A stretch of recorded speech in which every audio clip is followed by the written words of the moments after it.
Okay. I did jot down a couple of notes. A lot of these are in question marks, as anybody who's seen the document can tell. But in the interest of keeping the HUD here up to date, that's where we're at right now. So, let's see what we can do with this. Oh, hang on. Sorry. I know it. I knew it. The second I hit go. Frickin' thing. All right. Hi, Act. Hi, Yura. Hi, Blitterval. Good. Okay. What the hell was I doing? I was wondering why my controller wasn't working. That's a new one.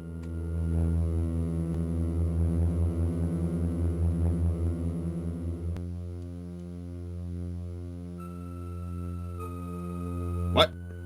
Okay, hold on.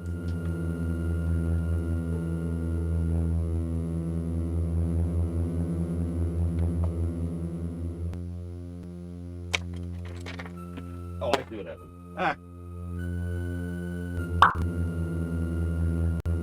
That would explain that.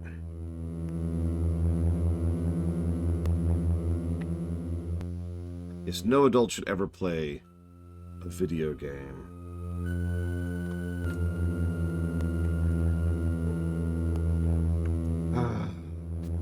There we are. Yeah, so let's try that again. This is not where I was. Or is it? No, this had to have been where I was. But this should be the desert area. Maybe this is the desert area. I don't know. Whatever. We'll figure it out. We'll try trying.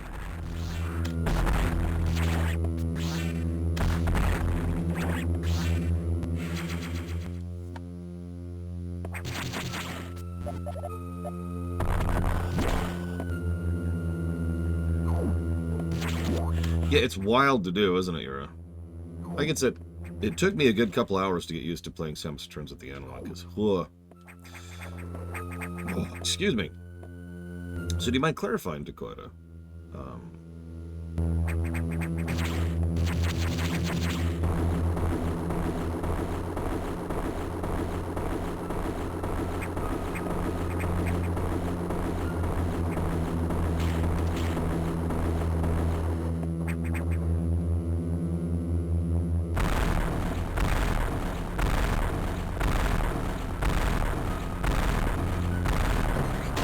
Holy crap. Hello.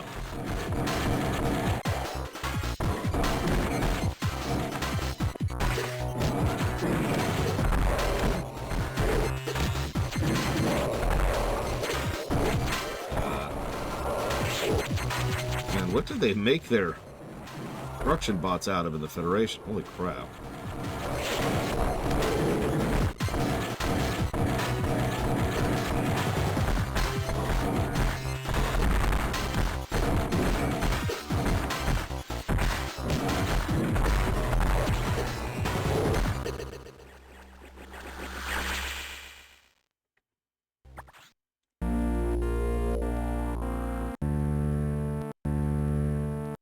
The sound font is so bad. I know they were still getting used to what the GBA could do, but wow.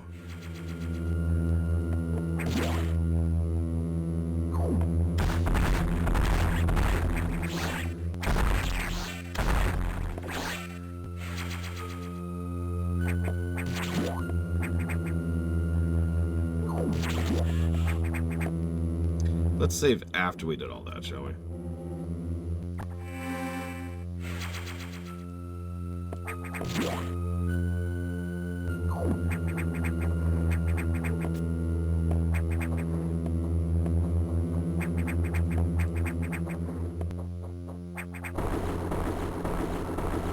Good morning, Rex. Today I am trying to figure out how to damage a mini-boss.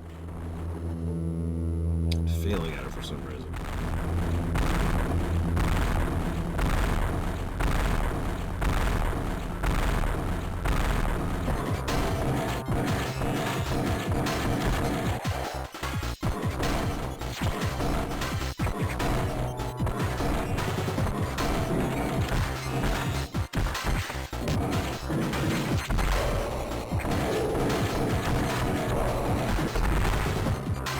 I? Okay, whatever. Don't do it, Darkrai. Don't do it.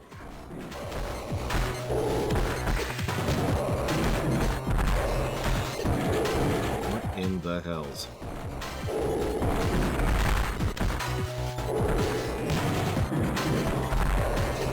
Grab the damn thing.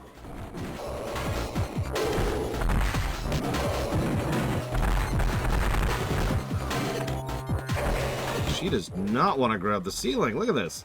And then, of course, any damage immediately knocks her off. Hi, Cyclone.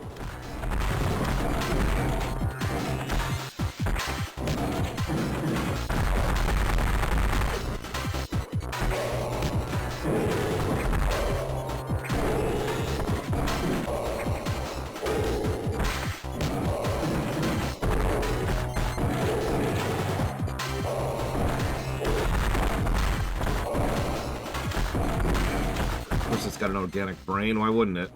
The Federation is really in love with that biotech. Which is funny, because so are the Chozo, actually.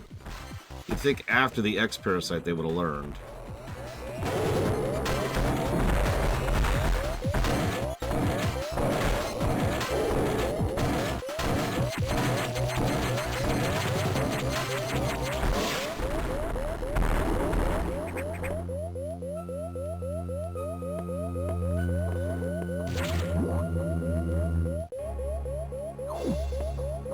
It's funny you say that. I was actually looking up this morning. Supposedly, X can only mimic organisms. There are two fairly major asterisks to that. One is Nightmare, and the other is, of course, Samus herself. The excuse that's given is if it's, you know, cybernetic, then it can mimic the cybernetic stuff, but that's actually stupid and makes no sense.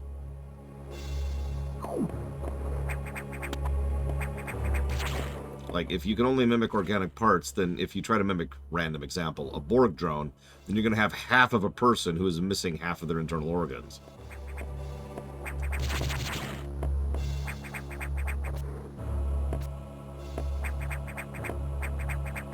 I was actually just thinking the same thing, Cycloud. In the middle of that fight, it's like, you know, maybe I should move. Yeah, a lot of screaming. Ah!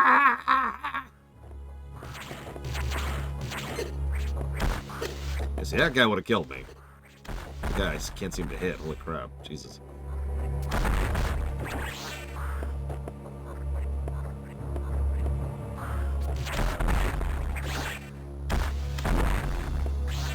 Damn you, Lord. Ah!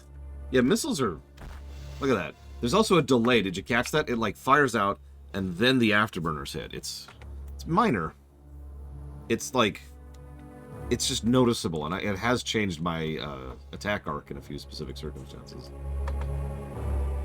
Speaking of which, I did see a sub from Irame when I was hopping on, so thank you, Irame.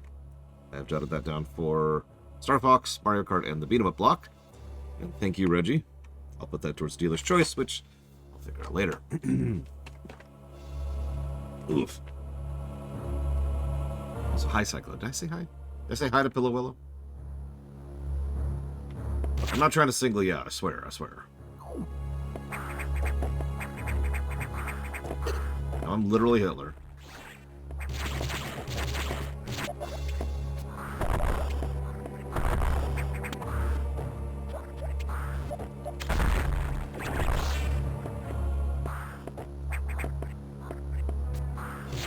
Yep, literally.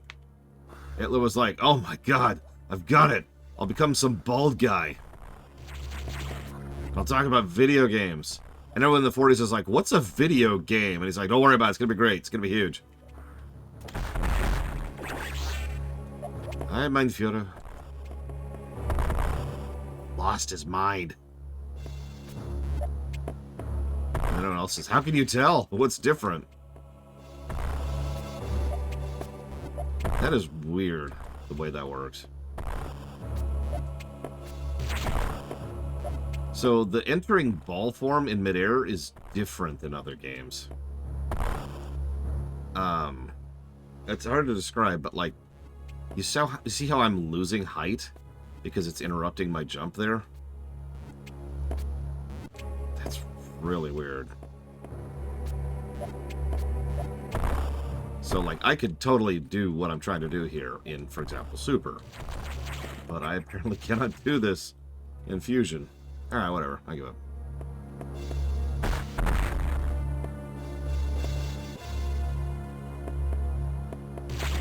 Yeah, the Wario DNA strikes again.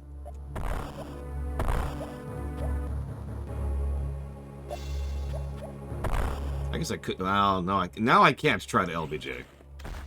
I don't know the timing at all on this one. Okay.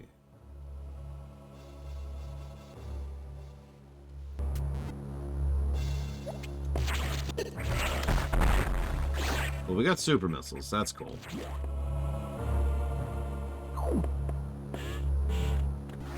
Yep, Lyndon B. Johnson.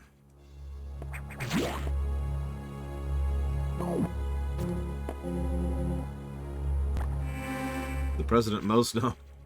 I mean, that's not true at all. What? I see that you encountered a rogue security robot. You may destroy it if you meet it again. Your safety is vital. But as to your brief, level 2 security locks are released, so sectors 5 and 6 are open. That means those sectors have likely been infiltrated by X. They're much harder to stop than we initially suspected. Sector 5 is Sub-Zero. You're still susceptible to cold from your vaccine side effects, so you'll take damage if you even set foot inside there. Yeah, we actually already saw that. Avoid Sector 5 for now, but in the meantime, HQ is working on data to adjust your suit for extreme temperatures. Once we have the transmission, you can download it, but the X have destroyed all the data rooms you've used so far. I no longer doubt their capacity for critical thought. You'll have to use the data room in the night habitat, Sector 6. Go to Sector 6.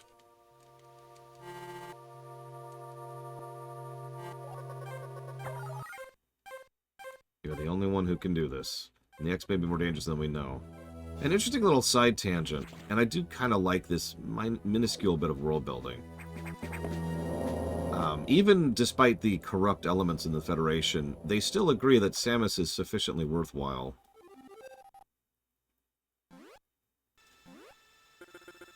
Does Samus suspect anything? No, I do not think so. Good. Monitor her closely. Affirmative.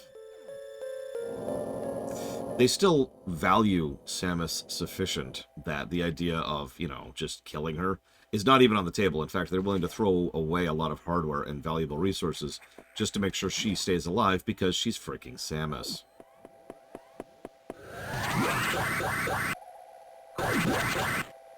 I only point that out because in an inordinate quantity of fiction, that's not true.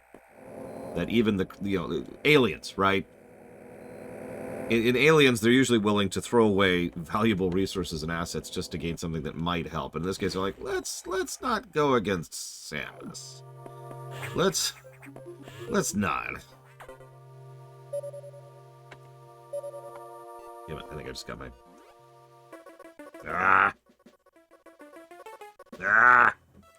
Death to all.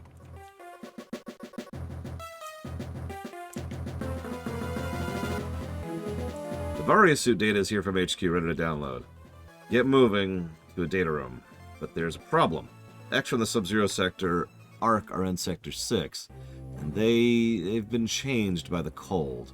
If you absorb one, you'll be frozen from within. This seems like a deliberate tactic. Once you download the Varia suit modification, you'll be out of danger. Just be extremely careful until then. So no pickups until we get to the next area. Cool.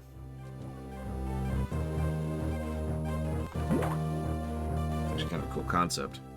Spend the whole game getting power-ups and pickups. Now you can't. And that only works if you adjust the gameplay to accommodate the fact that you can no longer heal. But if they do... Yeah, sorry, poisonous pickups. Yeah, Skyrim Bandit Syndrome. We've got to kill the Dragonborn. Why? Because we want all of reality to die. What?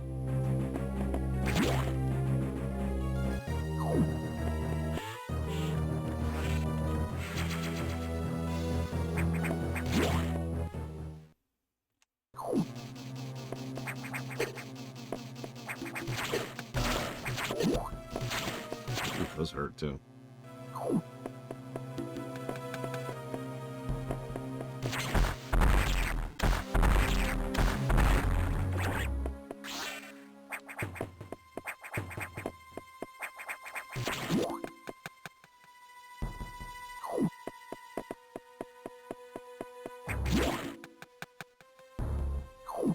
So there's our blue drop in a safe environment before we start actually implementing the right things. And they start chasing us. And in numbers. Oh, jeez. And we're dead. Wow! That... Wow! I don't even catch how much damage that was, but I was about 5 hits to dead from 500 health.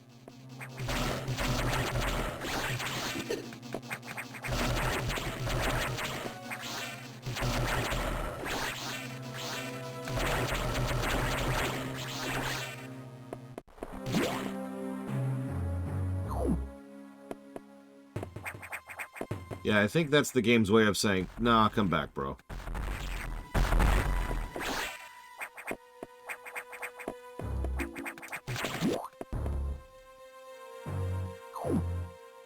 What do you mean here? Oh, you mean like change the starter area? Last I checked, which was admittedly about a month ago, they hadn't. But they might have since then? Question. Oh my god! Yeah, see, that's a clear sign. Don't go this way.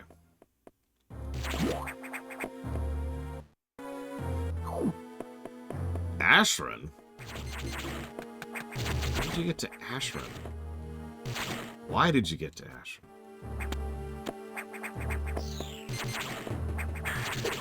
Oh my god! Yeah, that was a lot of damage.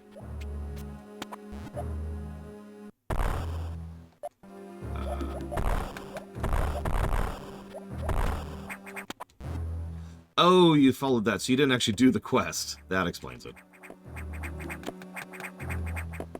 Yeah, don't do that. Okay, I won't sequence break, so we're stuck down here now.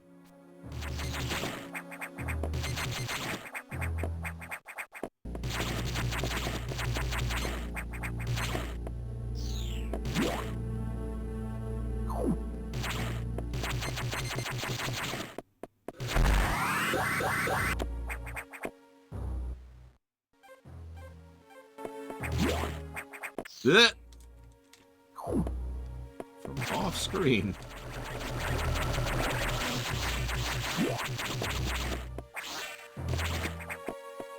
I do also like how they have straight up recovery rooms, like the one we just went through. Here, have some health.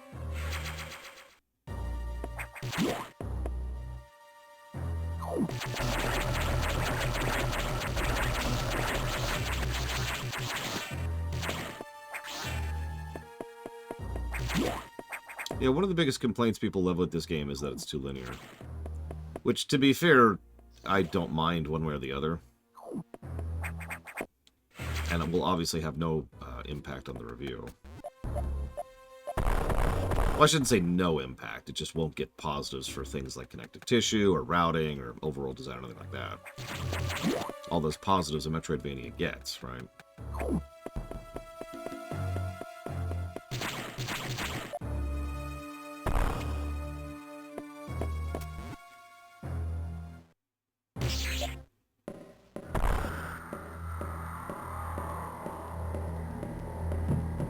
Yeah, I just like too many linear games to not have that impact.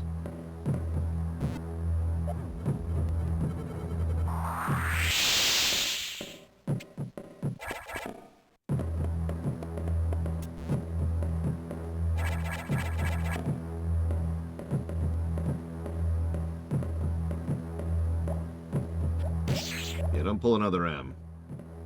That's how you make a linear Metroid bad, right there.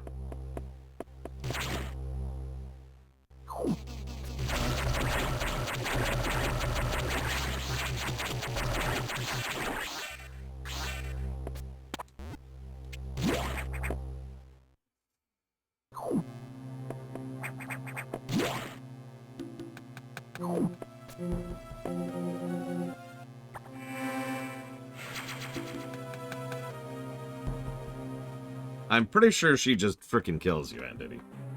Like, she does so much damage.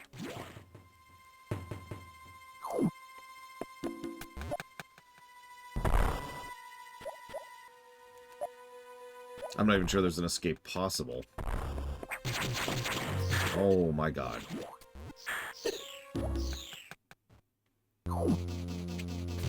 Okay, apparently you can run to the screen exit. There you go. That's your escape vector. Bad luck. Bad luck. Bad luck. Actually, good luck. But then I screwed up. Screwed up luck. Yep, run's dead. Sorry, restart.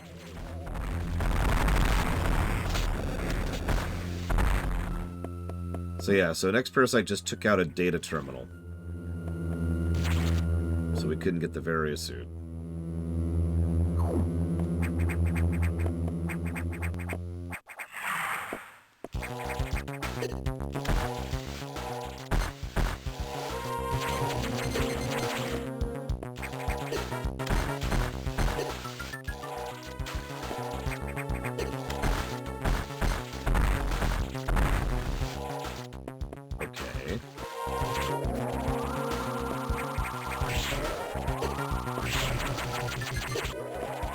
Why charge shots?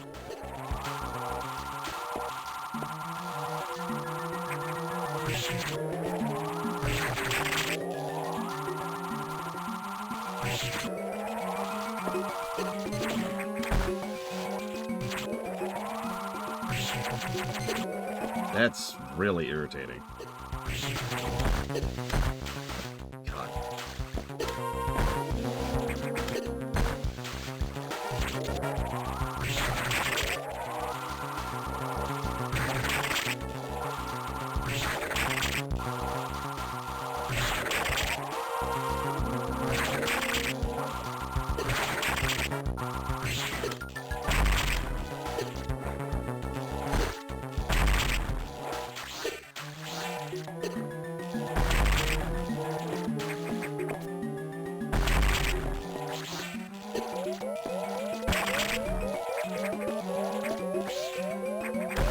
Are huge.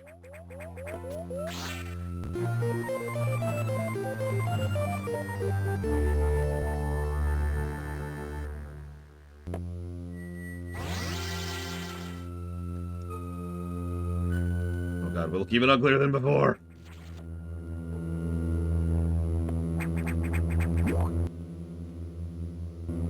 Yeah, we got the snot suit.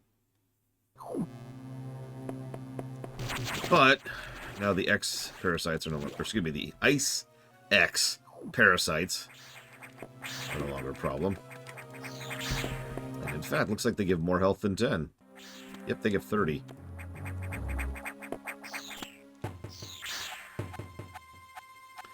That's true. If this was run by Sony, it would still get hacked somehow.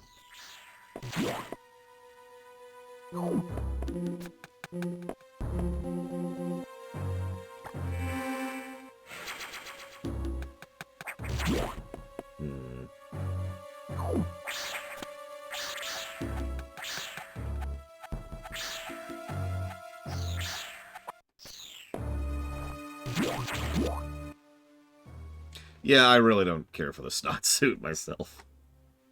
Sorry. I get what they were going for. They wanted to look kind of organic-y. I get it. Not a big fan.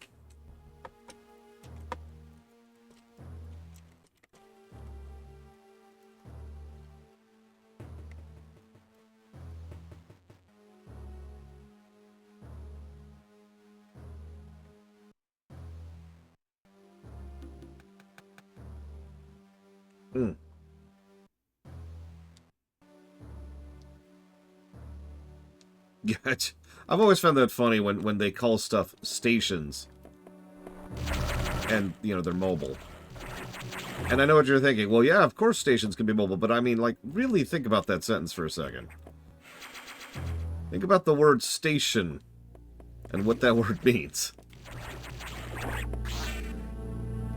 Anyways.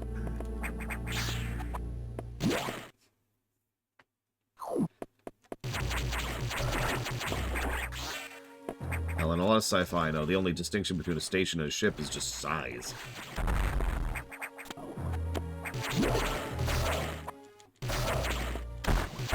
Whoop, whoop, whoop.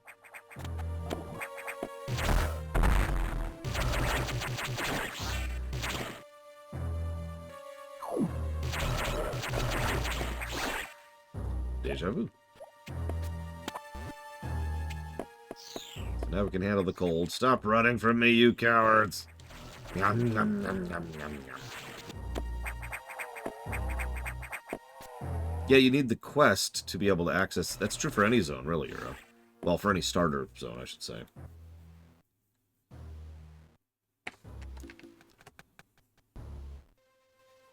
That wouldn't surprise me. They seem to already be leaning in that direction, Ginkgo.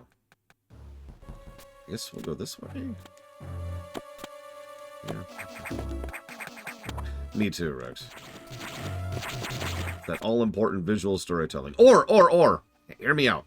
Instead of having the blue parasites, like, slowly learn to not go after you, why don't we do a thing where we have Samus very slowly and boringly narrate everything that's happening while it's happening, so we both see it and then hear her describe it.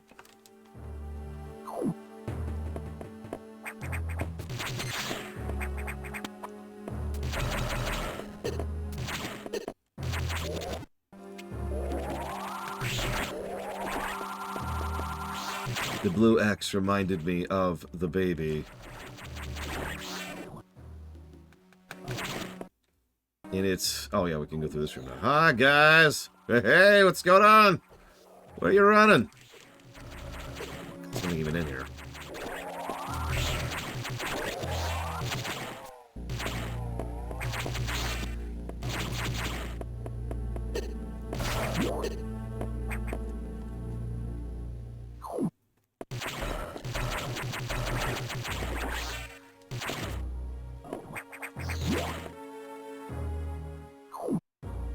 Oh, that's true. They do call it show and tell, don't they? Makes so much sense now.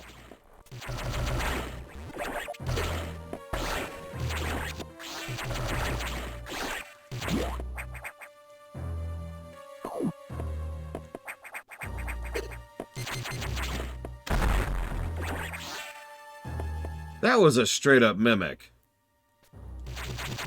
And I don't mean, like, obviously all the X-Parasites are mimics. I mean, that was the concept of a mimic.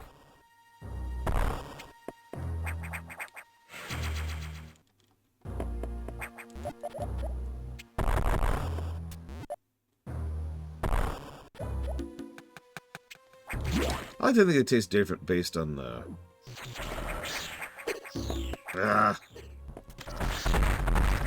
based on the color, right? Like, the green ones are kind of minty. The yellow ones have a bit of a lemon flavor. The blue ones, though, berry. Like, just generic berry taste. I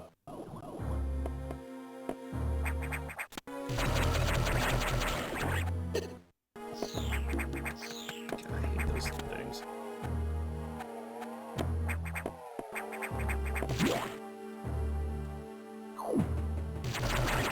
I mean, the Chozo really were in love with biotech for some stupid reason.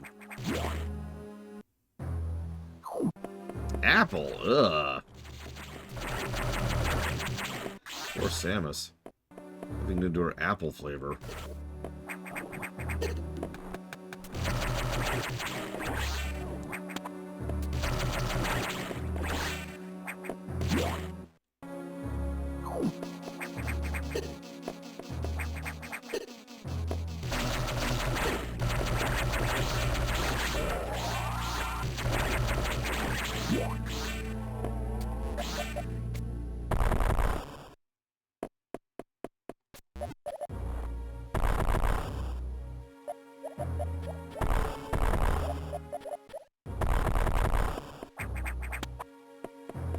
Probably not, egg.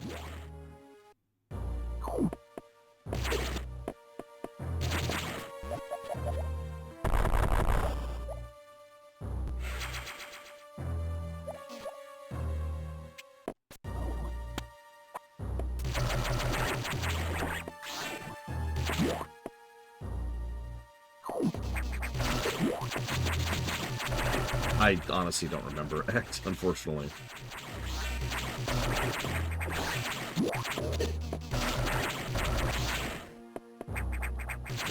It has been a long time since I played this for the first time.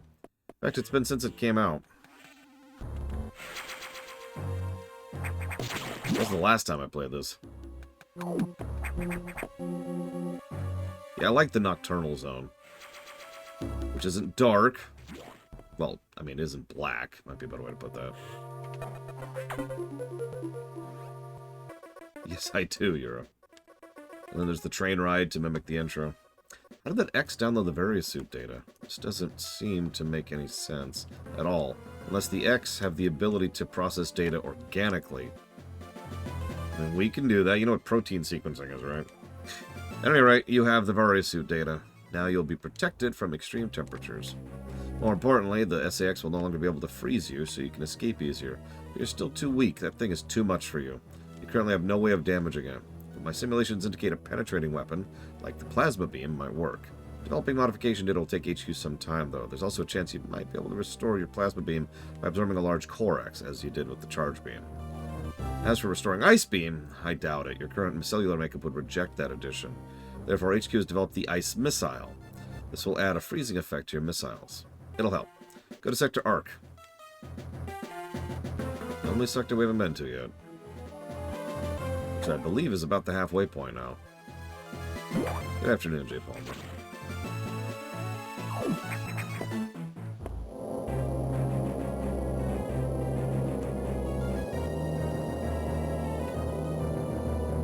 I mean, ghosts are a literal thing in this setting.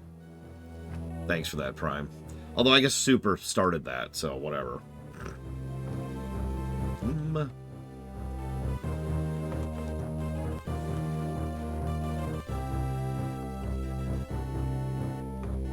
I mean, that's how this usually works, Darkrai. I have not, J. Palmer. Why would I pay attention to Classic?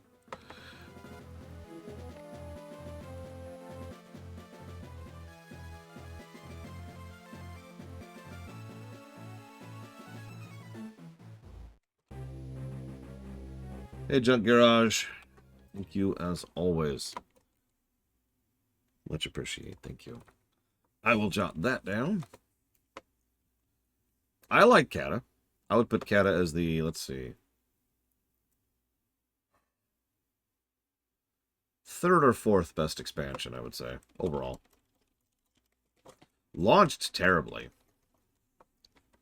They had so many stupid ideas at launch. Let's completely redo how tanking and healing and mana regen works. Oh, none of those worked. And they all made each other worse? Huh. Let's fix that.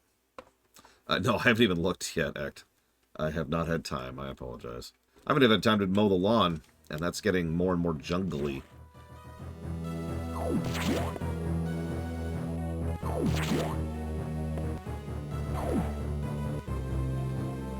my god. Oh, of course they are, Walker. I always expected the Metroid games would review quite well.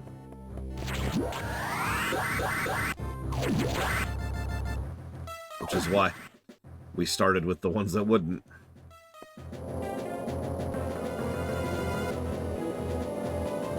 So, we've actually talked about this during the FF14 runs. Let me finish reading what Adam's about to say to me, and then I'll answer your question more thoroughly.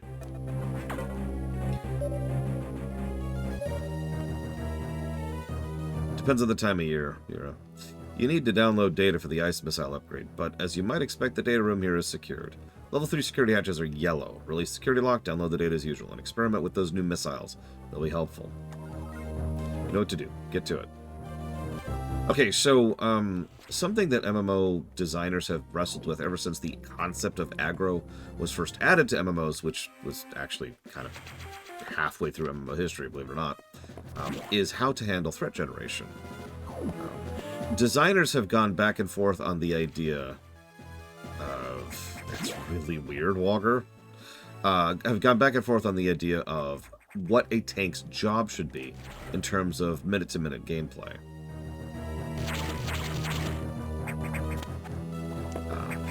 The common argument boils down to, should they be focused on DPSing, just like any other DPS class? Should they be focused on generating threat, or should they be focused on trying to live? And one of the more common things that they've come up with over the years is that a tank's job should be to generate threat, and essentially nothing else. That they have lots and lots of abilities and combos whose only job it is to manage their threat gen.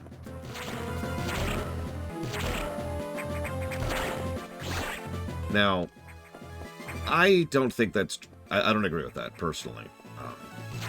I think that there's more interesting things you can do with a tank's cycle and rotation and general playstyle than just sitting there trying to hold aggro. I can say that because I've played games where that is exactly the case, and it is nowhere near as engaging as it sounds, especially given the fact that it also kind of has a domino effect on the entire rest of the raid team when you're doing that. Yeah, it only really works in pretty specific circumstances. Back in Vanilla, BC, and Wrath, they actually designed a lot of bosses around the idea that there'd be a guy over there in the corner doing nothing but generating tons and tons of aggro. Or, I said that wrong. The original concept of the main tank and the off-tank was that the main tank was the one who could generate aggro, and the off-tank was the one who could live. And so the off-tank would be off in the corner surviving, and the main tank would be just doing everything in their power to hold aggro off of the raid group and trying to keep ahead of the curve. Oh, that's pretty.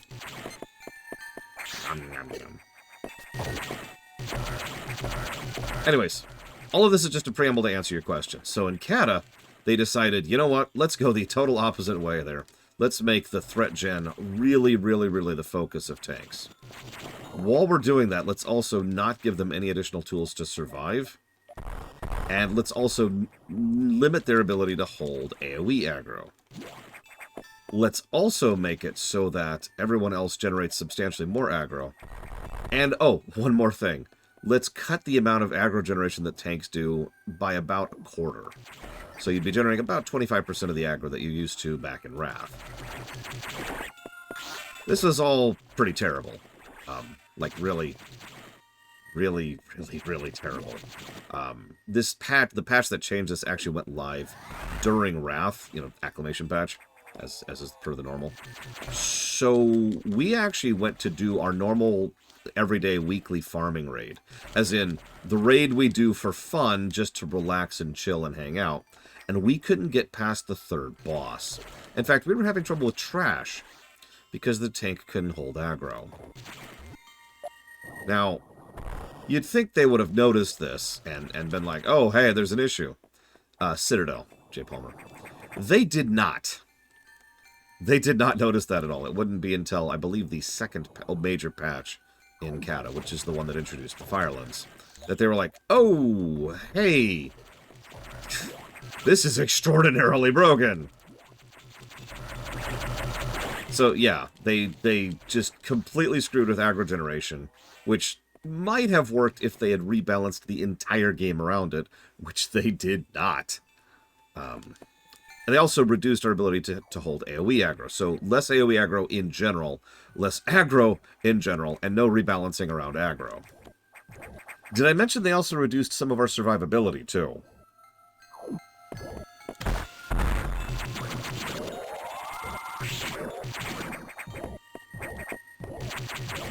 Most of my friends quit.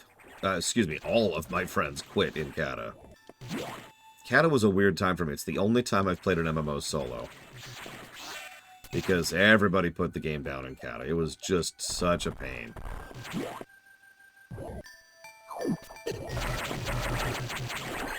WoW walked away from the whole aggro thing pretty hard. And, you know, as they should.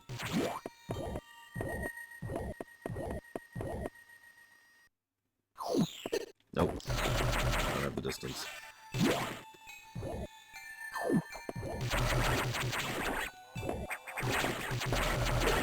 Because Atal Hakar, that is to say, Hakar himself, just isn't that big of a fish.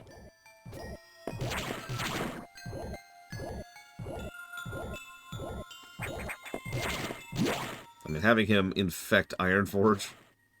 Nah.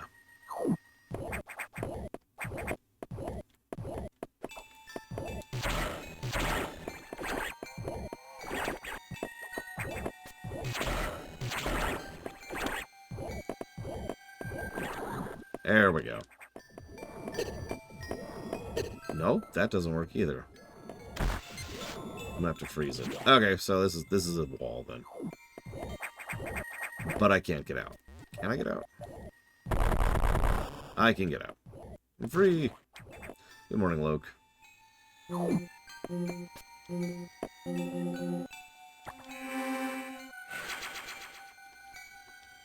Yeah, that's another thing. I think, test received, Walker.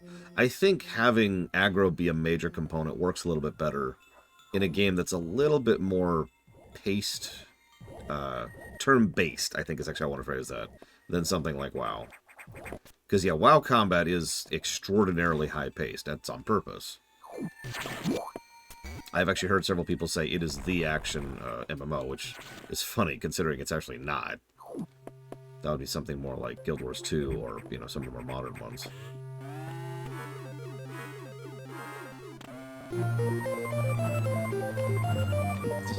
Have you restarted your computer, Walker? Yeah, ESO is way more action-oriented than WoW. Guild Wars 2 is more action-oriented. Terra Online was more action-oriented. Black Desert Online, EDO, more action-oriented. Come back, my delicious... What did we decide blue was? Berries, I want to say. That's hilarious, Walker.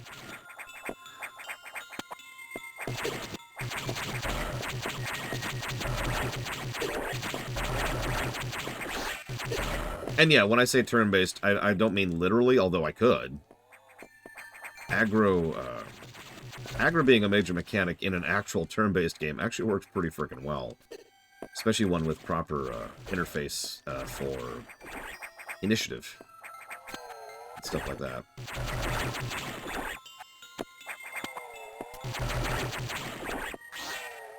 You know, FF10 would be a good example of what I'm talking about. Tactics, which is functionally the same thing.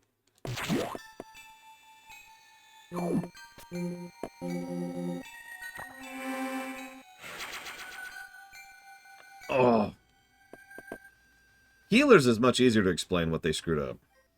I want you to imagine that all of a sudden you have about 1/10 of the mana regen you're used to having. And your heals don't heal for as much. And you no longer have the ability to AoE heal as well. Have fun!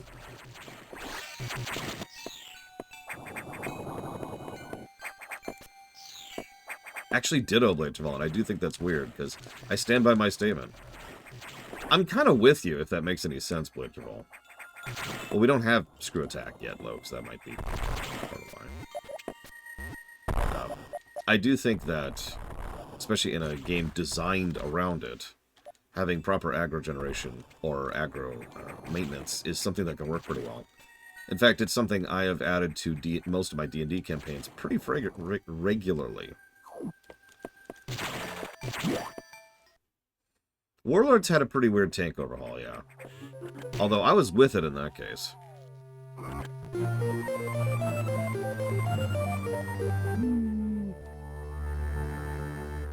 And now missiles are just ice missiles? Yep, which just missiles are now just ice missiles. We fly now. Hang on, before I go this way, I want to test something real quick.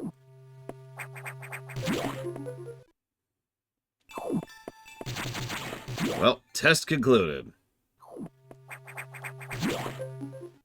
I actually really liked Gladiator Stance. Call me a weirdo. Okay, I already don't like this room. I really don't like this room. Oh god, it's getting me donations.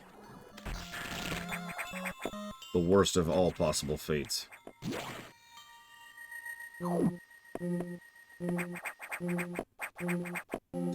What do I think about the vanilla tanking style? Well, I think it was the most horrible thing in the known universe, and I hated doing it, and it was awful. You want to know what tanking was like in vanilla? Alright. Let's start the boss fight. Everyone, do nothing. Tank, go. Okay, hang on. I'm using Sunder. Hang on, I'm up to 2 stacks of Sunder. 3 stacks of Sunder. I'm up to 3 stacks. Almost. I'm up to 4 stacks. And, okay, we're up to 5 stacks of Sunder. Now you could start layering dots. Don't actually DPS yet, though. Just the dots. Okay. Okay, now I'm going to start getting my bleeds going. Wait, I shouldn't use bleed, actually, because we're limited on how many dots we can put on a boss at a time.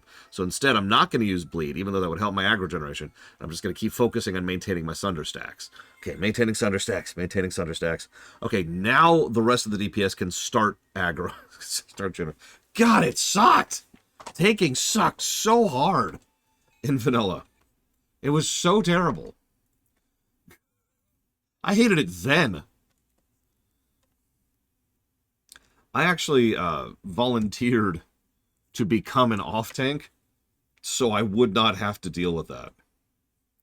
Paladin, consequently. I was a paladin, and I would just sit there, holding threat, off to the side, and ignoring everything else. And I can live with that. I can live with that. Thank you, Judo Joker, very much. Oh yeah, don't even forget that the way that dots worked back then is, like, let's say there's a dot up and you recast the dot, well, nothing happens because the existing dot overrode the dot you were trying to put on it. So you have to wait for the dot to fall off, then recast it. But the longer the gap in between it falling off and you recasting it means you're actually losing DPS. And I mean substantial DPS, because dots were a huge element of DPS back in vanilla, which was really frustrating given the dot cap I just mentioned. Oh, debuff cap. They did patch out the debuff cap pretty quickly, but still. So Judo Joker is putting that towards Hitman 3, Mercenaries, Playground of Destruction. Oh my god! Why is that name so long? Surprised it fits on the website. And Splinter Cell Chaos Theory. Thank you, again, as always, Judo Joker. And yes, I leveled a Paladin 260 in vanilla. That was my main. My initial main. I would later level a warrior because I was asked to, because that's another thing about tanking back in vanilla. Tanking in vanilla meant you were a warrior.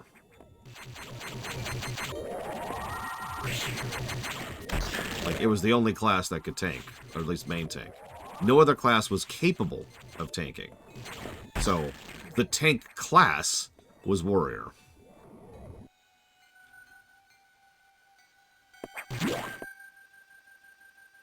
Now, in BC, they smoothed that out a lot. In BC, they decided to make... oh, God, J. Palmer, don't remind me. In BC, they decided to make it so that each of the tanking classes actually had their own niche. Now, that niche was really, really, really specific, and you kind of sucked at everything else, but that was the consequence of that decision. That's, as we've talked about before, that's the difference when you try to go for hyper-specialization instead of homogenization, which they leaned into very heavily in BC. So, bears, they had health. Yeah, I saw that. Jackass. Bears had health. Paladins could handle groups. Warriors could just not take damage. And that was it. Those were the three tanks. So if you had a boss that did magic damage, that's the bear's job. If you had a boss that did a ton of damage and hit really hard, that's the warrior's job. And if you had a whole bunch of trash or a whole bunch of stuff to hold at once, that's the paladin's job. It was a neat little system, and it actually worked surprisingly well for what it was. But as with all times when you lean into hyper-specialization, it meant that for certain fights, if you didn't have X, you were screwed.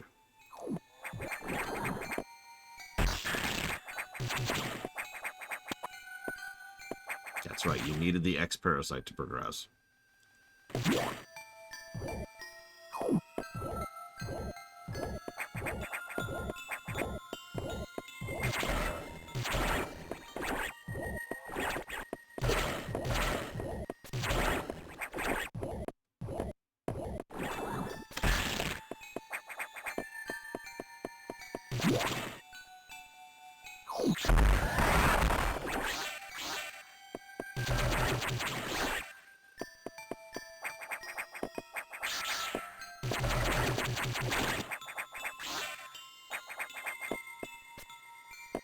That's interesting.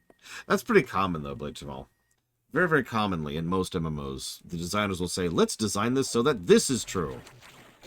And then it isn't, and then something else is true. And good designers will roll with that. They're like, yeah, okay, fine, whatever. We're just going to roll with that.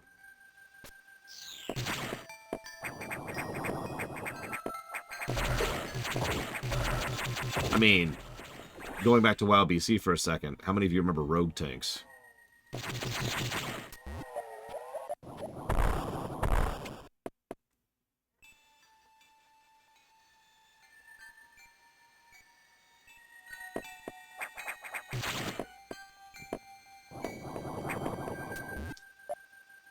Now, that kind of sounds like a meme, and it kind of was. Burning Crusade, J. Bulmer. But, unironically, a rogue tank that was geared properly could evasion tank. Just straight up not take damage.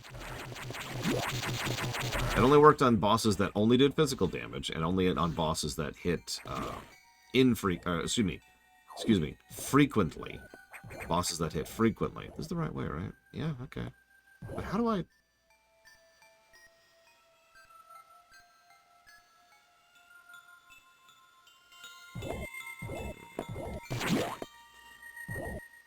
what I mean by that is back in BC, boss design was actually a little bit different. Like fundamentally, under the hood, it was a little bit different than it is now. So if you saw a boss that only attacks like once every 3 or 4 seconds, each of those hits is going to be a colossally huge hit.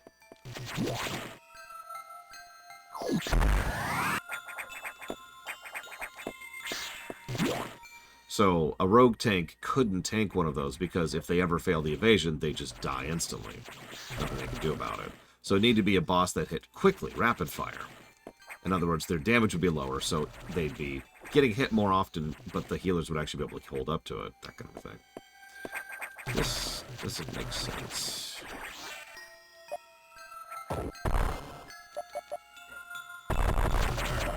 Speaking of someone who enjoys Samurai quite a bit, I still would prefer it was a tank class, but that's just me. I guess... Well, let's try that then.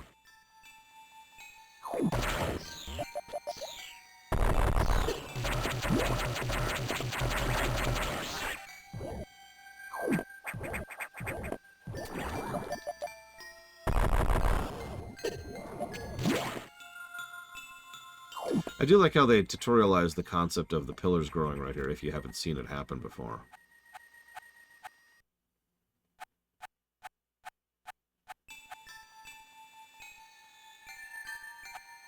I mean, maybe that is what it expects of me. Darker, I don't know. Because, yeah, I think... But I don't have enough space to make a runway here. So it would have to be over there, even though this feels like the spot where I should do that at. Alright, let's try Shine Sparking over on the left and see what happens.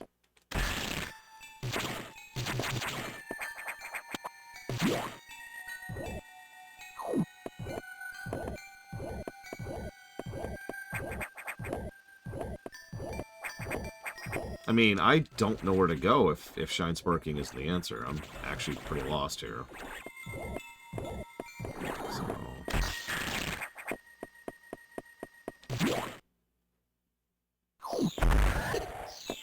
Nope, I just screwed that up.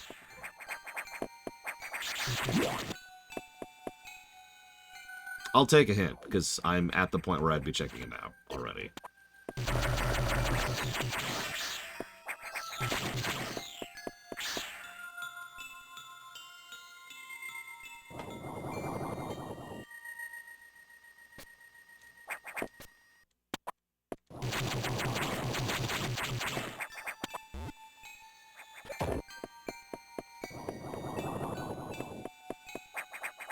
Good hint. That was a good hint, Rex. I appreciate it.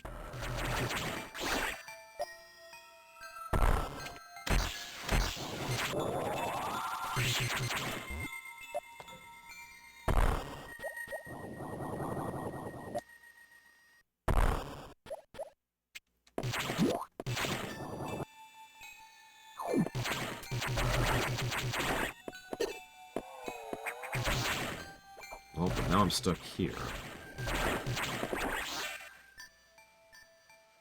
Oh, that's because I'm going down the wrong corridor. I need to go up 2.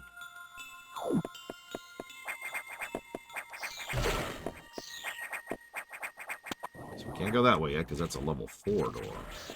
We don't have access to. That's above and beyond. The hell was that?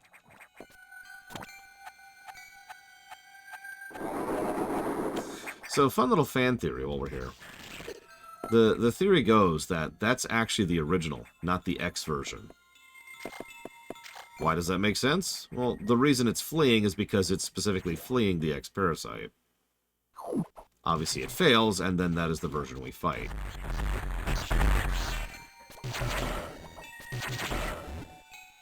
Doesn't really change anything, it's just an interesting thought.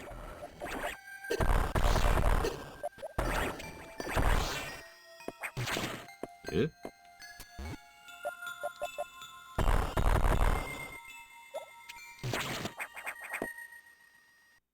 Emergency in Sector 3.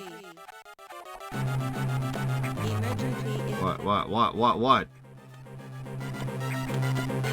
in Sector 3. Emergency in Sector 3. By the way, if you want to hear the in-depth, extensive lore on the Nightmare, here it is. Emergency in Sector 3. Emergency in Sector 3. I actually specifically looked it up this morning to try and see if there's anything I missed about it. Nope. Area could melt down soon. It seems the main boiler's cooler unit is malfunctioning. This could easily destroy the entire research station, as it would likely trigger the auto-destruct explosives. We have about 6 minutes. Hurry to get there, access the control room to the side of the main boiler room. Most of the systems in Pyre are down because of this. Again, we know who to blame. The SAX must have hacked into the system control file. What impressive intelligence. There's little time. Hurry to the control room. 6 minutes to main boiler explosion. Cool! Let's do it.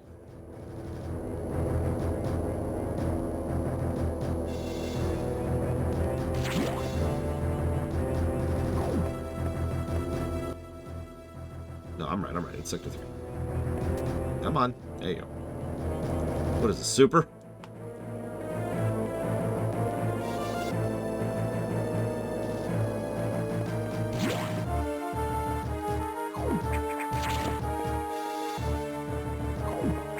We have seen the SAX twice at this point. In person. Obviously, we've seen a cutscene with it additionally on top of that. So 3 times total. The player's seen it 3 times. Samus has seen it twice. Put it that way.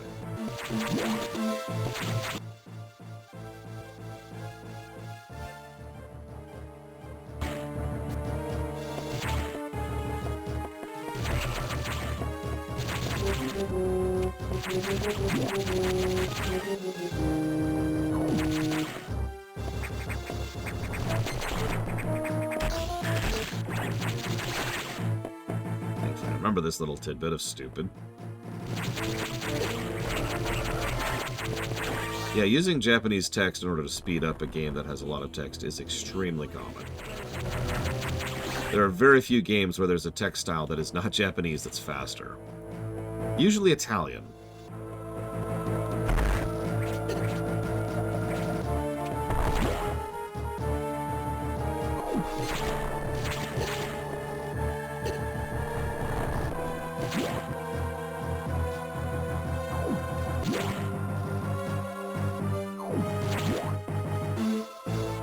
Oh, nice, Cyclone.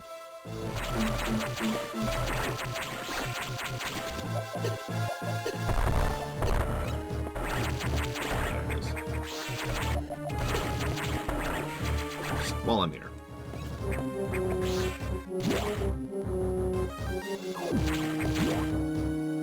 I meant to look up if this is one of those ones where the Japanese version came out after the American version, because that became pretty common for the Metroid series for a while there.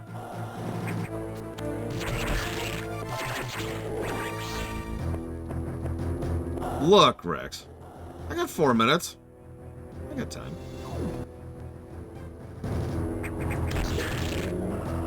Or not. That's cool, too.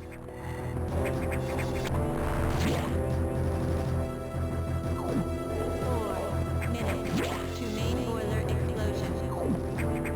Yeah, I caught that, thanks.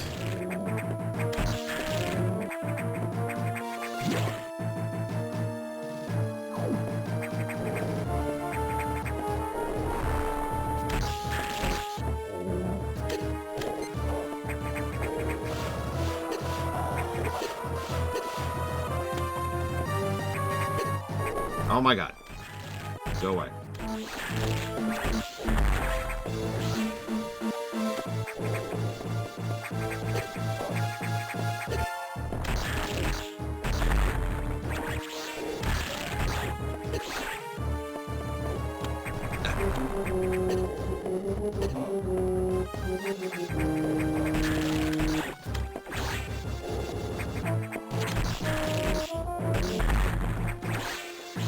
That's what I figured, Cyclone.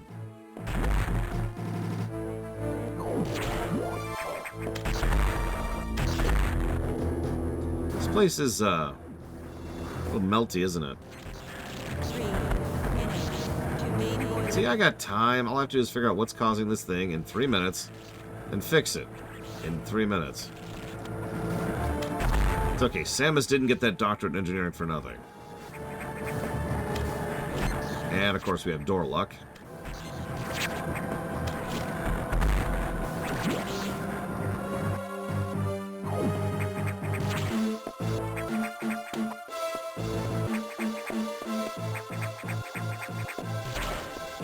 What the?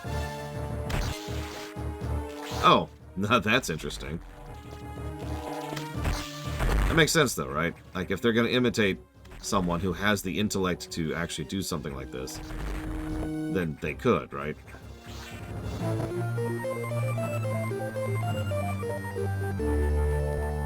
I mean, they're mimics. They mimic whatever they grab. Otherwise, they couldn't have done this.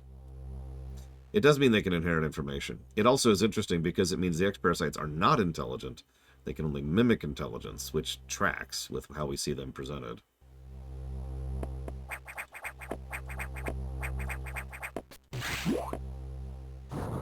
Oh yeah, now we have this.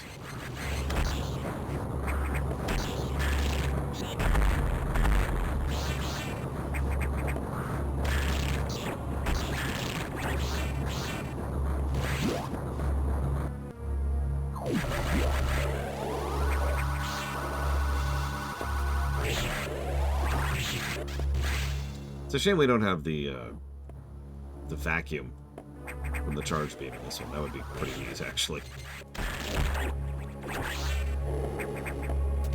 I do too. This is a nice way to do the spazer. Looks cool too. Okay,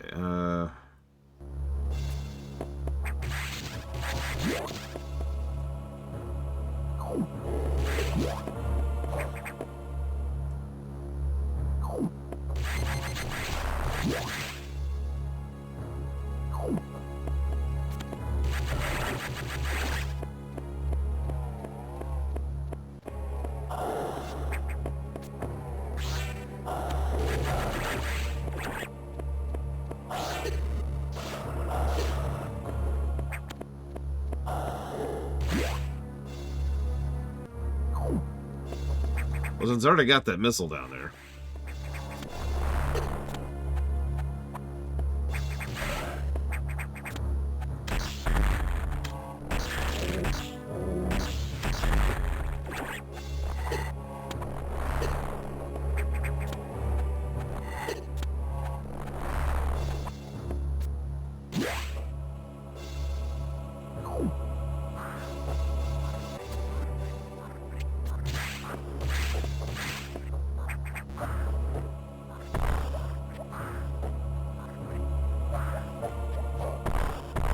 Oh, right, this is how I got up here.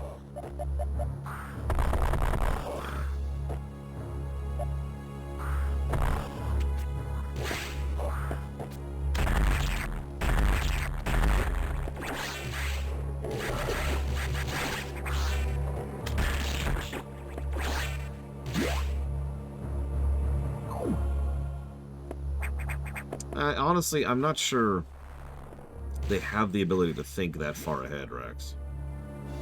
Not to quote Dune here or anything, but animal intelligence can't understand if you do say something it'll hurt you, generally speaking. Like, that's how a lot of traps work. Nice, Yura. Wait. No, that's not nice. Why is the key smashed?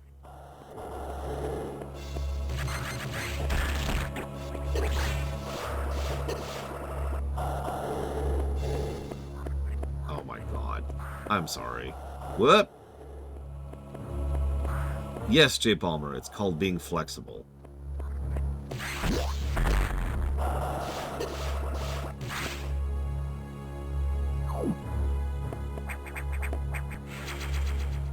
We do also know that there's at least one other place that has functional X parasites right now.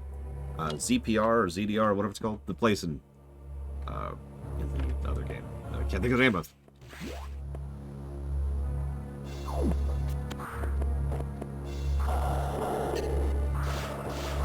I wasn't going to name it because I'm an idiot. I'm sorry for spoiling. God damn it. I'm an idiot. I apologize.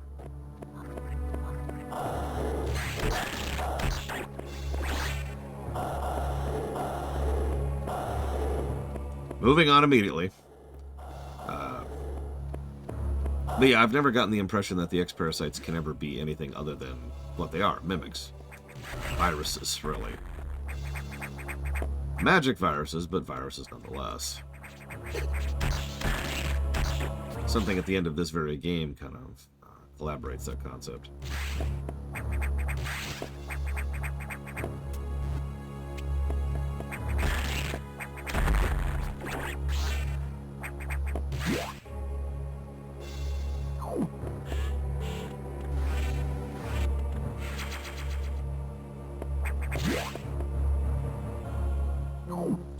And yeah, SR-388 probably has entirely too many of these things. Since we got rid of the only thing that can get rid of them. That's probably what Prime 4 is going to be, by the way. What do you want to bet? Think about it. Think about the timeline. Also, not to spoil too much more, but Sakamoto's already gone on record saying that the Metroid... I'm saying this wrong. That the story arc that involves the Metroids themselves has concluded, as of Dread. So, new story arc, well, there's obviously the Federation, they're still a problem. But the other active problem still out there are the X-Parasites. That's a good question, Darkrai, given how fast they spread. The X mimics a crew member. It all makes sense now. The X can absorb the memories and knowledge of their prey. What an astounding find. HQ is very impressed. That's not the right reaction! But don't you find it strange?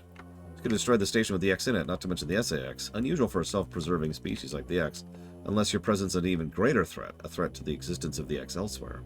This is only a hypothesis. Perhaps their survival instinct is in conflict with a newly borrowed intelligence. Or they're an animal who don't understand that they would be killing themselves. Jesus Christ, don't complicate things, Sakamoto! Samus, I see biosigns on the habitation deck. Survivors? The infected crewman you saw had survived until recently. Maybe there's a chance. The signs emanate from here. As weird as it may sound, I'm glad that Phazon is gone. It should be. It showed up, it was awesome. It ran its course, and then it was concluded. There really shouldn't be any more Phazon. Negative to story if there's Phazon in Prime 4. Calling it right now.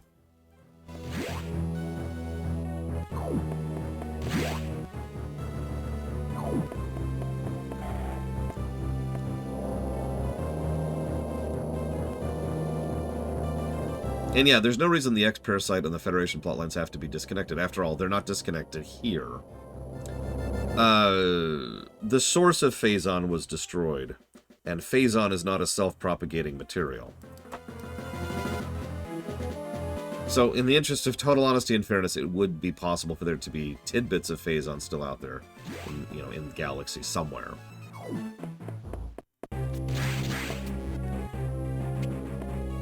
But not, a lot. Like, let me put this in a different way. If I was to include Phazon, if someone put a gun to my head and said, you have to include Phazon. You have to include Phazon. I'm like, okay. What I would do is I would say that there's someone somewhere who has just a little bit of Phazon left.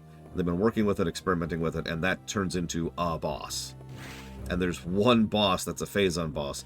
And that guy's a beast. Whoever it is, they're like the super optional boss, or possibly the final boss of said game.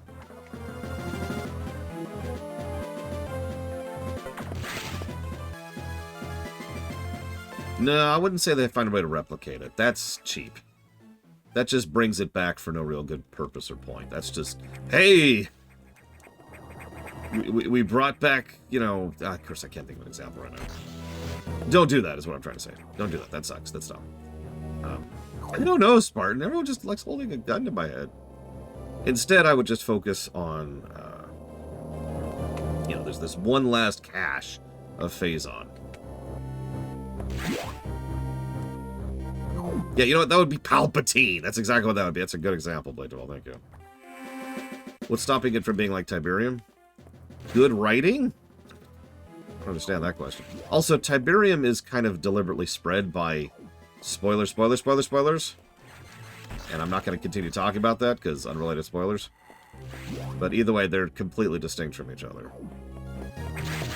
Aside from both of them being space rocks.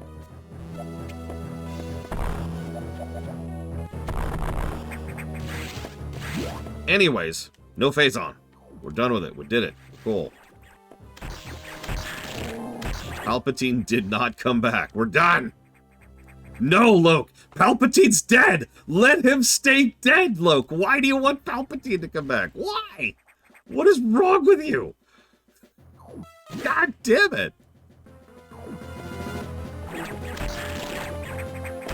Palpatine has not returned. Ah! I mean, it does. That's absolutely true, Arceus. Somehow, Palpatine hasn't returned. He did have an awesome actor. I'm shocked they never did a story arc about, like, a Palpatine clone played by Ian McDiarmid, who is, like, he's played by everything. He looks like Palpatine. He's a clone of Palpatine. He has none of his Force powers, and he's nothing like him at all. Think about it for a second. Think about the storytelling potential there. That man would not have a fun life. In fact, I love the idea that Palpatine, who is dead, can't be punished and brutalized for all the horrible things he did. So they see this clone and they're like, aha! We can get our revenge. We can get our satisfaction. And one of the heroes has to actually be like, okay, you realize this isn't him, right? And they're like, we don't care. He looks a lot like him. But he's not him. Aw. We saved the animals for good purpose. See? See? Saving the animals is canon.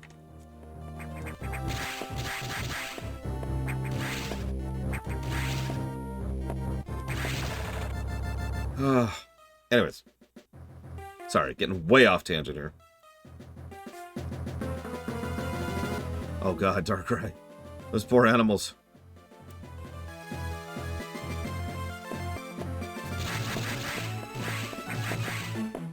Also, why are they experimenting on them, of all things? Unless they're just here to be, like, pets, which is actually kind of messed up when you think about it. Okay, all our scientists who are working on this extremely evil stuff, they need some kind of companionship during the day, you know? So we're going to clone these things. Or keep these things in. They really like cloning in this series.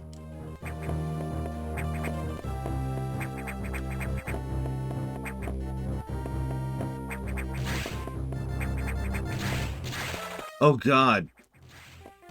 Okay, hear me out. So the initial story, Act 1, okay? Act 1 is we have to, you know, the Imperial jackass, Bob, I don't know, Warlord Bob. Well, the X-Parasite can't move through walls, despite what you're seeing on your screen right now. So the Imperial jackass is like, I must prove that I am a worthy successor to the Empire. Correct, look. So he decides that he's going to go ahead and use Jerry, we're just going to call him Jerry, as a symbol. He's going to be like, behold, I will kill Palpatine, and in so doing, I will prove that I am worthy to rule the Empire. So you have to go rescue Jerry from your evil warlord guy, right? But after doing so, the Rebel and the Alliance and the New Republic are like, all right, congratulations, you rescued him. So, why don't you just leave him in our custody? What? Why? Well, you know, he needs to be tried for war crimes.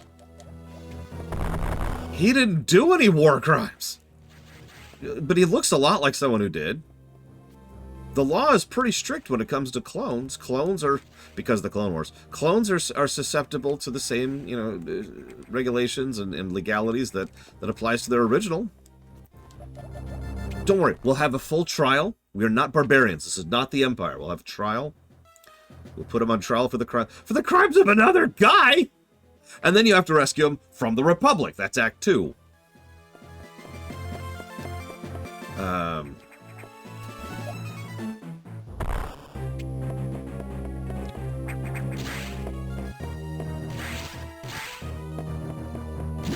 Alright, let's figure out what this lower left wall thing is.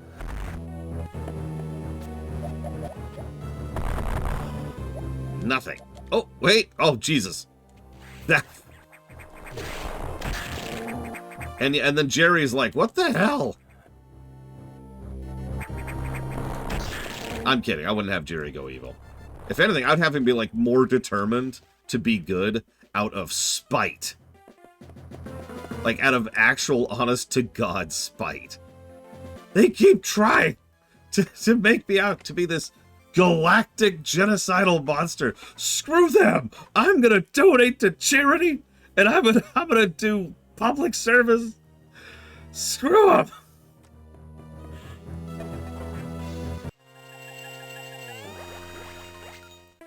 Aw, we just got them killed by the X-Parasites.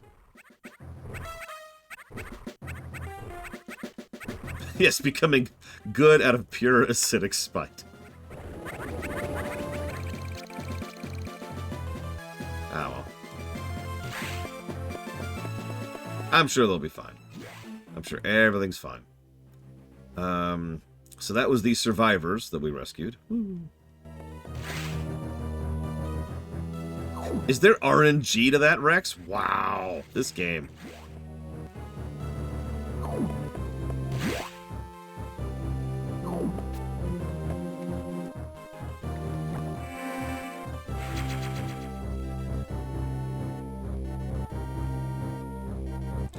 One second. I need to jot down some notes really quick.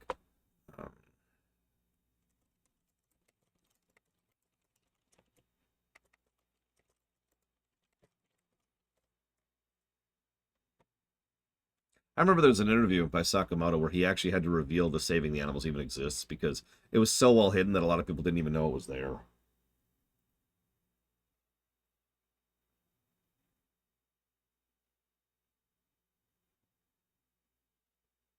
It's canon, though. Anyways.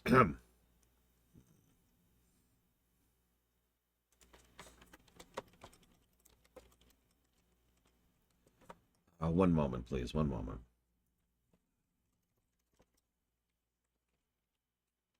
Just jotting down some quick notes.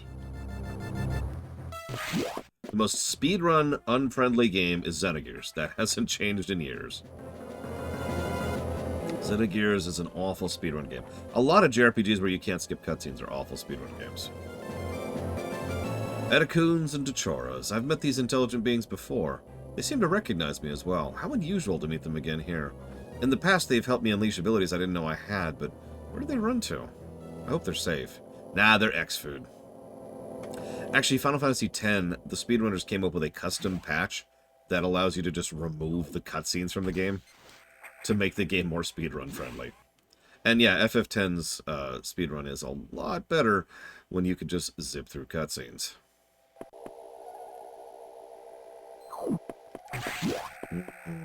Delicious rations, Luke. Isn't that cheating? Technically, yes, but functionally, no. In every way that matters, that's not a cheat. And the community as a whole agrees to it, which means everyone does it, which means there's no cheating involved. That's just a category at that point.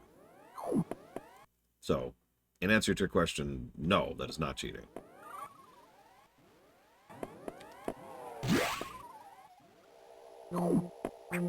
Yeah, the Jose...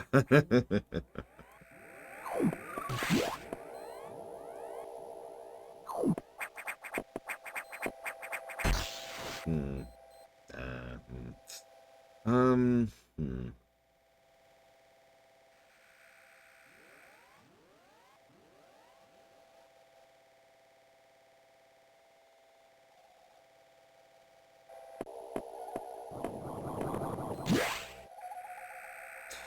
But yeah, just about any PS1 JRPG tends to be really bad for speedrunning. Look up the speedrun times for Final Fantasy VIII or Final Fantasy IX, to use two more examples of that.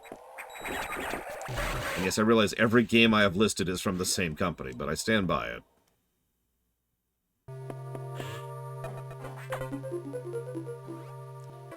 So the survivors were not human. Most unfortunate. We can now confirm the deaths of all crew members. I imagine this was the case, but I'd hoped it wasn't so. I believe the X only infected the humans for knowledge. That form is too weak for battle. I'm sure the others were merely food for the X. Samus, I think they're evolving. Growing stronger. Some are now appearing that resist your current weapons. HQ anticipated this and sent powerbomb data as soon as the hardware team finished it. You need to go Sector 5. Yep, it's time for the revisits.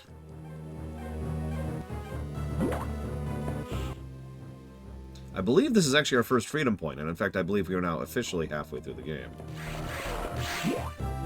If memory serves correctly. Everyone in chat, no, you're wrong and you're dumb. Okay.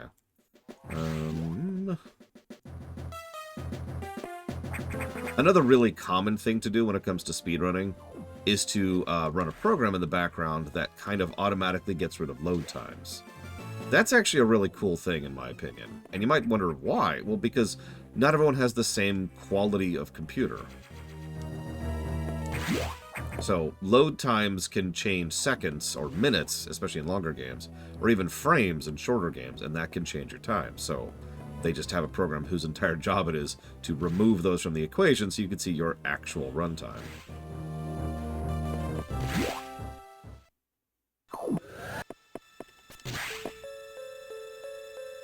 Poor Ridley.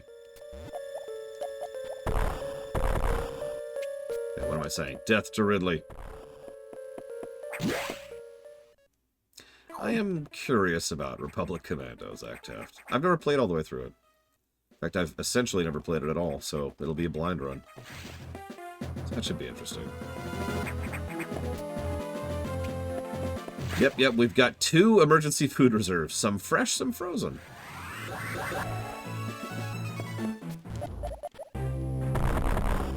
Oh, come on. During, like, 6 or 7 years ago, something like that, we did a Star Wars stream on May 4th, which happened to include, like, an hour of Republic Commando. I don't think that really counts as playing it, but that's just me. The only thing I distinctly remember is the title screen music, which was weirdly epic.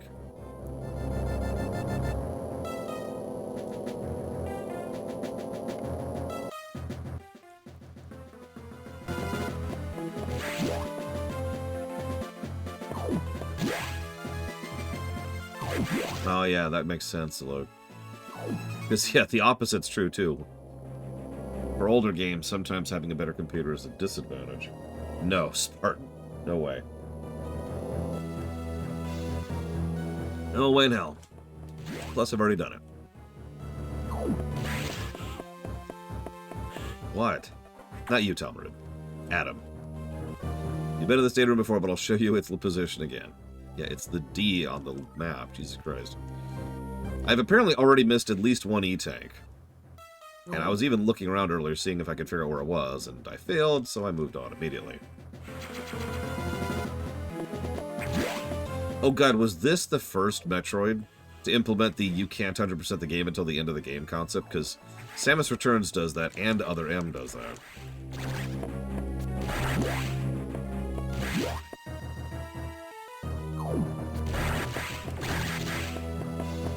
In one sitting, Spartan.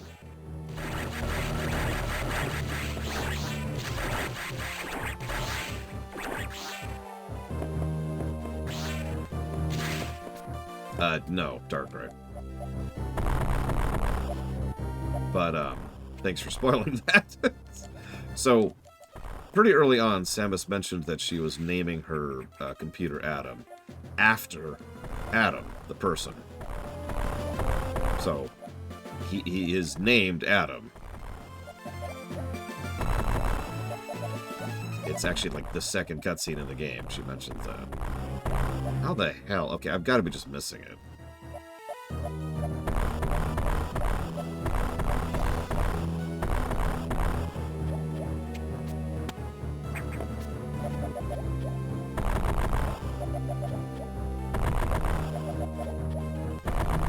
Okay, anyways.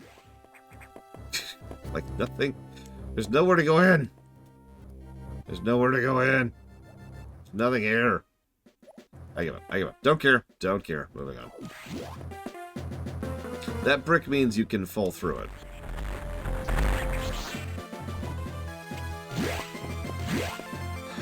Fine, fine. We're gonna...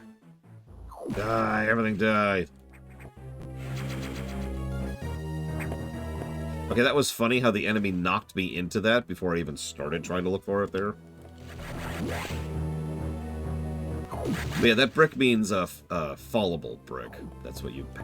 If you stand on it, it immediately crumbles beneath you, but that means you can't go up, only down. Damn it, Nightmare. Go away. See, what other dumb things could I spoil here? Let's see.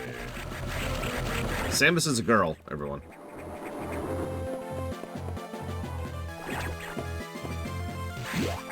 Spoilers.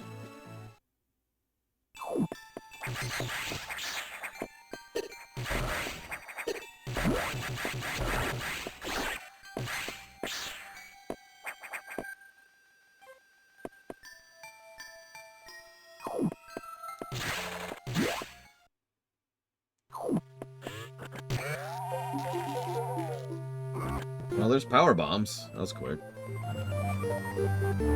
damn it, has to be now! Now!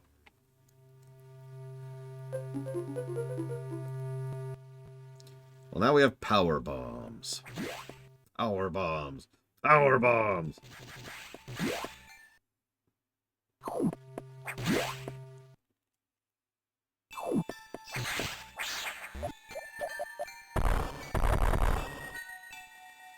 We...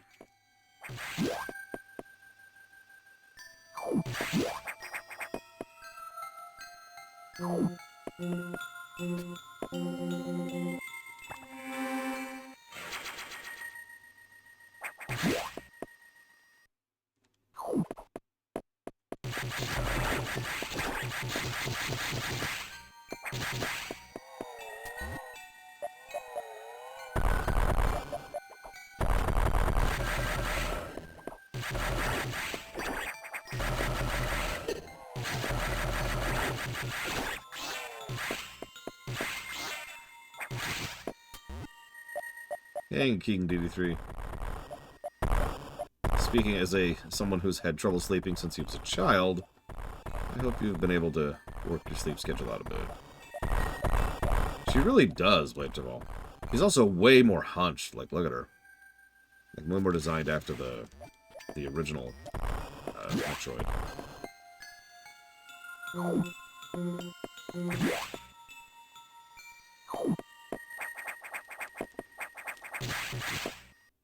Yeah. I don't know if I literally have insomnia, I just have trouble sleeping. And I always have.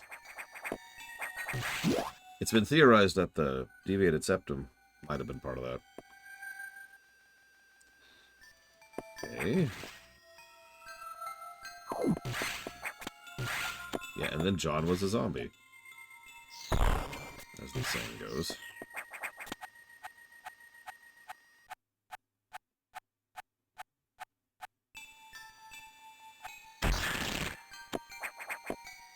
Oh, who knows, Yura?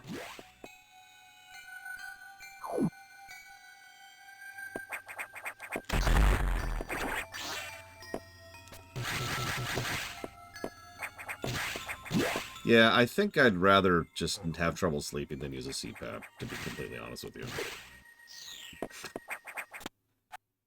A friend of mine, a couple of friends of mine actually have tried that, and, yeah. No thank you.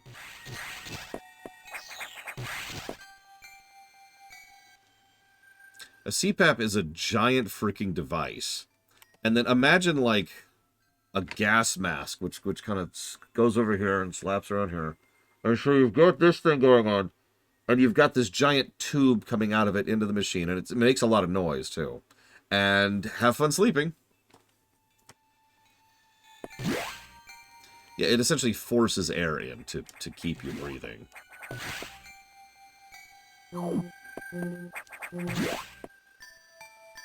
I'm sure you get used to it at some point. I think I'll live without things.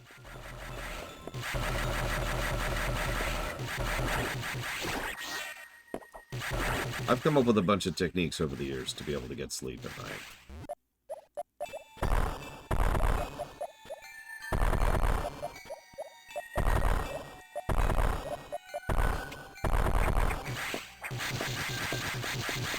Plus, as I've mentioned before, living here as opposed to the rat nest, and ever since the surgery has helped.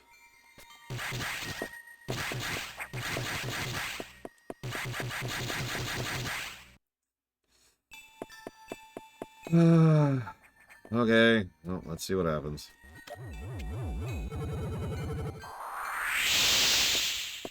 That's the least satisfying powerbomb ever.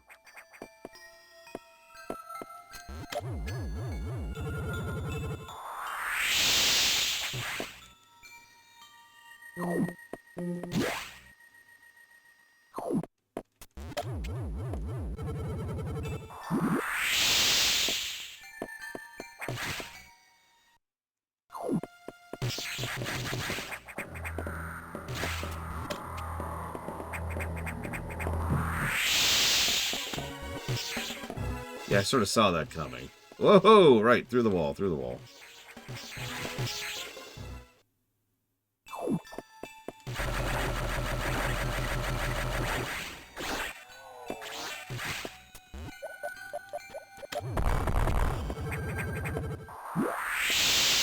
There's one universal constant. It's that you use power bombs to get power bombs.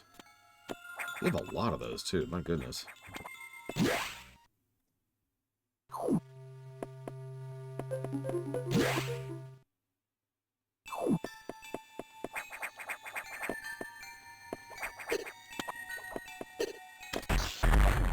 Did you find out if you can work from home yet, Yura?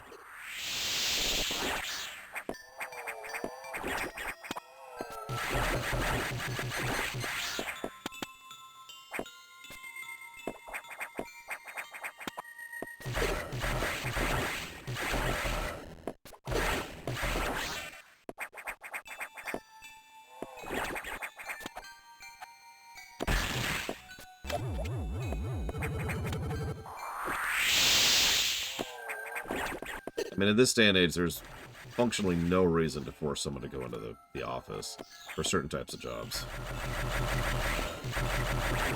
FaceTime be damned.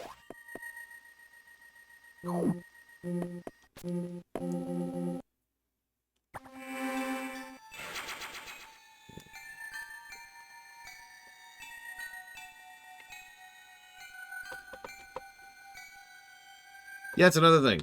You could reduce office space, which reduces expenditures. But no.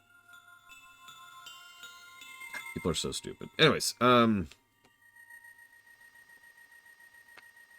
like I could really go down the rabbit hole on how stupid that is, but all I'm going to say is they're so stupid, and I'm just going to leave it at that.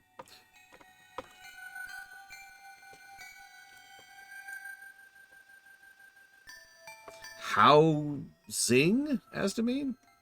I don't even know what that is. Lord knows I can't afford one. Still.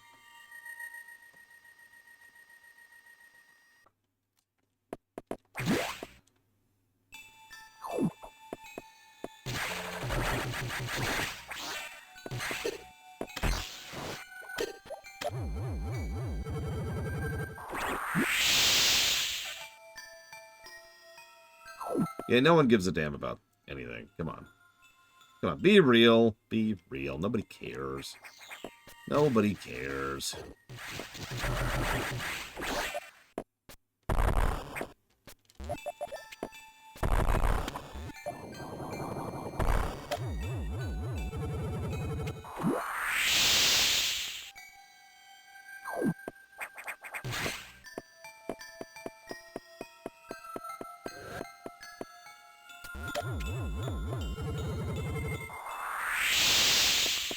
Oh, that's cute.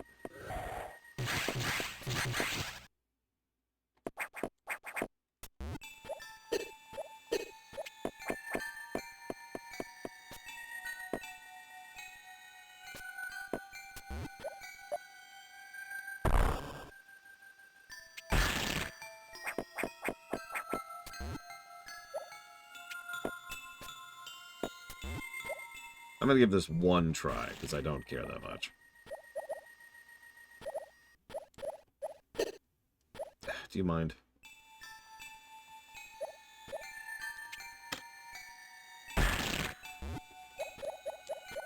Nope. Alright, we're done.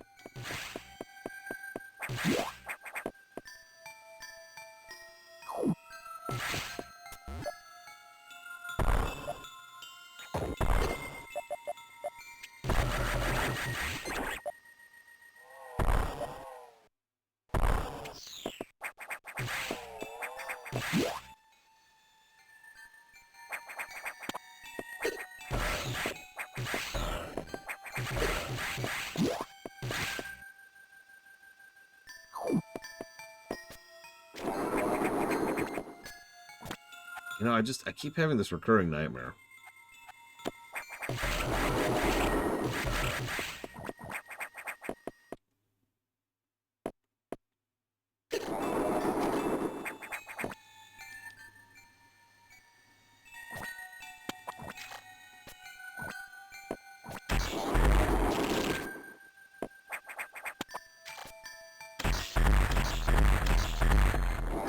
What?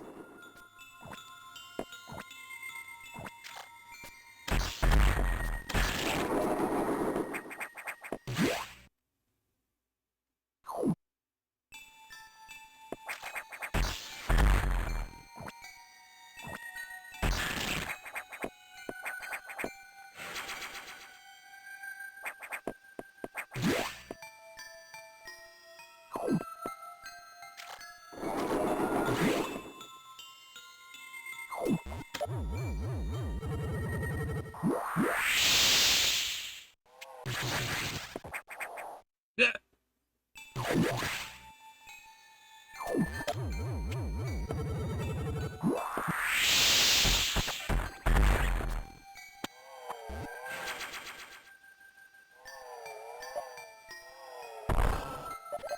Yeah, the Nightmare's been showing up a lot, which is funny because I don't think we even fight him for a bit. I could be wrong. Maybe we're further along than I think.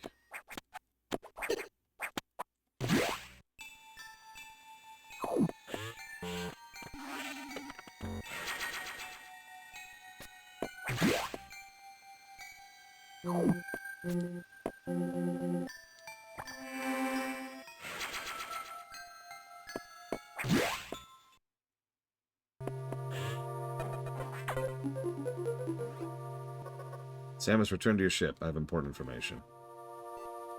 Okay.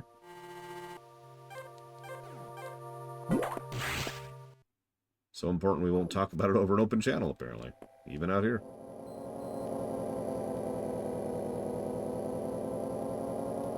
As I walked back to my ship, I knew that Adam had something important to tell me. I don't know what it was, but whatever it was surely important, and something that would be told to me upon my return. This telling of information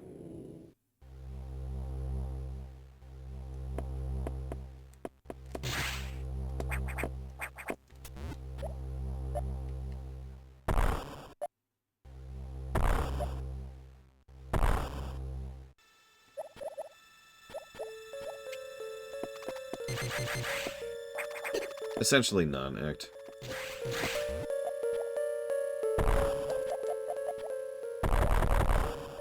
Other than Aphrodite, of course.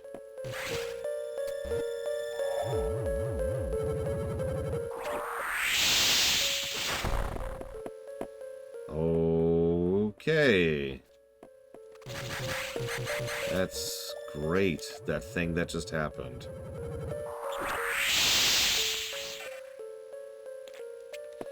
If I might be so bold, I think that part of the problem with Other M,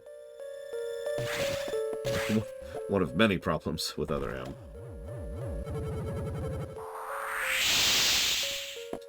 is it's a really common problem I notice. It's a lot of people seem to think that the moment you add money, you have solved all the problems of production. And so Other M had this really big budget and access to tons of different studios to farm out to make the biggest, flashiest game they possibly could. But they didn't do anything to actually make that game good. They just made it more.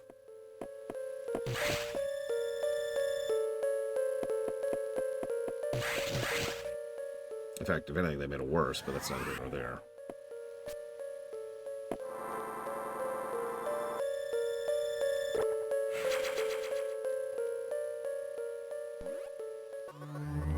The main silo of the reactor core has gone offline. That's why all elevators and station systems are down. Elevators and hatches won't work. This doesn't bode well. If you can get to this point, you may be able to start the auxiliary power system. Then we can figure out why the main silo went offline. By the way, I asked you to return here to tell you, some strange creatures have boarded your ship. I confirmed they were not X-hosts and gave them a berth. Do you know anything about these strange creatures? Were they the source of the healthy biosigns earlier? Very well then, their presence in the midst of this disaster must have some significance. I will keep them here. Thanks, Adam. I'm telling you, it's canon. Saving the animals is canon.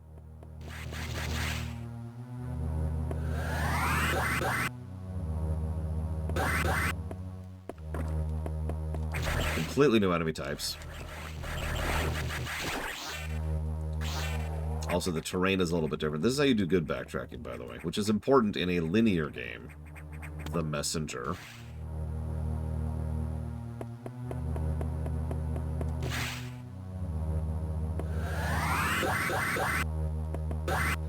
I am quite aware, and I absolutely agree with the decision they made, Zalok. It's exactly what I would have done. They had to announce it because of legality, and they did. So, getting ahead of that, both financially and for the viewers, the players, the fans, was absolutely the right call. Oh, oh, Stretch, forgive me. Thank you, Surf, for the sub. Always appreciate you. Thank you. If you want to put that towards up to 3 things, please let me know. But it is good to see you. Hopefully you're doing as well as you could be.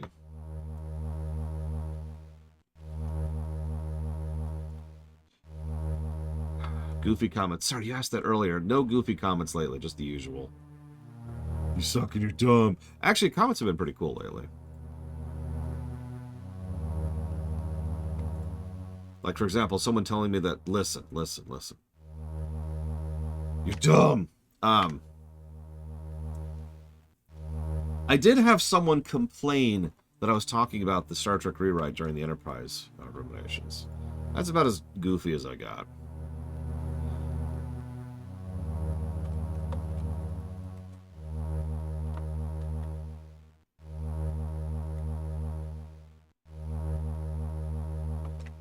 Oh yeah, Spartan commented and said, "You're dumb!" He said it just like that, too. Right, now the doors are working. Ah, oh, Laura, wake up.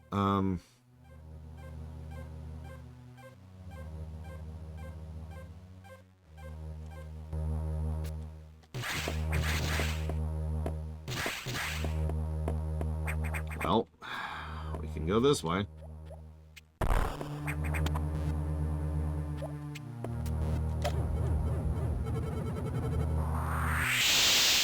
Did you like it, Yura? Oh, yeah, that's always the frustrating thing. I mean, granted, if someone says why they think I'm dumb, there's actually a pretty decent chance I don't agree with them.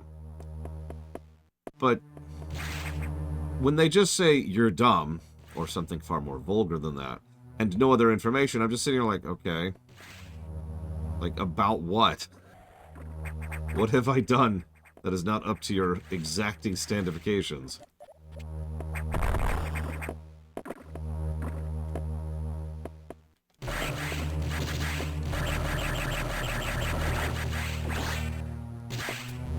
Oh my god, why would you watch Alien 3, Talmurid? Why? Why would you do this thing?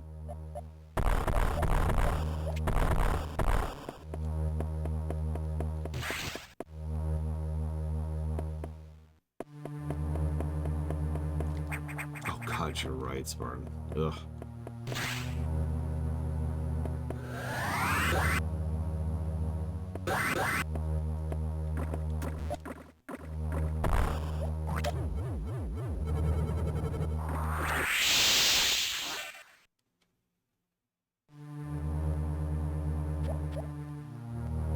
Nice place. Don't mind if I blow it up. I do like the tiny touch that some of the doors would be stuck in auto open if the power goes out, because that actually makes sense. Right? Like, that's the kind of emergency system we have in place now in real life.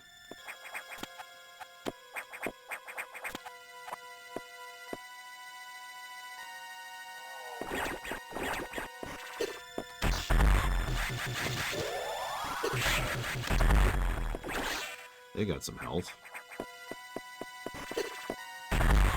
Fucking space pirates. Go away.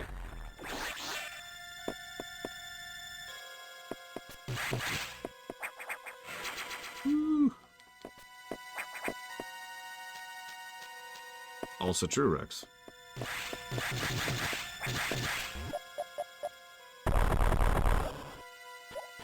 fact, let's go and jot that down really quick. I gave that positive to AM2R. I'm going to give it to this one.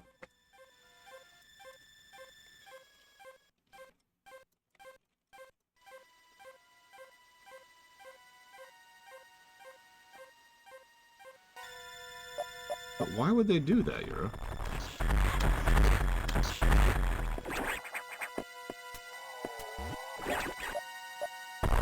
Yes, you did, Sloke. It was a terrible game. I gave it a 50 negatives for not being officially Nintendo licensed product.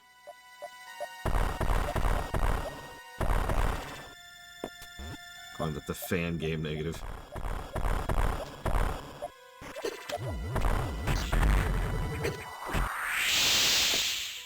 These guys hurt too. See you around, Jay Palmer.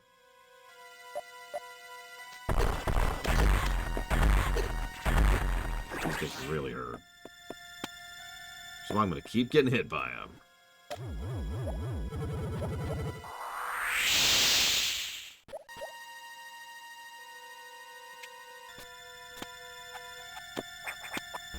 Alright. How's our door lock? Not bad, actually.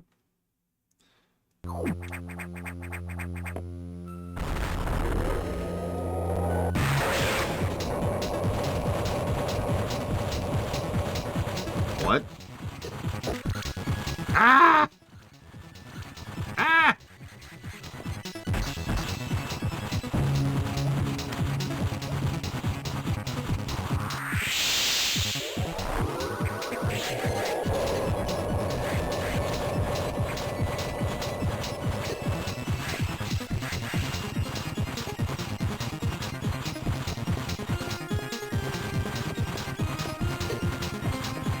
Yeah, but where's the crab's weak point?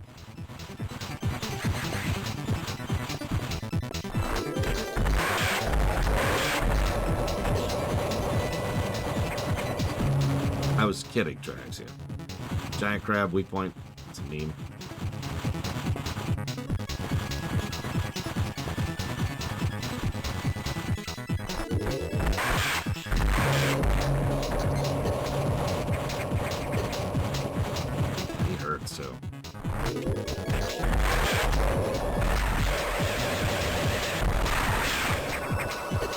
What?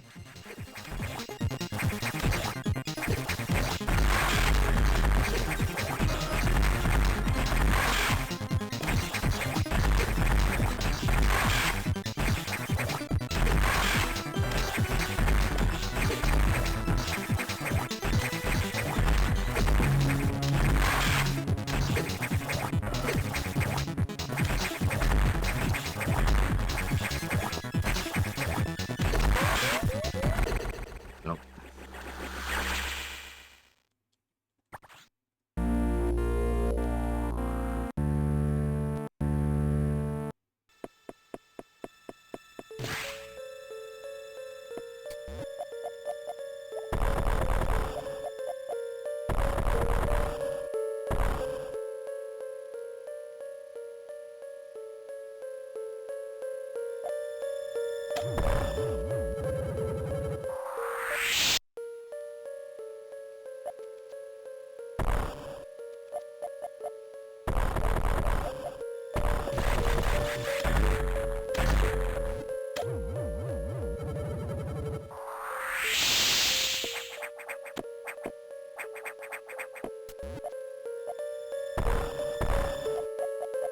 That's a good question, Smart.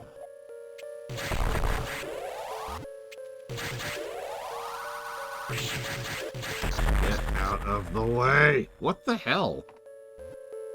Okay.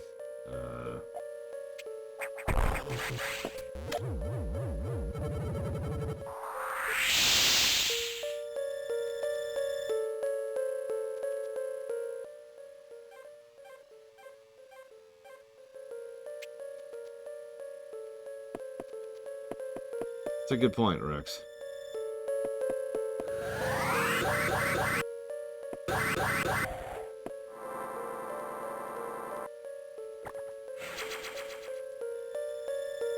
Yep, okay, yep, you're right. It's saved before I talk to Adam.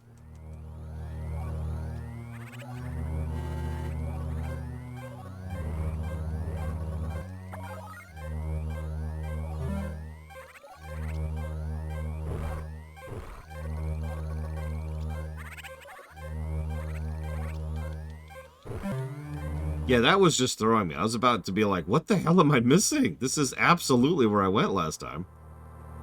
So let's save again. Ooh.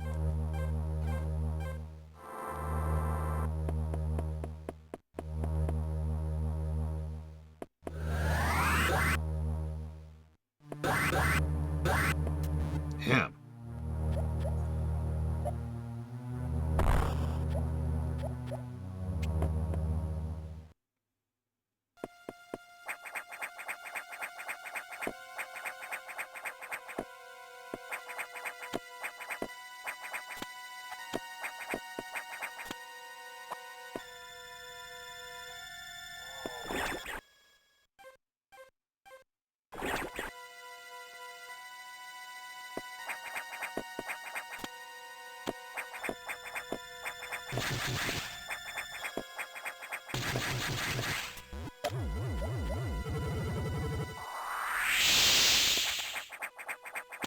Yeah, the insects definitely are waist-high walls, which is kind of weird, but here we are.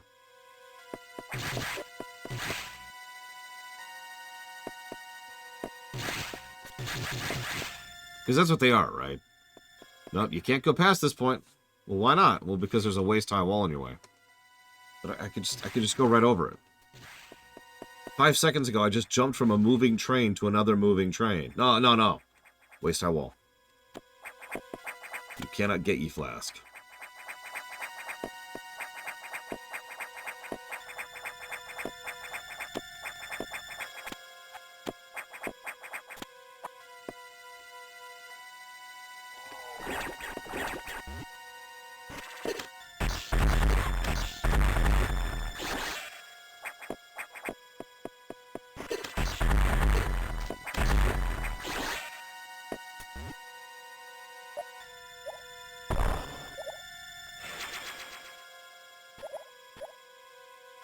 I was just thinking that, Rex, because the thought that I had when I went into the tower the second time was like, oh, you know what? There's probably a save point here. duh. I should probably find and use that. And then I saw that it was out of power, and there was just this moment of, welp. It's egg on my face.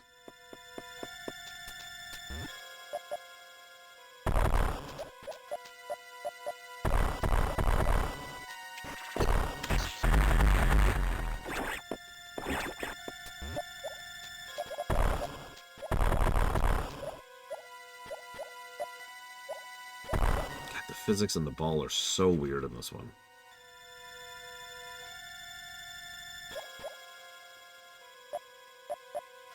The same thing happened to the wrecked ship very briefly, though, Zalog.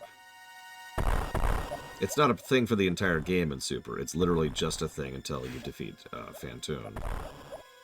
And from a purely gameplay perspective, the purpose it serves is funneling you to Phantoon himself. So, I don't mind it particularly in Super.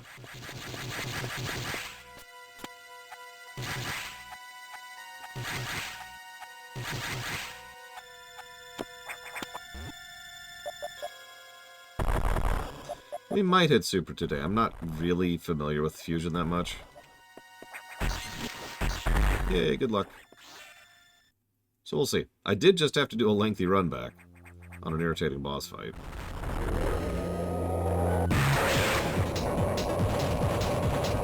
That's cool. Okay. That's even more cool.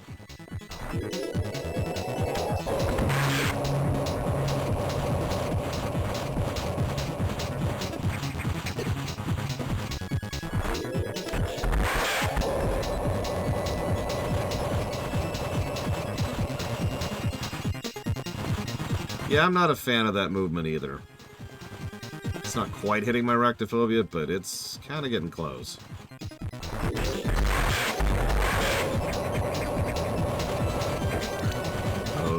Okay. Sure, this is a thing that has happened.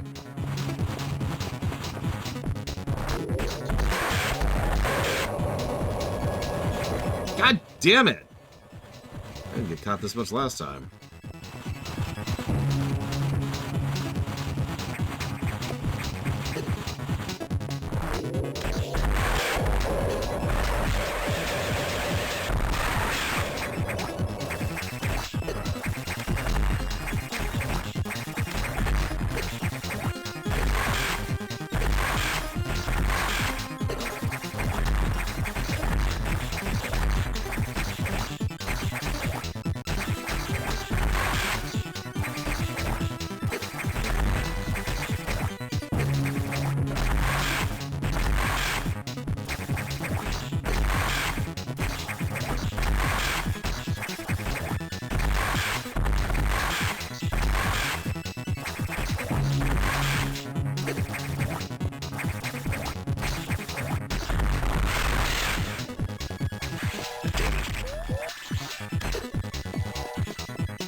Yep, I knew that was going to happen, too.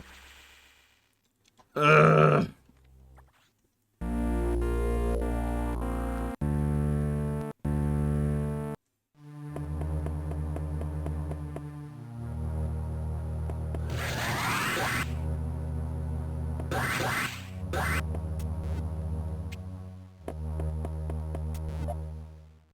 I have to admit, I'm not a big fan of the colossal iframes that the X-Parasite bosses all have. Like 3 solid seconds of, no, you can't hit me right now. Why not? Well, because you just hit me. I didn't like that in the later Mega Man X games either. You remember that? In the later Mega Man X games, if you hit a boss with their weak point, they actually go invuln for several seconds in a row.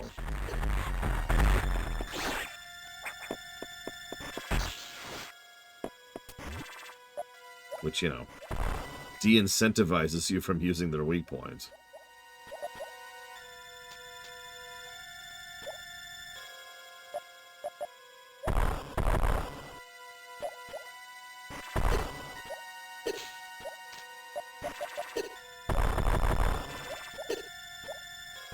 Could you go down, please? Thank you. Oh, yeah, that's another thing. Collision damage, which continues to be terrible in every game ever. That's an exaggeration, but I'm not a big fan of collision damage. Ever have been.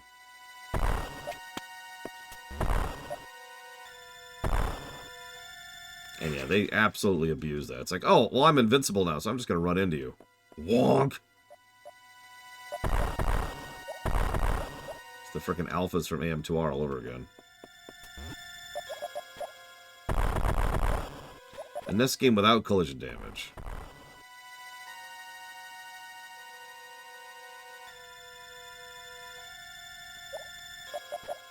Final Fantasy 1. No, I can't think of one.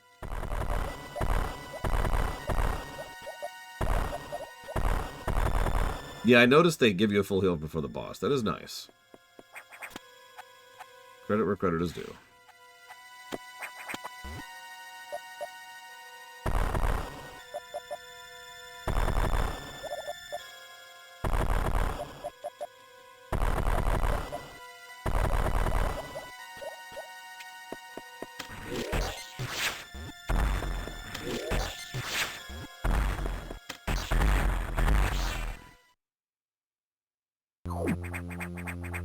Well, that's why I corrected myself. So look, sometimes charge damage makes perfect sense.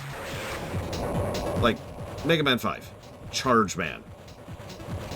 If he charges into you, you should probably take damage from that. That makes sense. I'm with that.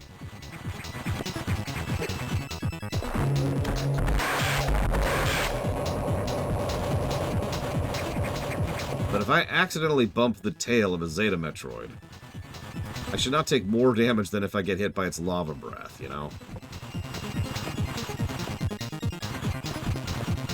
Oh my god, RNG!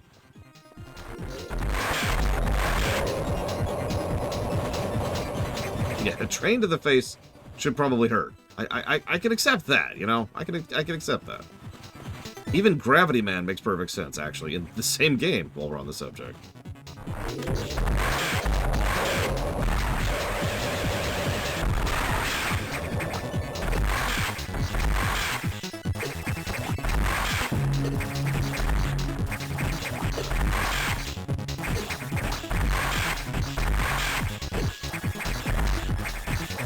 Now, even the screw attack here makes a degree of sense, because he's using screw attack, so, yeah, sure.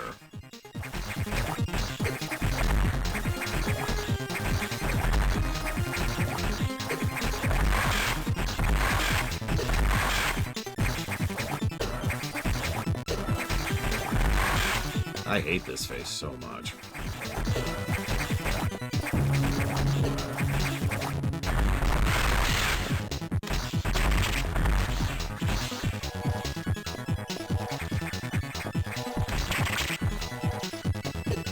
I hate this face more, though.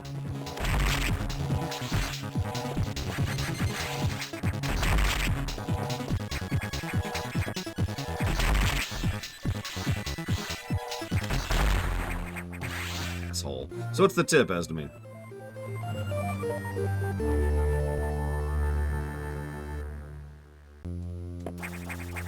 Sorry, it's not actually screw attack, so it makes even less sense.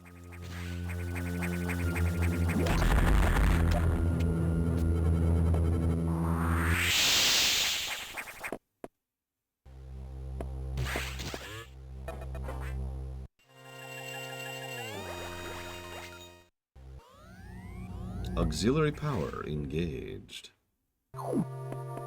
Reticulating splines. Save rooms and recharge rooms back online, but with only auxiliary power, no elevators or hatches will work. Without the main silo, we're stuck. I believe the source of the problem is the vegetation you saw earlier, choking the reactor core components. Got it. We'll have to find the source of those roots to proceed.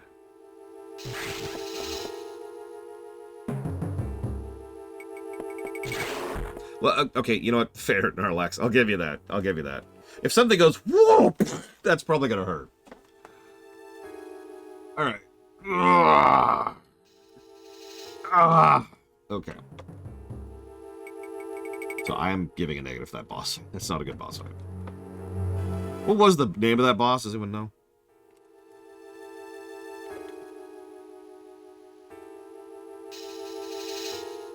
Seriously? The spider boss is called Yakuza? I like Woo Spider better. Woo!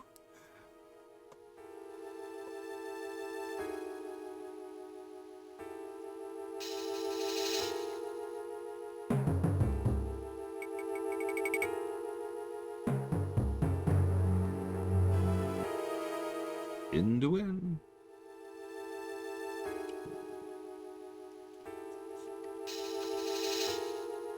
Okay.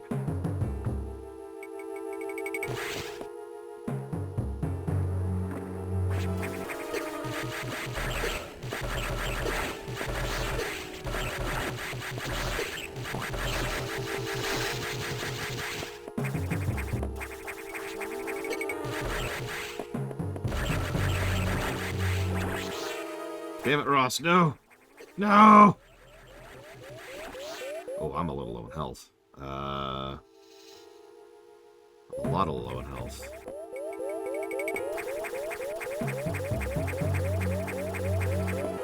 Come on, I have space jump.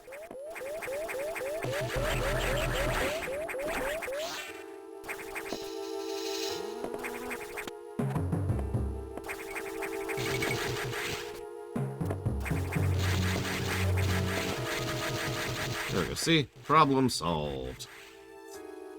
Thank you for 4 years, Ross. Always appreciate you.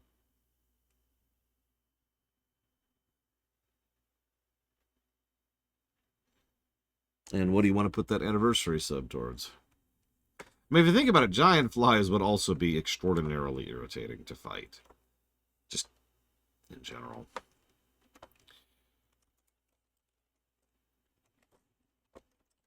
So, like, dragon, one shot, which I still don't know what it is. Don't tell me. Pokemon Violet. You got it.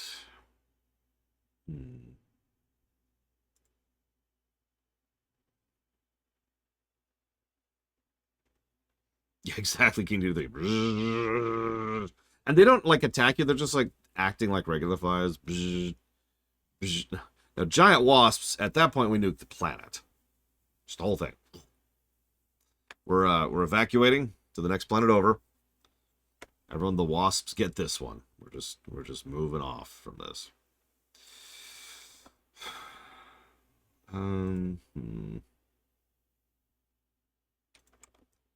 Look at my notes. Okay.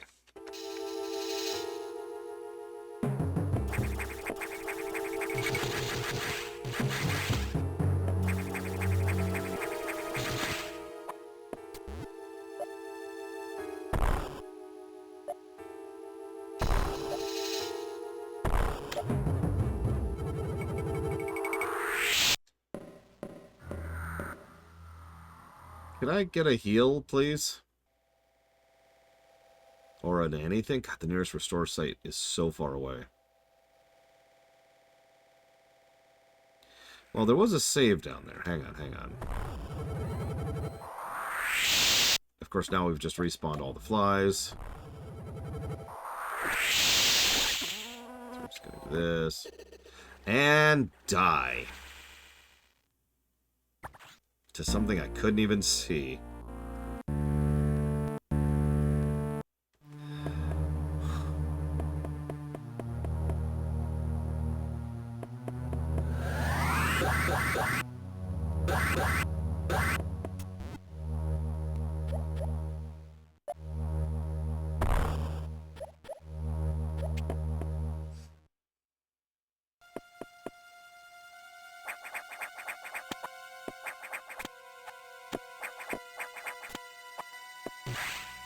That's a good question, Noctis. Before I give that negative, before I blame the game for something which might be my fault, we're gonna try something. Right after we kill Yakuza for the third time, actually. So that should be fun.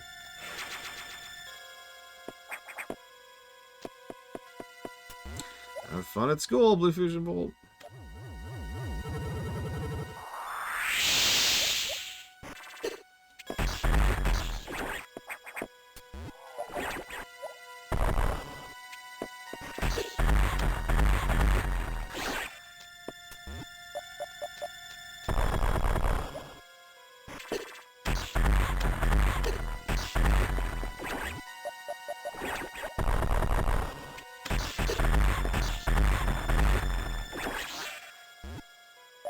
Oh, all the time. Well, okay, let me walk that back. One of my more common recurring dreams is that I'm back in high school, specifically. And it's always the same type of dream, too. I'm back in high school. It's usually the end of my lunch break, and I'm trying to figure out where my classes are. And for the life of me, I can't remember where my classes are. Probably because, you know, I haven't been to high school in 30 years.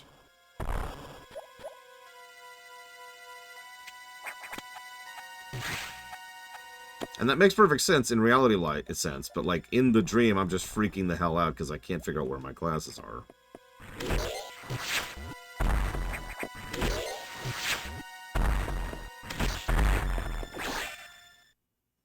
Round 4? I don't even know at this point.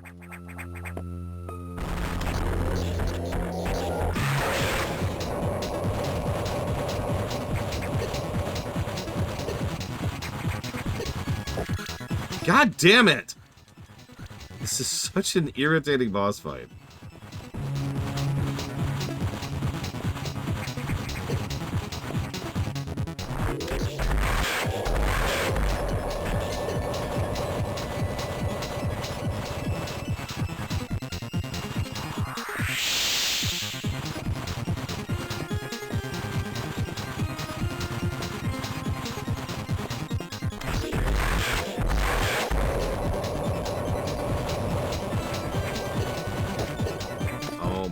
Oh my god!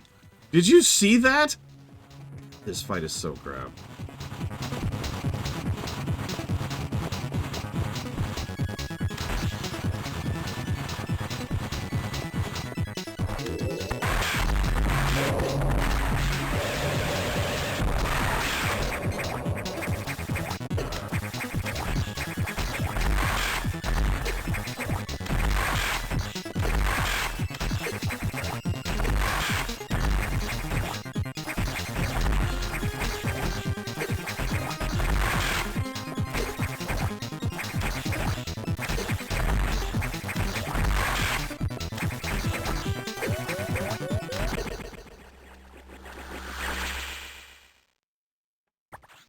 I don't think the middle works, estimate.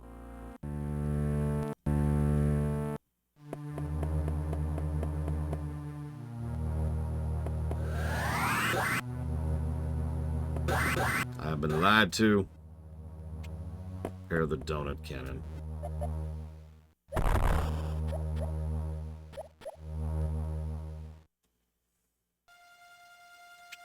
I actually tend to have a similar dream, Narlax. It's really, really common, and it's always the exact same concept. The brakes don't quite work. They work a little bit, but not quite. You know what I mean? And I can never fully stop the car. And so there's this overwhelming sensation of being out of control, because I cannot stop the car. And like, I'm approaching a stoplight, and there's nothing I can do about it. I'm just going to hit the car in front of me, and I know that. And that's not a fun sensation.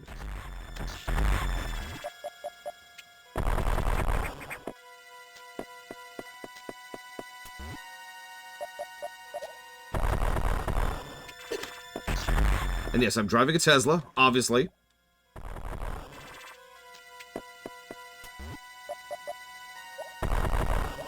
It's okay. After buying that stupid car, I also spent extra money on the, what's it called? The ceramic coating you could get for a Tesla to protect its terrible, terrible exterior.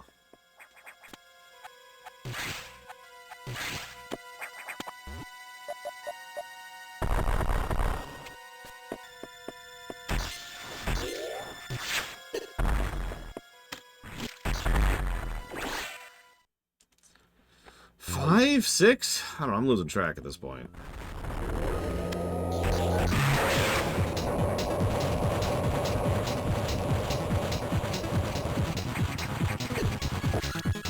Oh, bull crap!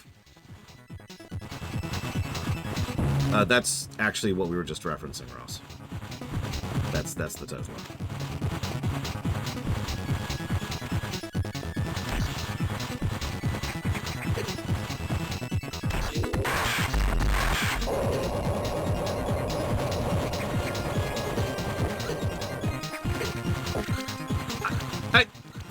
Why?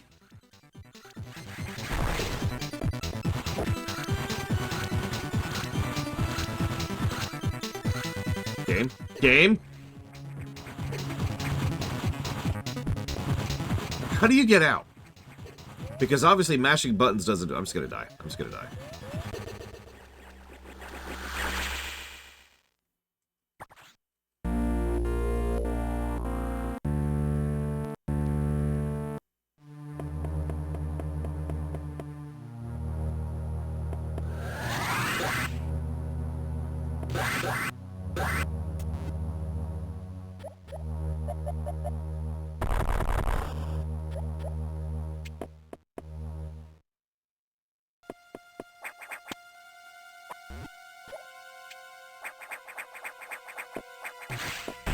Yeah, who would ever get a Cybertruck? God. I mean, we know the type of person, right? We know the type of person who would get a Cybertruck. And they're the type of person who is not watching me right now.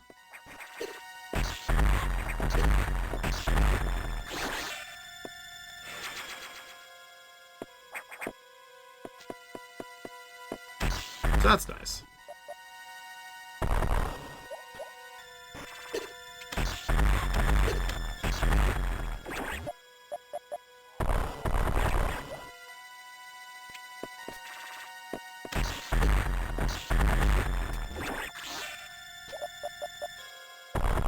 I was just waiting for someone in chat to be like, actually, I own a Cybertruck. If I got a Cybertruck for free, I would immediately sell it. No joke. That thing is worse than worthless as an actual vehicle. And a colossal money sinkhole.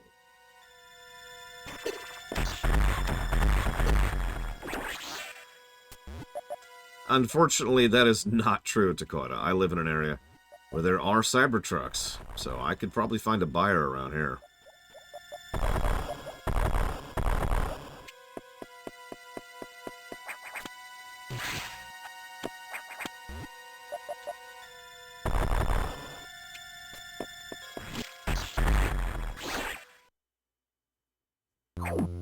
Yeah, as I suppose I just demonstrated, Ross.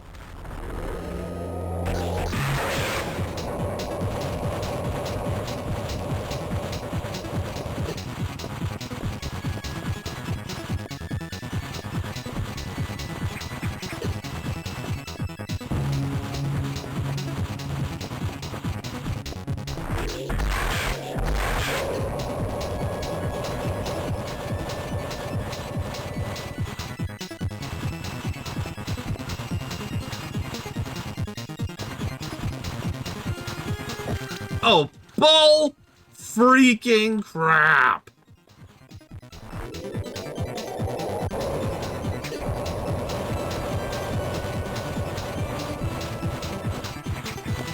I've seen less stupid grabs in Dark Souls.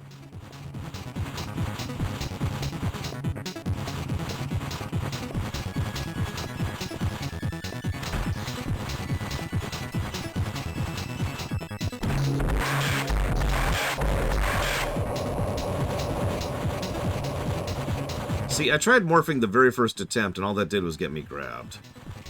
That's why I wasn't doing that.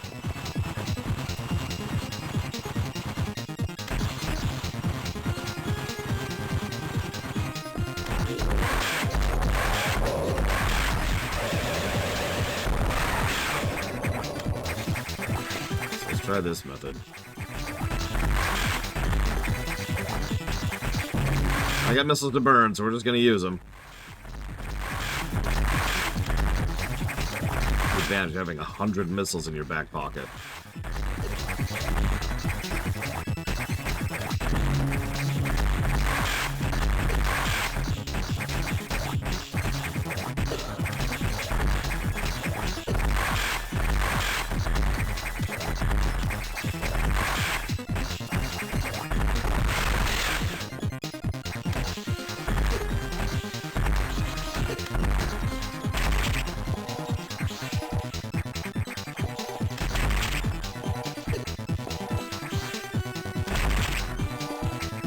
Really as an alpha Metroid.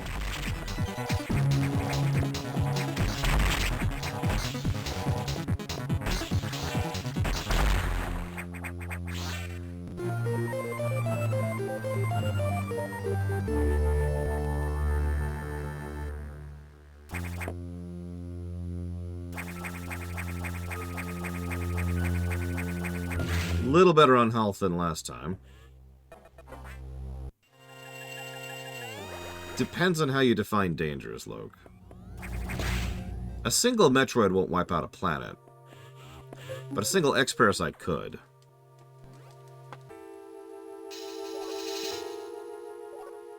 By contrast, however, a Metroid will beat out an X-Parasite 10 times out of 10, so... Metroids are also really, really strong, like just individually.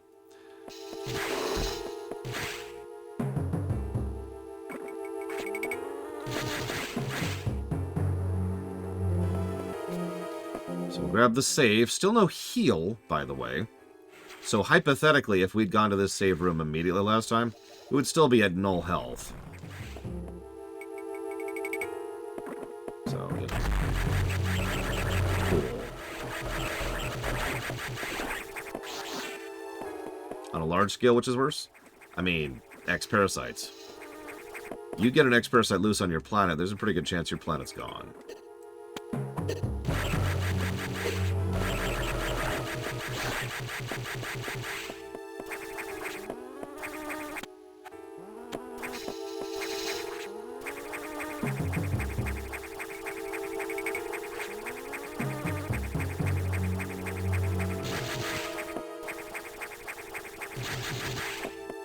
Yeah, what's that old saying? We need to get the ferret to get rid of the snakes or something like that.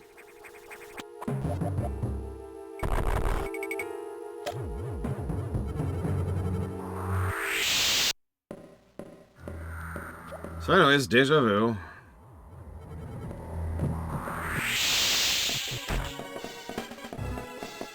Oh my god.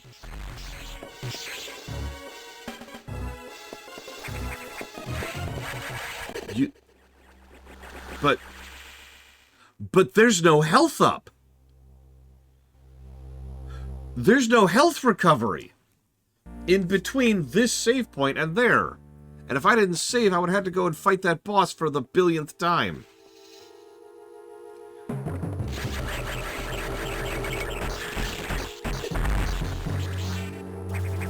This is doubly perplexing because Adam, I know it's been like 7 years since I just read it out loud, but Adam just made a point of saying recharge stations are back online in addition to save points. Does the game seriously expect me to go back up to my ship? If that's even possible.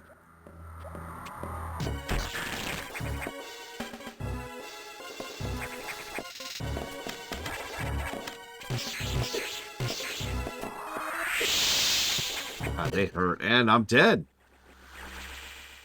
Wow, that's crazy. That's why I was thinking about it, Loke. That's why I bothered to go save this time. Not just to lock it in, but I was wondering if there's a recharge station down here. There isn't.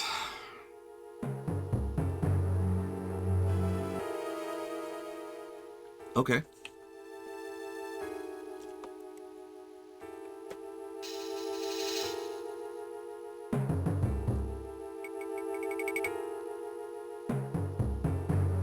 If it's hidden, that's honestly the same negative.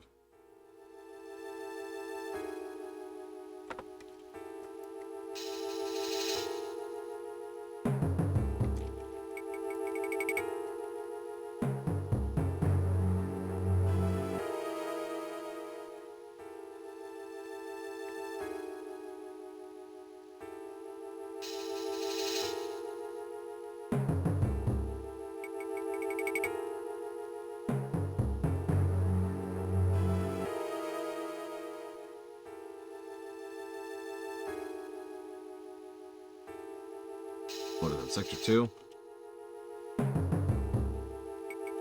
Well, hang on. Let me see if I can just find a map here. Now I'm curious.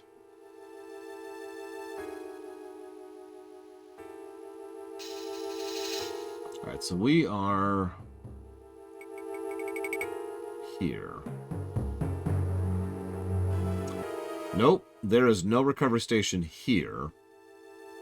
This leads to Sector 2, which is up there. And there's no recovery station near there either. So yeah, no, there is no nearby recovery station other than the ship. Happy Wednesday, TSB. No, this is petty.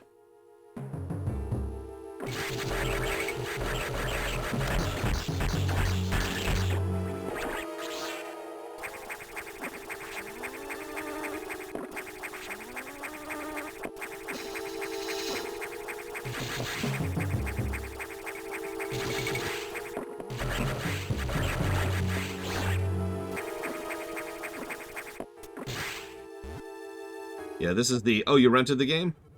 Well, you're gonna have to rent it again, bucko. Now, I have a theory. Or not. I was gonna try to wait out the SAX, but then I screwed up.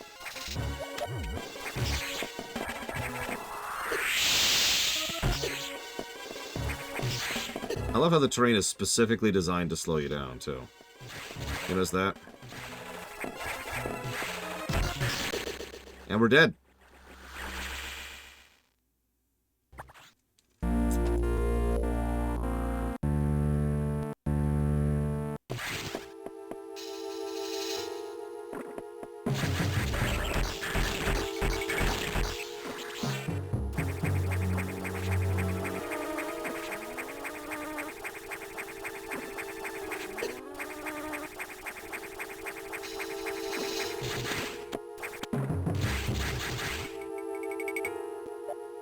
We probably could farm,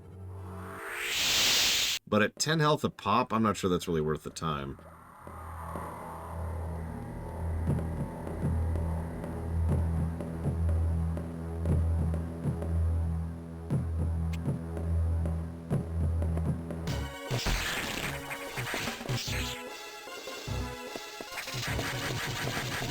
Alright, so whoever told me I could do that is lying. Oh my god! Oh my god.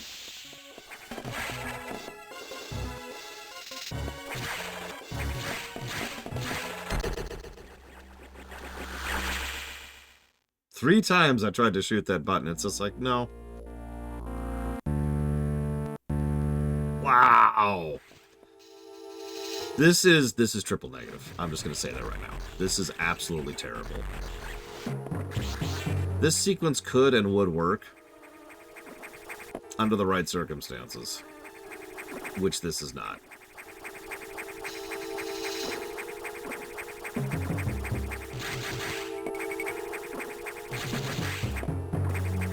I mean, even when you get insta-killed in Dread, you remember those sequences? The, what's that called? The time to restart or whatever that's called? There's actually a specific gaming term for that. The time in between attempts is very low.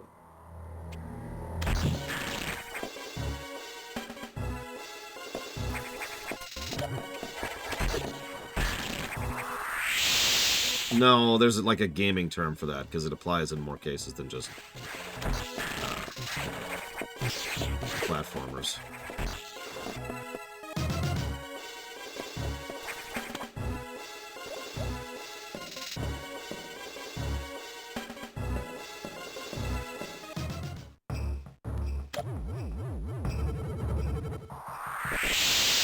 And now, of course, we are even lower on health than we were before. Sakes. It's okay, there's a recharge station nearby, right? Right? The answer is no, there is not.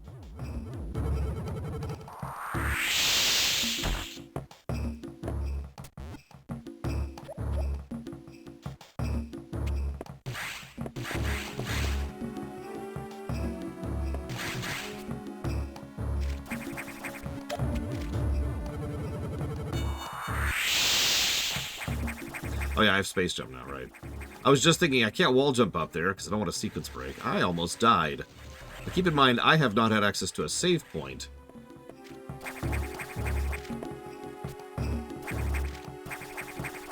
Still, by the way, don't have access to a save point.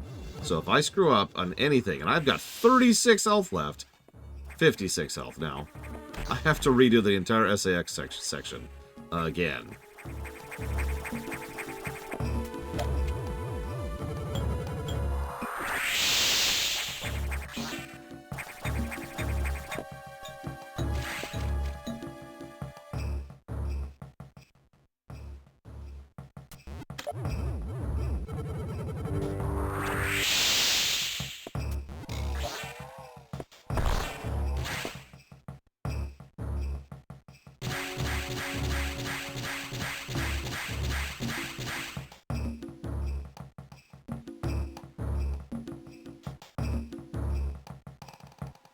No power. Now, I know what you're saying. Of course the door doesn't open. There's no power. If you've been paying attention, they have very specifically had specific doors unlocked. Just open. Otherwise, we wouldn't be able to progress at all. So, it was within the game designer's ability, like these two right here. It was within their ability, it was within their power to have the save door open so you can freaking save.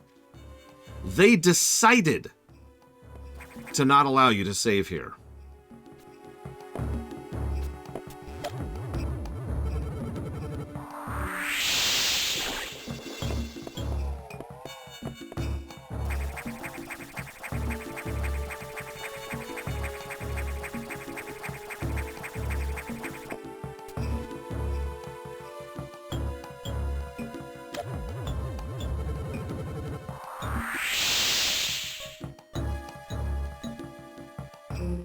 Point in case.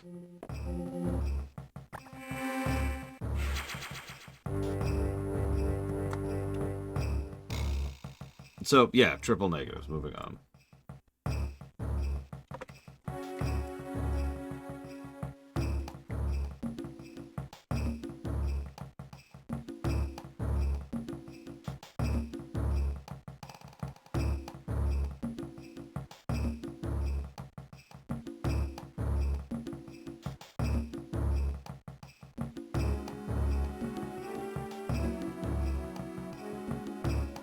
Okay.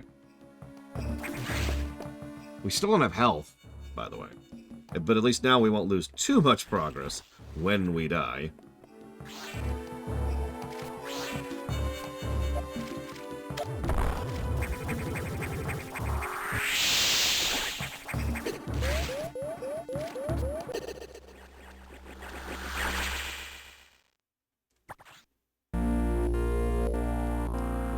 Point in case.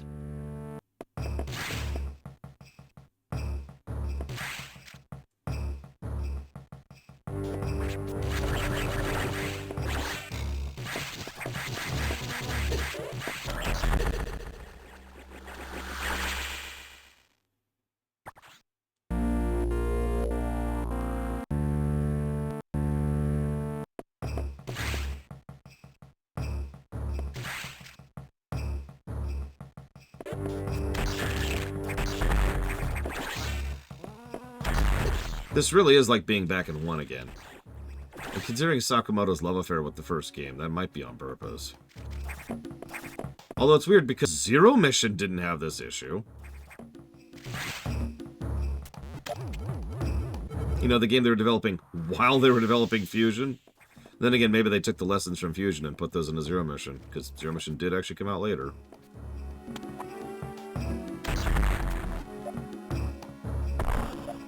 Oh, I'm out of power bombs. Wow.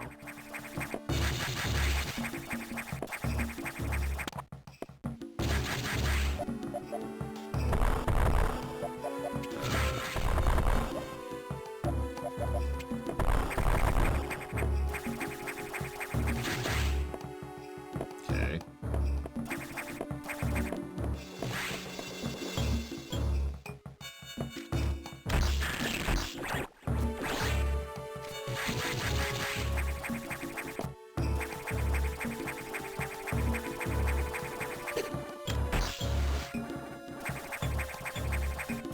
Wonder something funny, Narlax? One of the things Super Metroid was actually known for was the insane amount of playtesting and QA they put into the game.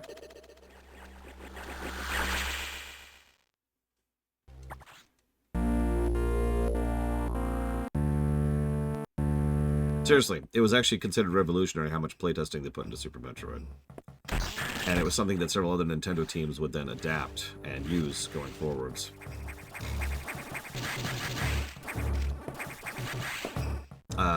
They had a term for it. They called it a running meeting. Or running a meeting or something like that. Probably works better in Japanese. But the idea is really simple. Everyone not familiar with the game in the office, you know, other staff members, would have to go through the game front to back. If every single staff member couldn't beat the game, then they would try to figure out why. And they would work with it from that point onwards. Now, say what you like, that worked pretty freaking well. And like I said, it's been a standard for Nintendo games. Mostly ever since, with a couple of asterisks here and there.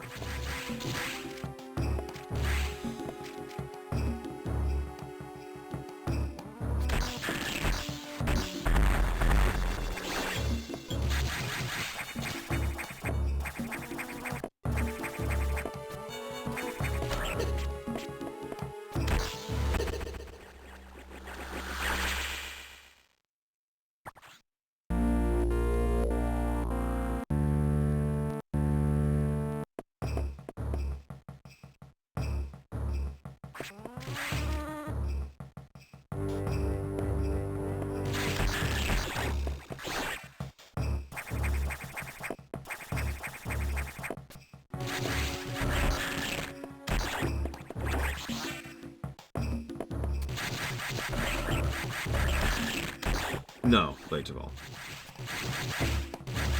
Obviously, there are plenty of games and movies and shows and books whose stories have been absolutely ruined by marketing.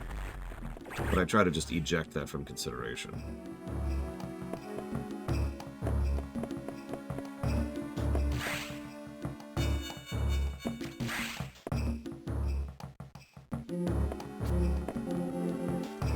Yeah, you see what I'm doing.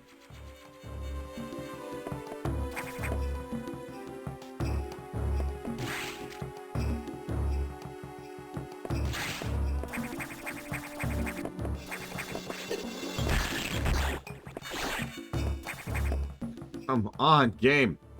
Right, I was already going to give a negative to the space jump for pretty much the super reason.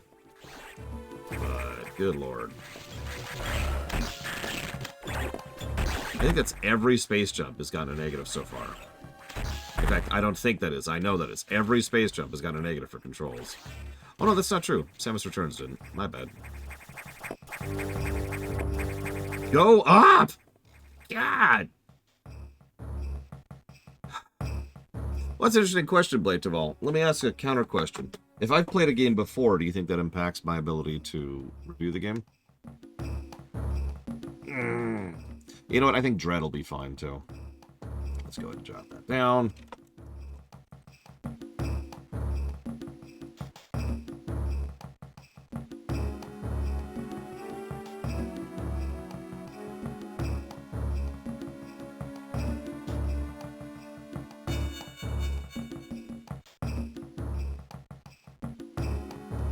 I mean, Super's going to score really well. Just going to give that away. That's going to be truthful. I'm being very honest. I have written down 5 negatives. I've got them written down on my phone right here. We're going to give 3 walkthrough-itis negatives, 1 control negative, and a Raspberry Jam negative. Just bam, right off the bat. And that is how we're going to start Super Metroid.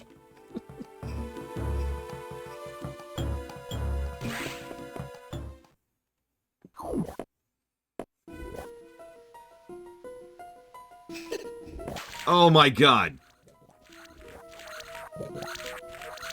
Game. Ah!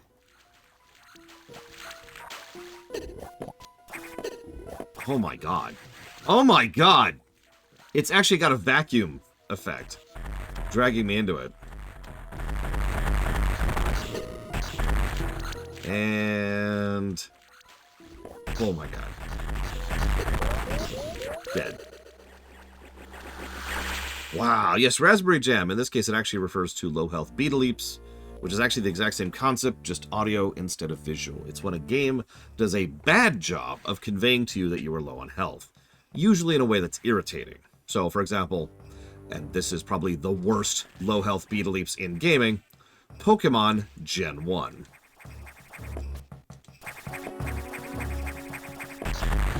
If you don't remember what that sounds like, a quick YouTube will help you out, because I don't want to kill everyone's ears right now by repeating it for you. Oh god, it totally is, Estamine, you're right. Estamine's absolutely right. I don't know your gender, I shouldn't assume that. Oh god! You've got things that drag you into something that's hard to get out of, and things shooting at you periodically, and you've got to actually shoot the stationary thing over there. And it does tons of damage, and like I said, it's hard to get out of once you've fallen into it. Oh my god, do you see that? It's just dragging me in. What are you supposed to do on this boss?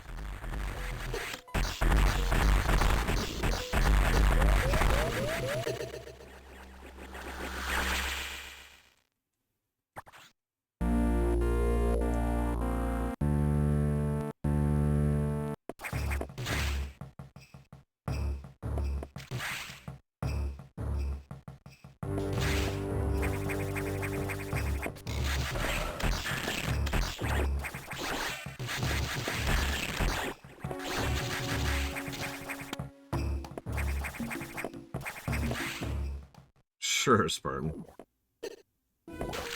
Oh, I couldn't even get into the battle without immediately getting knocked into something.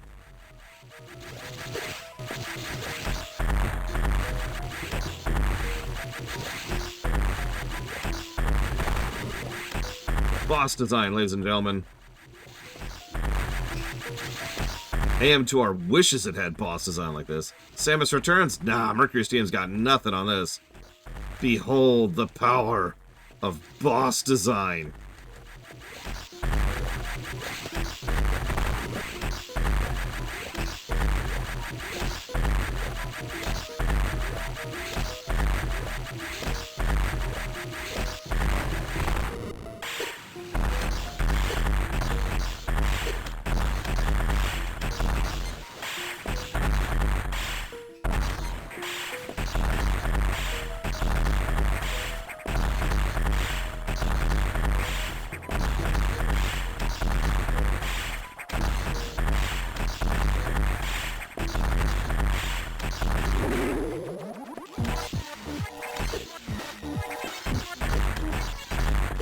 Could you not live in my hitbox, please?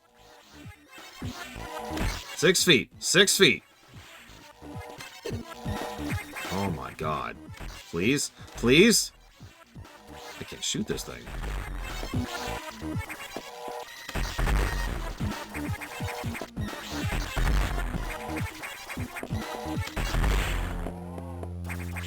Asshole.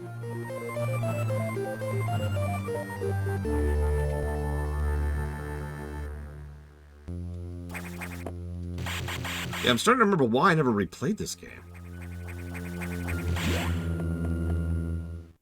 Can I save and or repair? No, of course not. You don't get a recovery station. Screw you. You have like 40 health back. Actually, I think it was 120 health, but still, that's it. 120 health is a joke at this point in the game.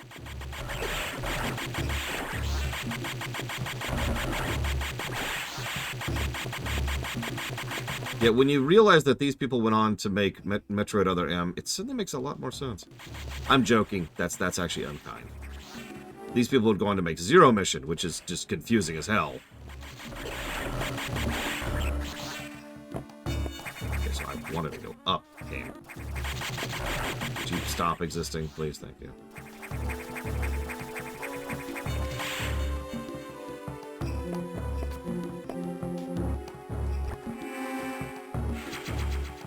Yeah, that's one of the worst types of boss designs, in my opinion. A boss that's punishing and boring at the same time. Okay, I'm going to punch up, and then I'm going to punch low. If I hit you twice, you die, and you have to start over. Boom, boom, boom. You know the boss type. You've played video games before.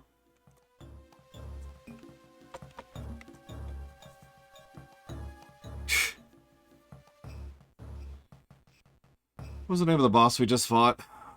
Boss we just fought. I don't actually like clam chowder. Thank you, Estimate. Spore Mother.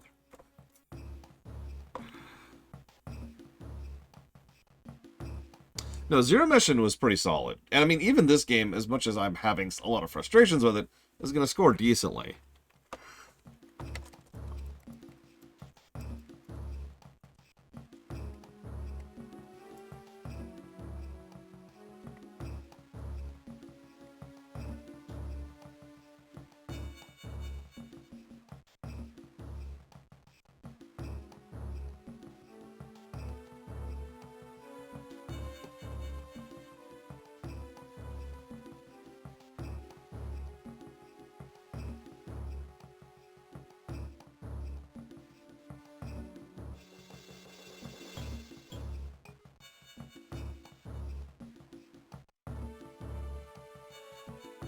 Oh, God, I don't even want to think about Nightmare right now.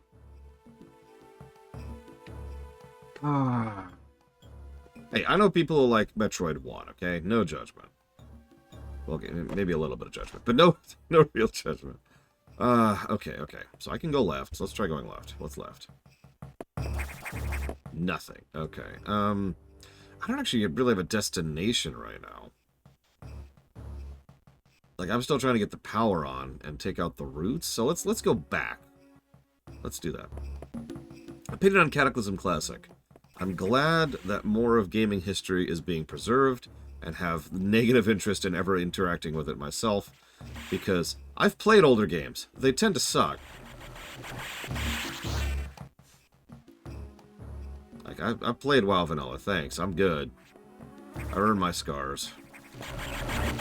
I would say I am my scars.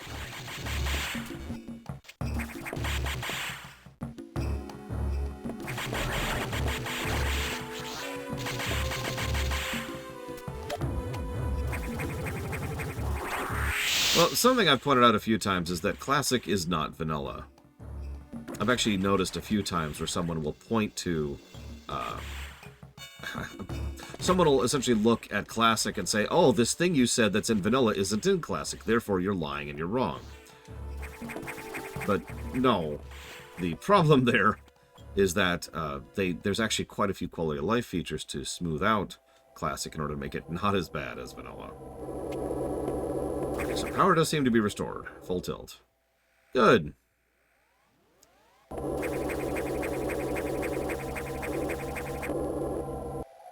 That's probably very, very safe, too. Well, that's another thing, too. I've actually mentioned a few things today that were awful about WoW Vanilla. And so I'm sure some of you had the, like, immediate quiet reaction. Nobody called me on it. But they're like, no, that wasn't true. Or, that's not in Classic. Because a lot of people forget that Vanilla had a lot of patches.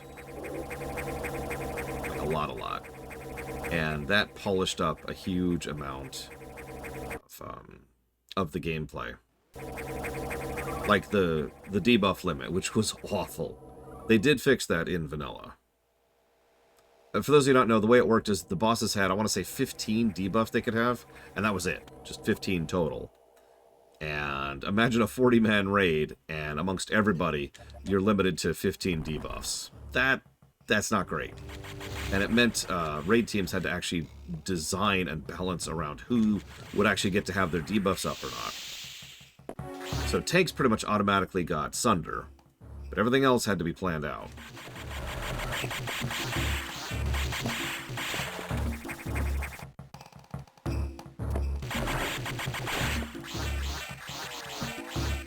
Weird room, but okay.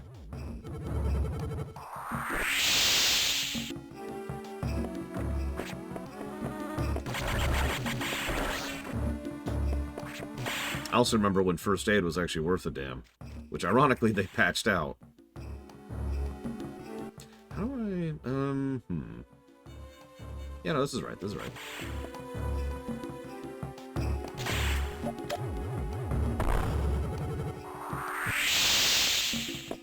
Really?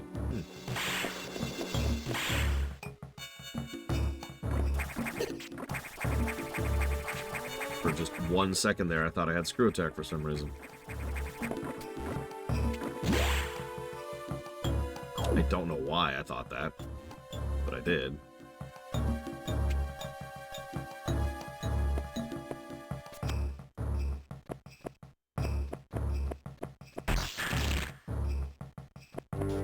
I mean, fair, Talia. No! Alright, whatever.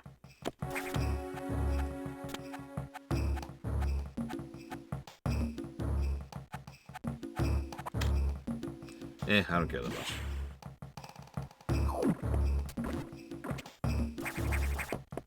Oh man, RFD. Original RFD.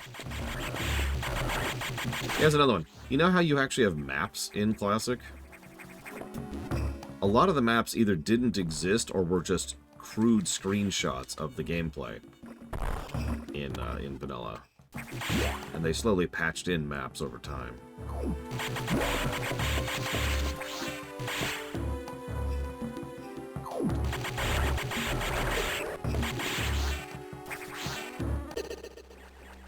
God damn, those hit hard. I've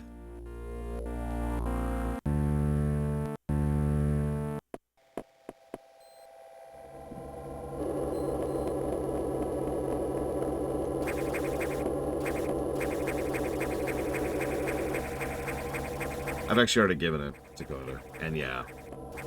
Interestingly enough, I was worried about giving the gotcha negative for Zero Mission, but they designed the game around the smaller screen, so it worked out pretty well there. Here, not so much.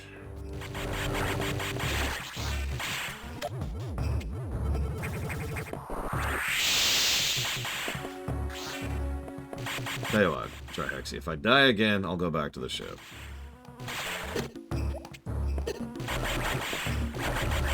Yeah, no, exactly as to mean. It's really strange, but then again, Zero Mission just seems to be a much more polished game than this in general. It makes me wonder a little bit, because the behind the scenes at this point in history was fascinating when it came to Metroid. Prime... So, I'm not going to talk too much about Metroid Prime during this series, because it only intersects a little bit with the rest of the games. But the Metroid series was kind of mud in several ways at this point. There were multiple interviews from multiple sources which all said the same thing. Nobody believed that the Metroid series could be done justice after Super, and there was a prevailing attitude at Nintendo to just let Metroid lie, just let it sit there.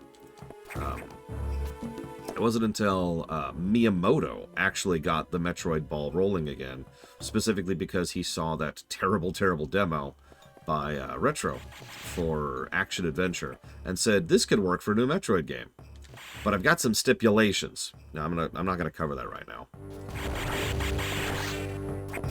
But the point being, that was what kind of got Metroid... God damn it! That's what got Metroid back on the map.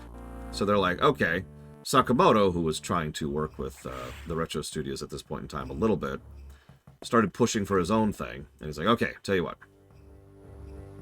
Why don't we really try to bring Metroid back in a big way? And they're like, you're right. We'll do a remake of the first Metroid on the GBA. And he's like, well, I kind of wanted to do a new game.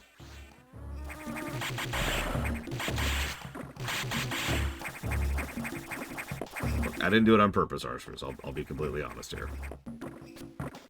The point I'm overall trying to reach... God damn! Literal one-shot. It's just Metroid 1. It's just Metroid 1.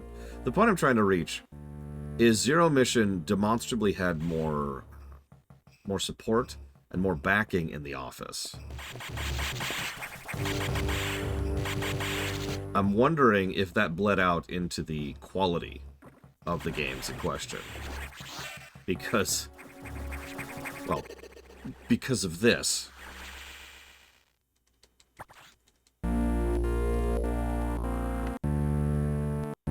Like, this is actually kind of crazy, to be completely honest with you.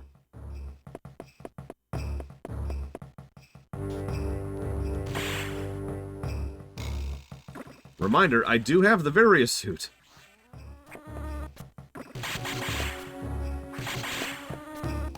I'm taking half damage from these wasps.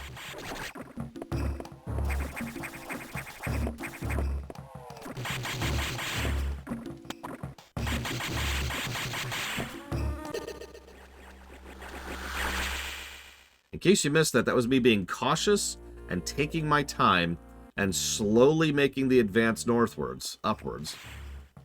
And then that goddamn wasp came out of absolutely nowhere and killed me, even though I was being cautious and slow and taking my time and trying not to have the exact thing that just happened happen.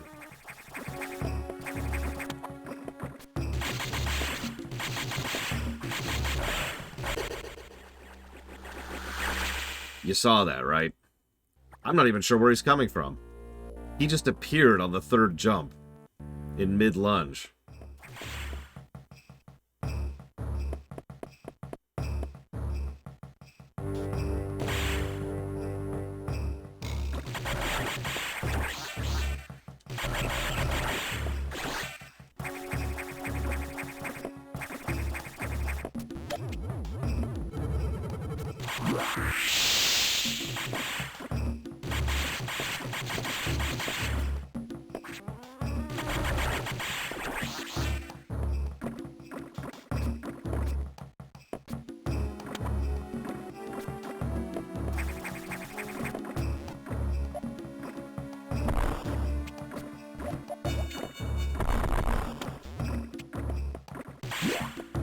You know, something they got very right in both Super and Zero Mission, and I think Samus Returns, is what I call dynamic item drops.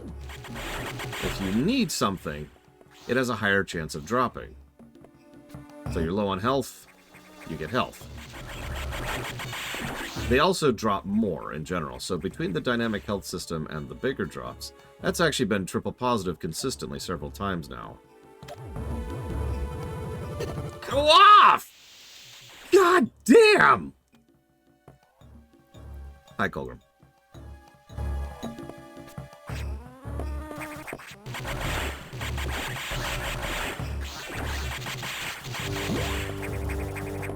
I don't think this game's going to get that positive, is what I'm trying to get to here.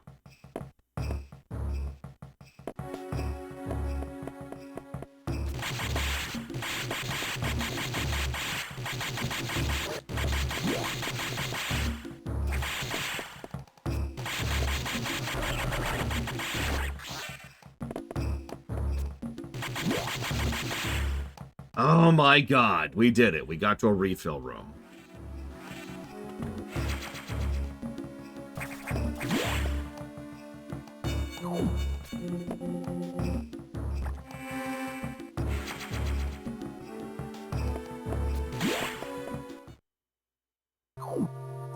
Before I let Adam yammer at me for a second.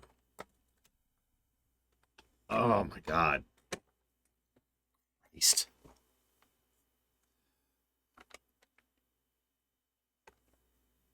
Yep, best game ever, Mr. Nuclear. Anyway, so negative to gameplay, as I was just saying. Let's see. Where is it? Yep, there it is.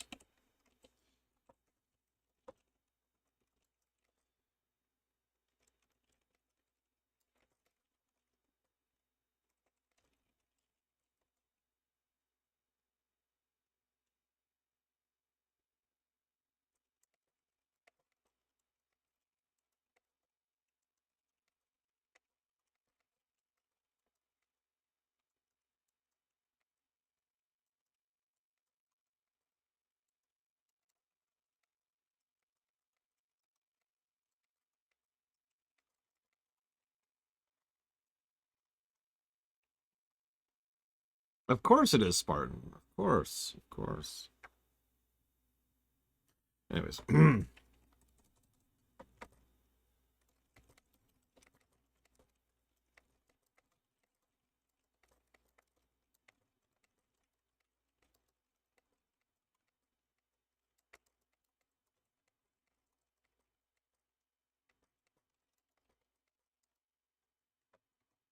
All right. What, Adam? I'm not really in a great mood. What? You've restored plasma beam functionality? Most unexpected. Even so, continue to avoid the SAX. It too may be stronger. And you still lack a few abilities crucial to survival. Wait a second. More trouble. Hold on.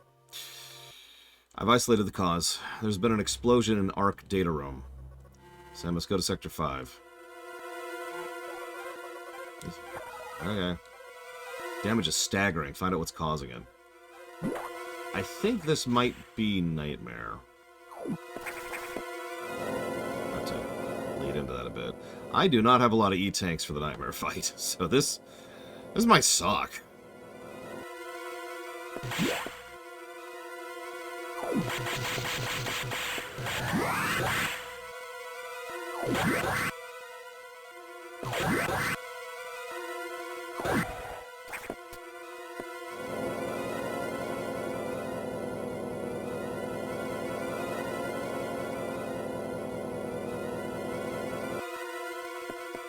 Yeah, let's do a backup save for no reason.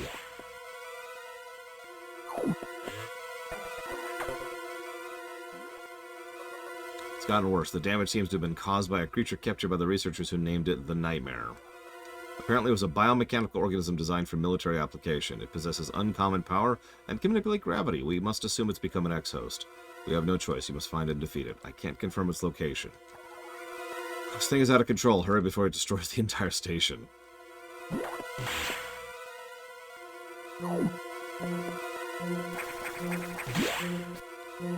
Oh wow, that's bad, Ross. Was it good, though? In addition to being bad.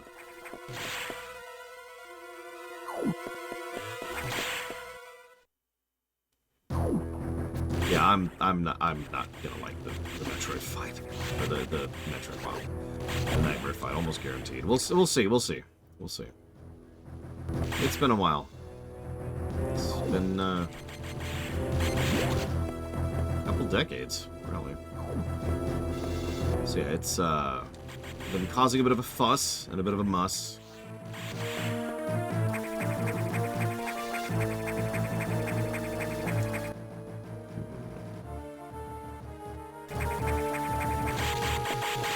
A great deal, Trihexia. We have that demonstrably. Almost every X-Parasite operates based on whatever it's mimicking. That's pretty universal.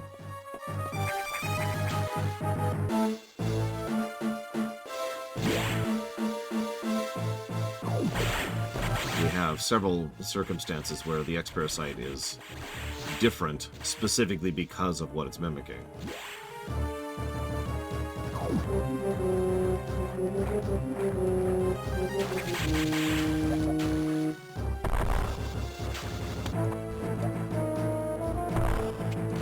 Remember which item this was. Oh, this stupid item. Yeah, screw that. That's just a missile. At least I think it's... Hang on, let me verify, because if that's an E-tank, I'll bother. But I think it's just a missile. That's a power bomb.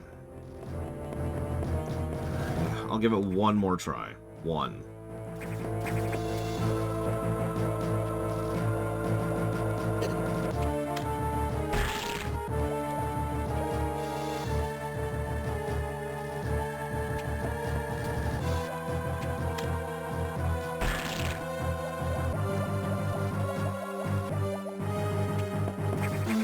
You were gonna get me with that, didn't you?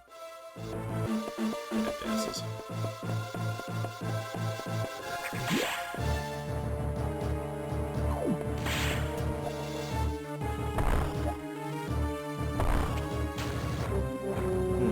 I remember 3 of those bosses, Rex. I'm wondering what the 2... Don't tell me, but I'm wondering what the 2 I don't remember are.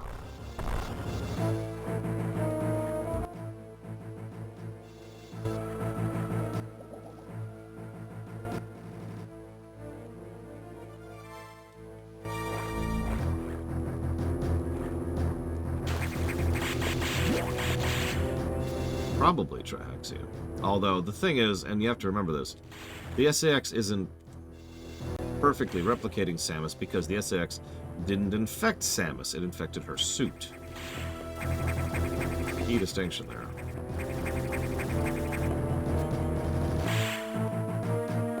It explains a lot of why Samus is acting the way, SAX is acting the way it is. If all you have is the armored suit and none of the Samus under there, or very, very little of the Samus in there,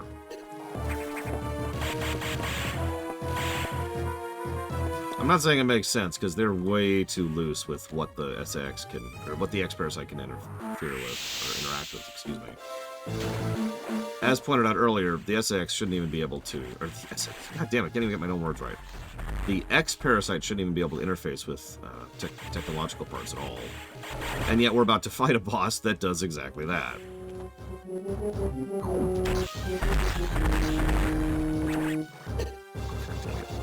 Literally shot from off screen. Go to hell.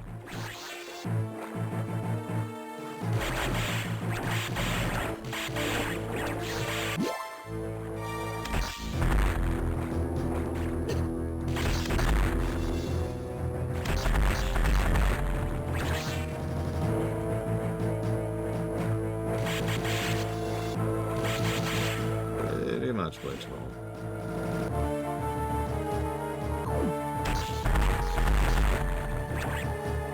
Well, no, and Diddy, you'd have one Samus, the X-Parasite Samus. When an X-Parasite infects someone, the original is destroyed completely. As permanently dead as anything can be in this setting.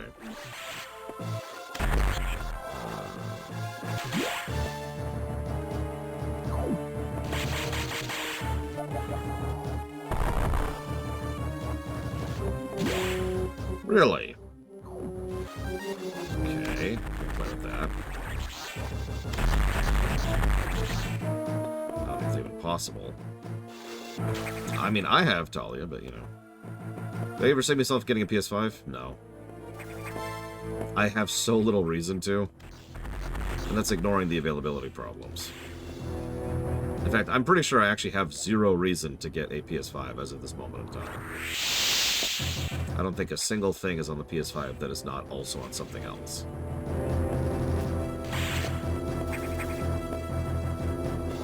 At least not that I care about.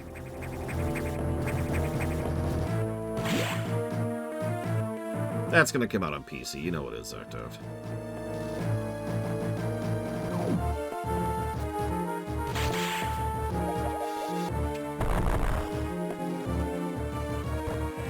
Well, let's see. Let's see if I can buy one right now. Not that I'm going to. That would be a colossal waste of money. What do we got?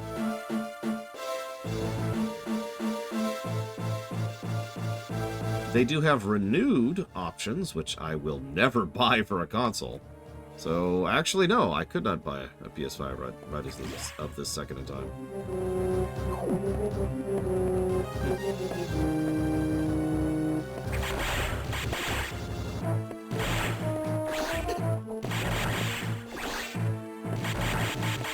But yeah, like, there's a couple of games that are currently PS5 exclusive, and all of them have a high certainty of becoming no longer a PS5 exclusive.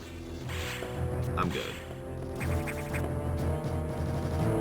They've already flat out said that FF7R2 is going to come out on PC. Like, they've admitted that openly.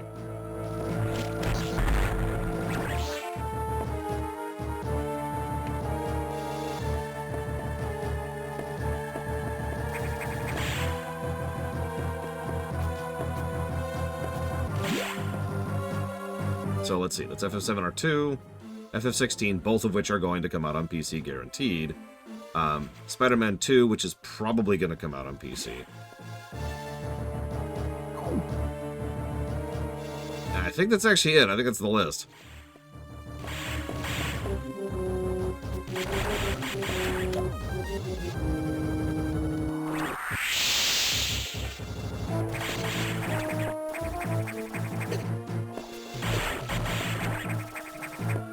Please? Please? Please? Please? Before I take even more damage? Thank you. Yeah, Demon Souls R probably won't, but I mean, honestly, who cares?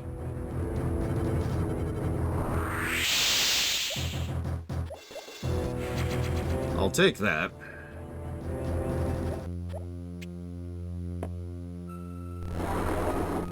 Last time.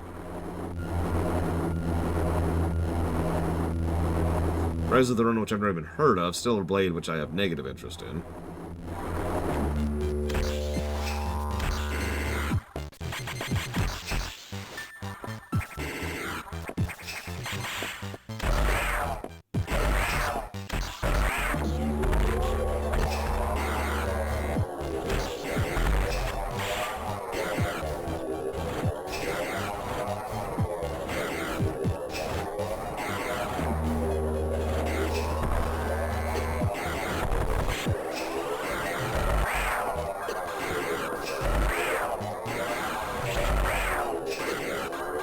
Ignore the stuff coming out of his eyes. It's fine. It's fine. Everything's fine.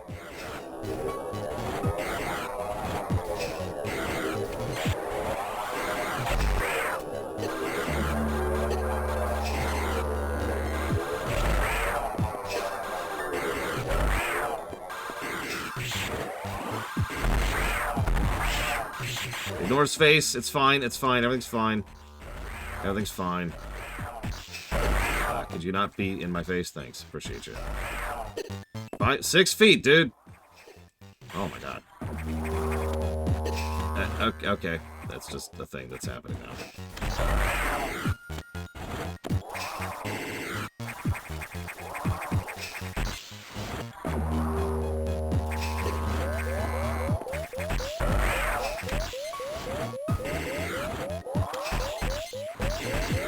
Please? Well, there goes my Hail Mary attempt.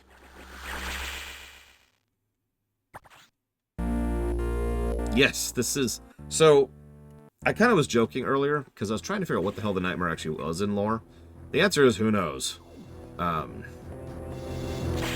It's possible that the nightmare from Other M is actually this nightmare, or rather, the nightmare that was then X-parasited in this game.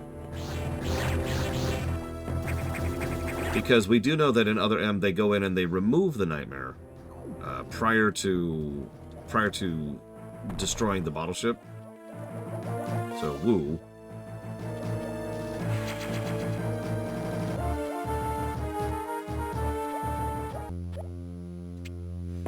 But at the same time, this could just be a designation of creature.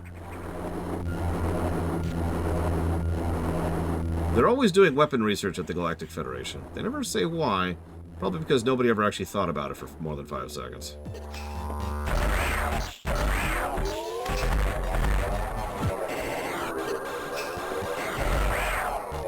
I mean, if we're being honest, and this really is the truth, the reason the Galactic Federation are always doing stupid weapon research is because Weyland-Yutani does it.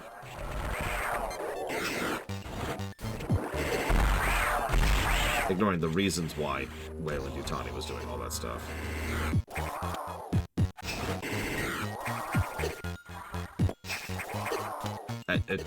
Okay, sure. How did that not hit? How did that not hit? What is your Vuln box, sir?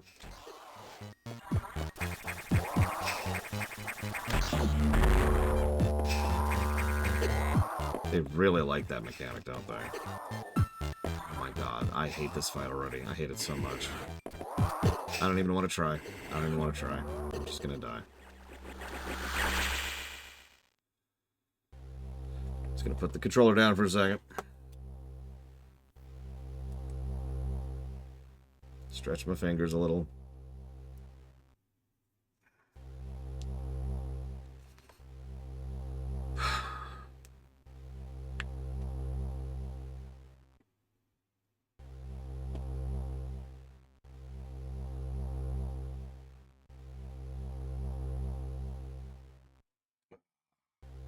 Yeah, it's another thing. The Galactic Federation was losing a conflict against the space pirates.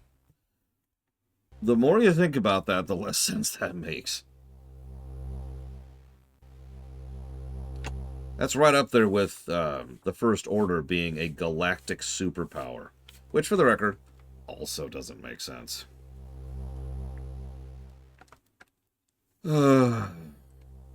Yes, this is the Crimson Dawn all over again, or whatever they were called back in Starfield. Crimson Fleet? I don't know, the pirate jackasses.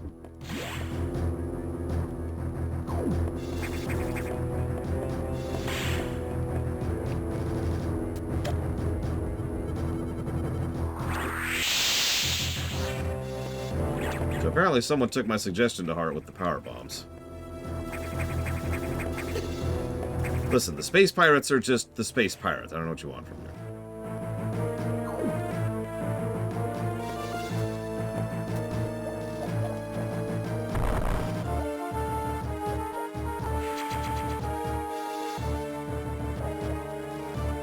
No. What's interesting is, while I don't necessarily disagree with you, Loke, on that point, as I already pointed out, I think it's kind of a unique set of circumstances that allow the Metroids to coexist with anybody. And those circumstances are, Samus happens to have Thoha blood in her. So, I don't know how valid that is.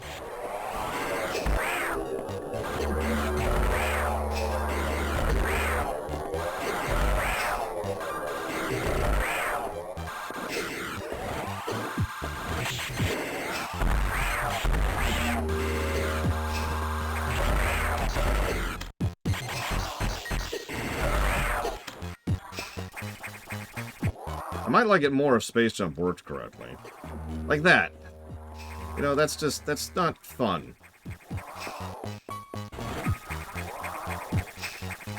Whatever, we're just gonna do this for a minute.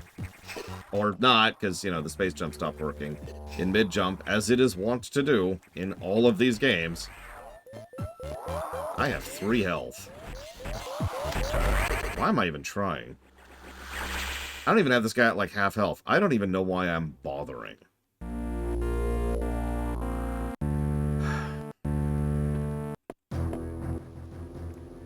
That's not an invalid point, Loke, but the problem is knowledge. You have to know that that exists in order to even simulate it. We didn't know that until Dread, which is after Fusion, after the Metroids have been wiped out.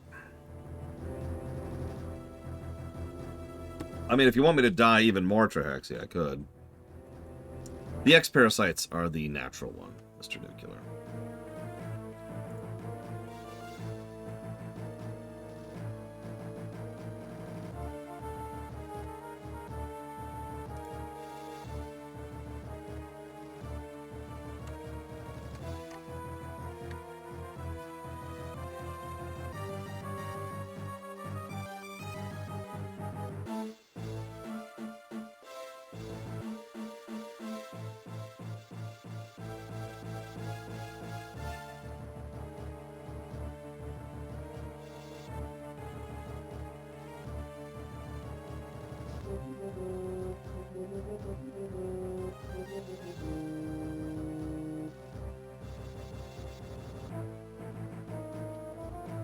I mean, the X-Parasites are what all life is to the Metroids.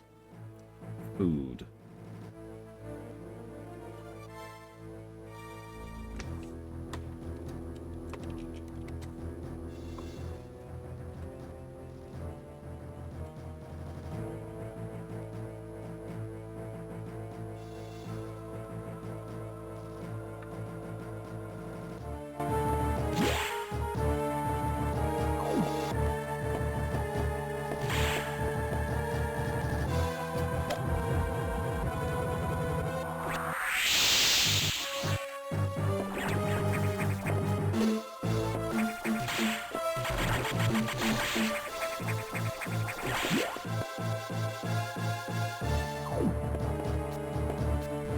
I mean, it's a great game, Loke.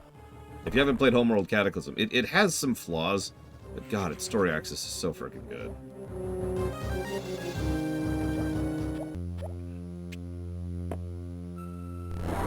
I do like the pile of trash in the background, as it's just been pulling more and more crap to it because of its gravity thing.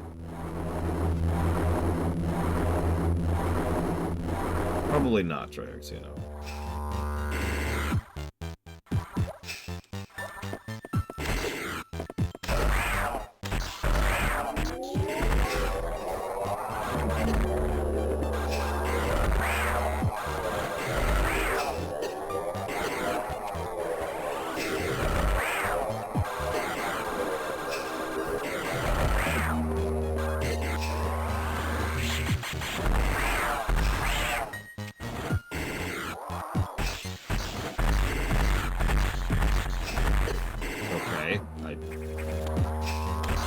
So yeah, all the things that the mistakes this boss makes. First of all, it likes to home in on your position, which wouldn't necessarily be a terrible thing, except its hitbox, or excuse me, its hurtbox is absolutely colossal.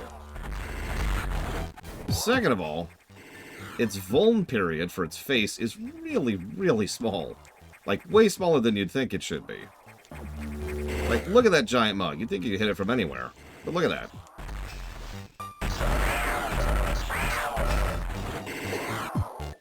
It also has a lot of HP. It's like a truck. Nope. Oh my god.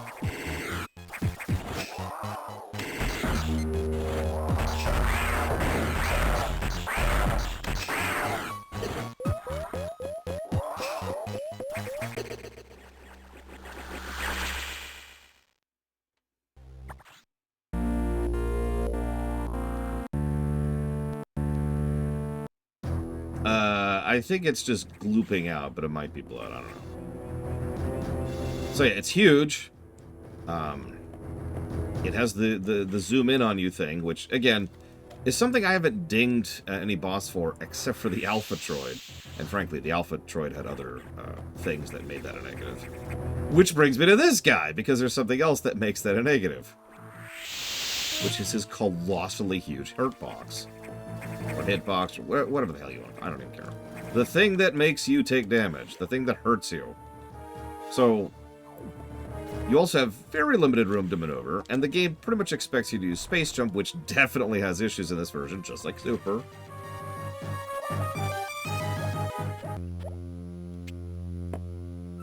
And it hits like a truck. I think it's everything. Did we cover everything there? It doesn't commit every sin of boss design. It has no invulnerability period, which you have to just endure for a while before you can actually do anything. So that's nice. So this boss could be even worse.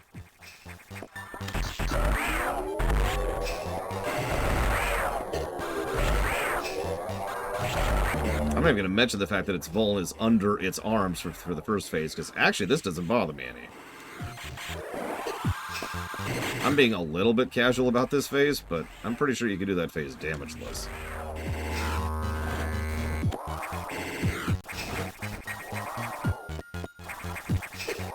See, space jump didn't work there, or there, which is why I got hit.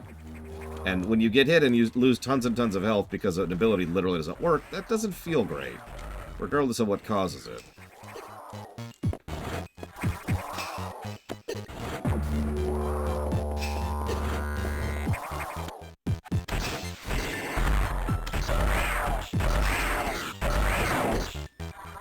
At this point, I'm just kind of trying to rush him a little bit because I think I'm going to have to.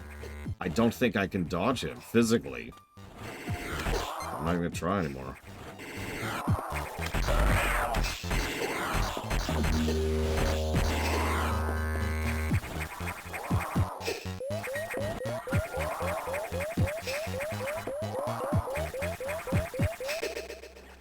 Didn't jump.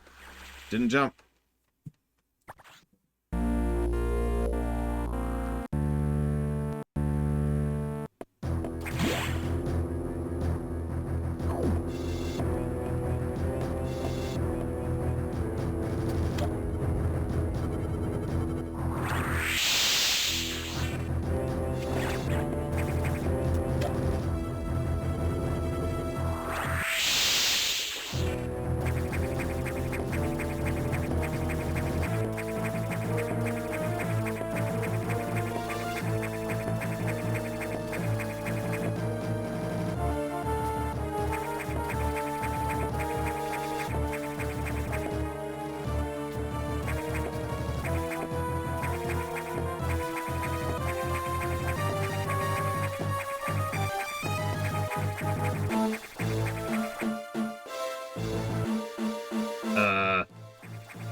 Okay.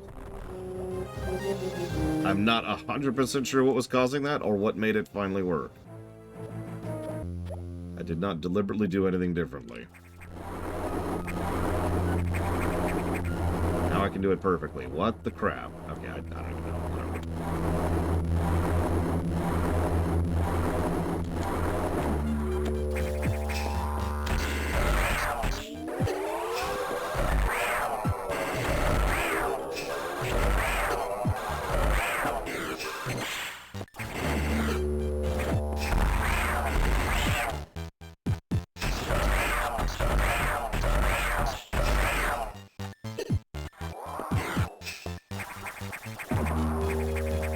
I don't know why, but this reminds me of the asshole American.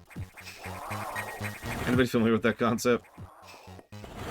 I'm not even sure it's a real thing, but it should be, if it isn't.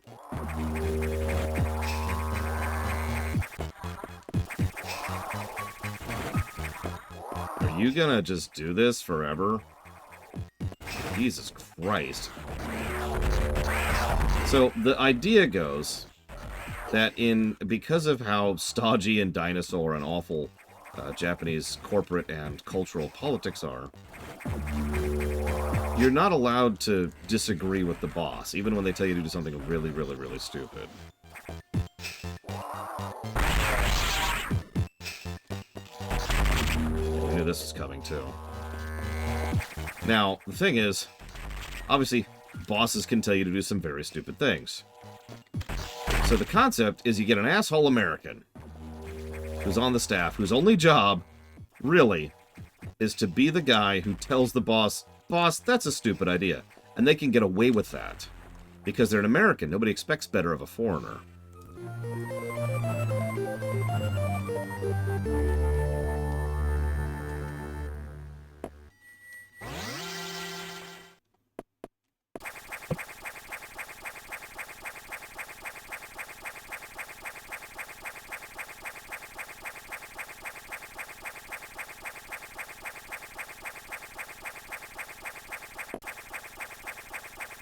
figured it out. You cannot space jump unless you're going down. Unless your momentum is already falling. See how I'm maintaining it almost perfectly here? I have to actually be falling in order to do the second jump. That's what was screwing me over, right there. I could probably do this forever now.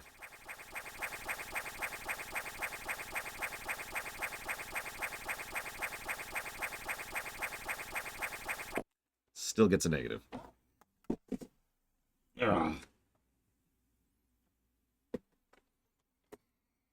Ugh. Okay.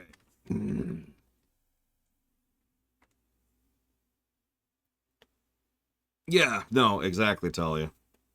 Which is funny, because Super will also get a negative for Space Jump, but in that case, it's just straight up because it's jank. Space Jump is jank, and Super, there's nothing else to say about that.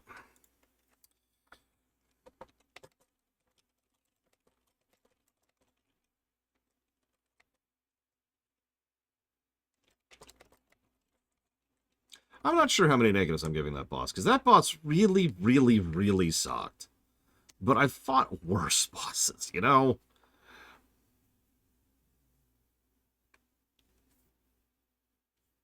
I'm kind of torn. It's a minimum of a 2. I think the floor is a 2, but I'm not sure, or I guess that would be the ceiling. I'm not sure if it's a triple negative boss.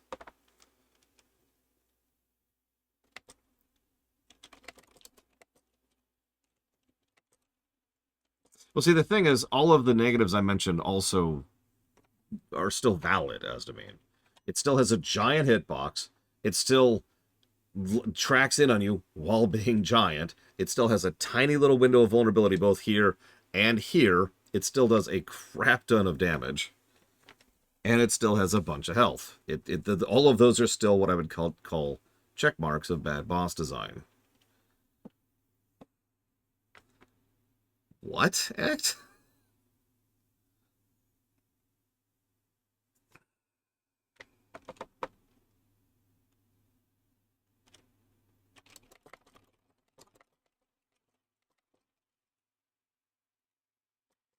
Yeah, it's also kind of a boring boss battle once you get down to it. Get under it, shoot up pretty briefly, and then get up on the wall, shoot its face, good luck if you hit it, then jump around it until it decides to stop chasing you.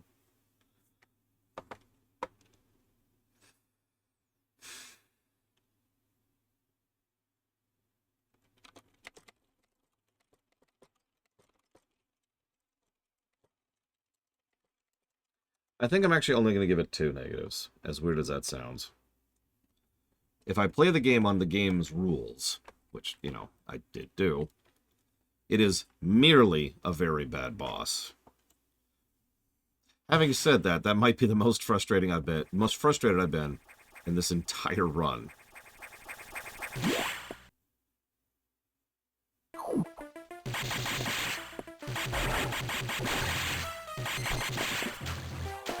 Not counting controls another M. That's different.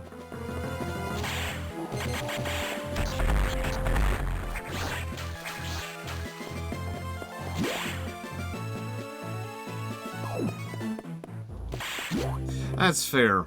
I guess the low HP hell is actually worse.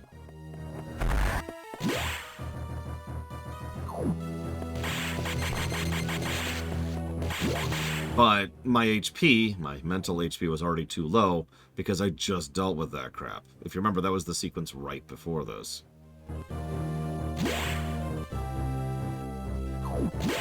And yeah, I suppose Metroid 1's early game hell was worse. I really did want to just put the game down just there, though. I wanted to just be like, no, I'm good. We're going to play Super now. Bye. I was really, really tempted to do that.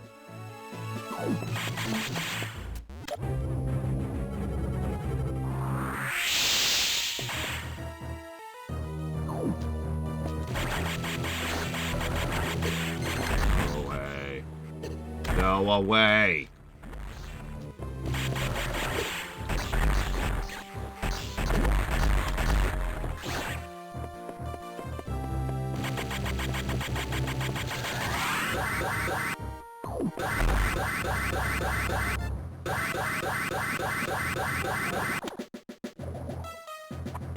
Let me guess.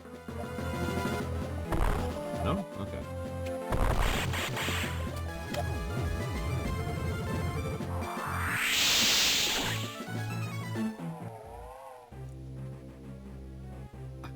I'm not even.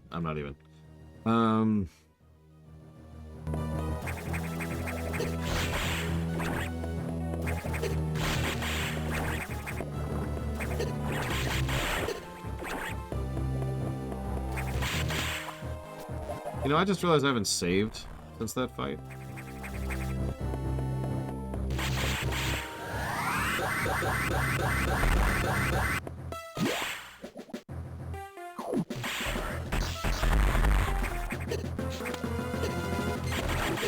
Get out of my hitbox! God damn!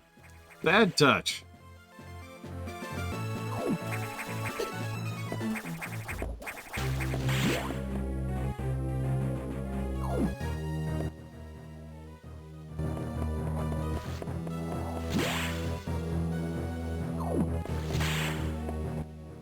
You're kidding.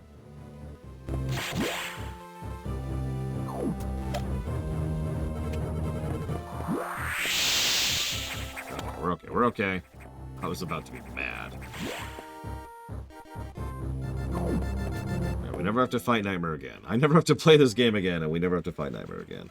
Ever, ever, ever, ever. Because I beat Other M, I beat this. Backup save, just to be... No really style, sure.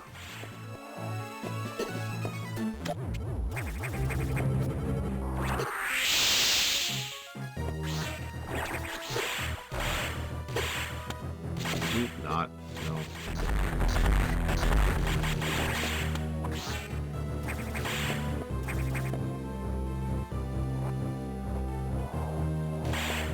The last hour or so of this game has been really bad, Spartan.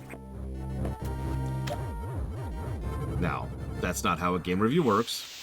If a game does really well for a while and then suddenly just becomes awful, that doesn't make the whole game awful. But am I having fun playing this game right now? No.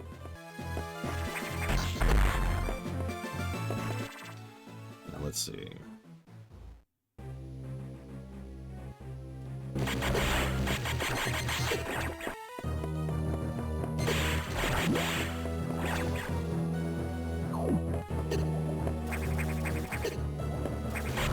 Could you just all die, please? Yeah, it's possible the game's gonna start getting a lot better. I don't know. I really don't. I remember the second to last boss fight pretty distinctly, actually.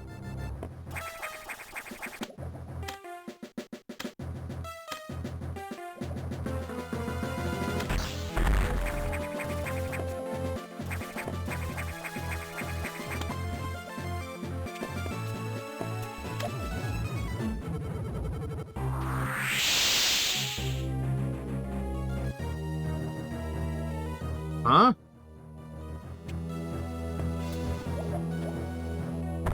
It's funny, Prime has its own issues too. Including several parts of that game that I legitimately hate going through on replay.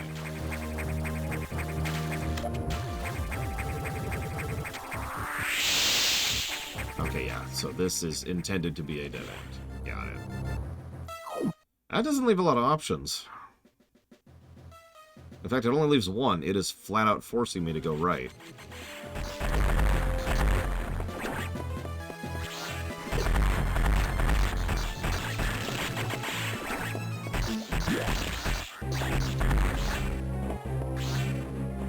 Okay.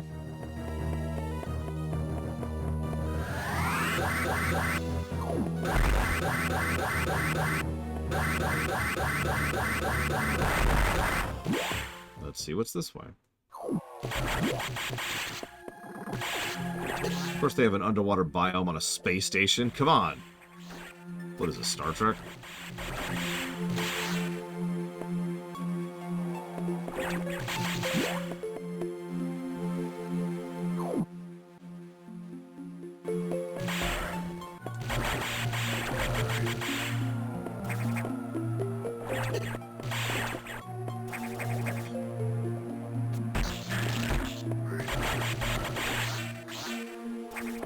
You know, to continue to complain about this game for 5 seconds, I have actually already given this negative, so no additional negatives here, but...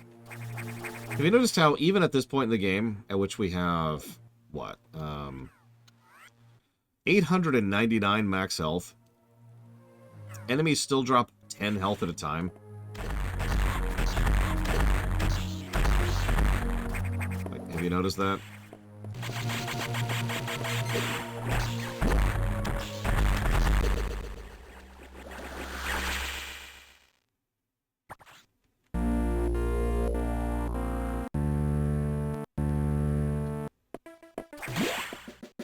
I don't bring that up for any particular reason.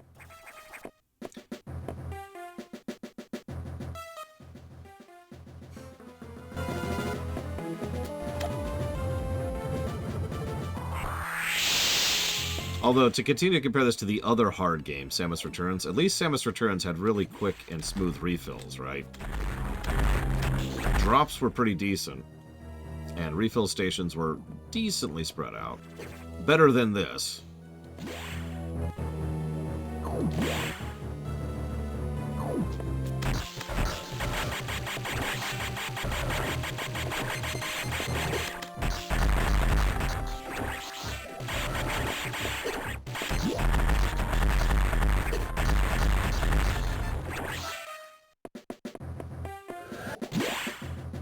Damn it!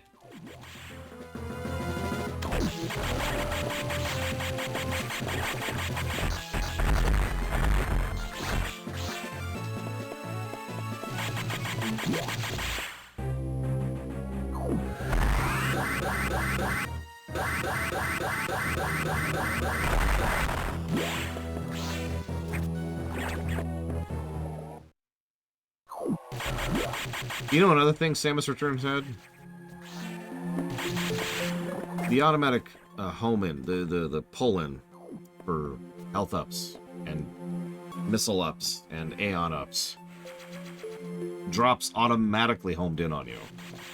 If they were too far away, you could charge the beam to pull them in from any distance. Vacuum. I couldn't even think of the freaking word.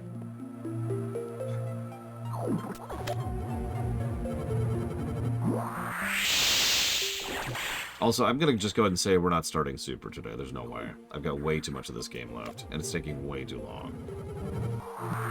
And no, that's not why I'm in a bad mood. Don't pull that bull crap.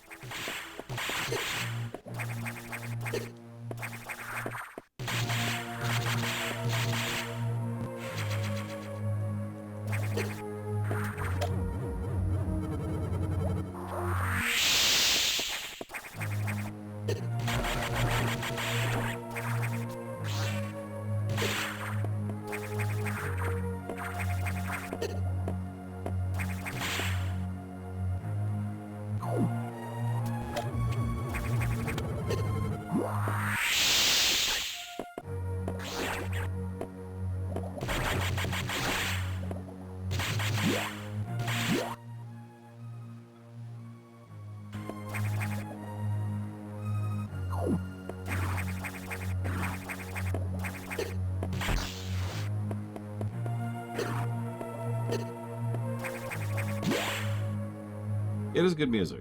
I like it.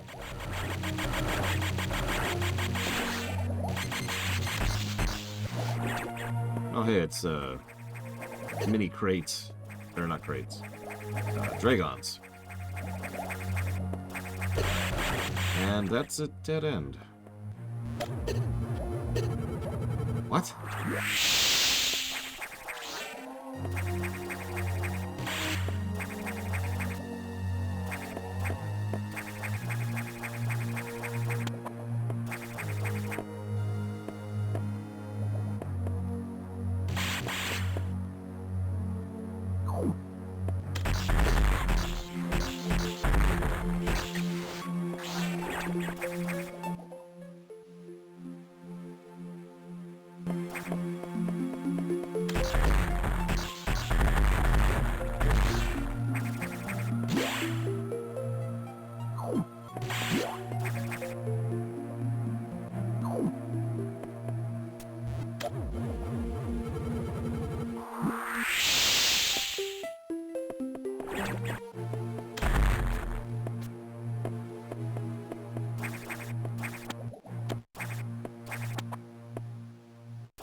I give up. Where do I go?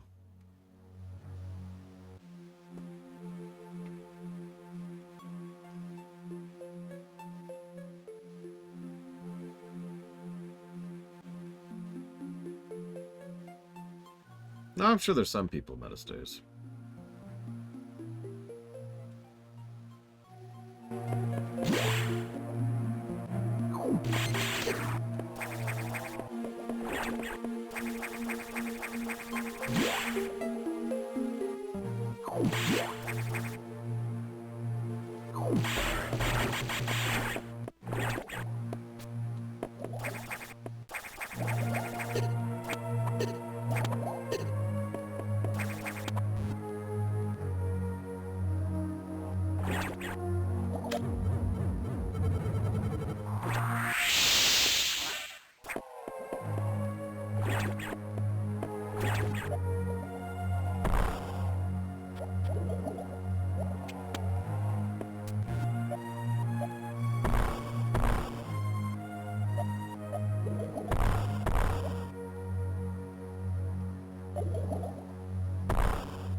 Not even labeled on the map.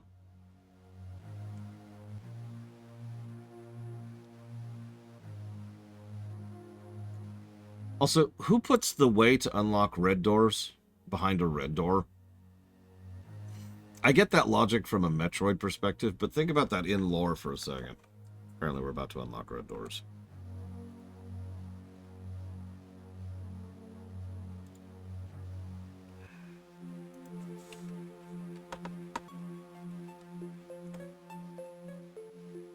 Actually.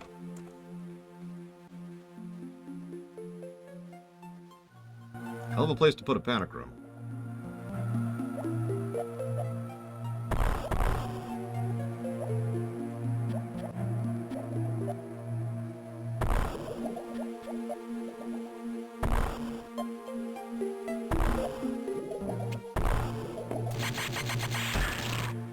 Let's just say I'm not looking forward to the YouTube comments on this one, Ross.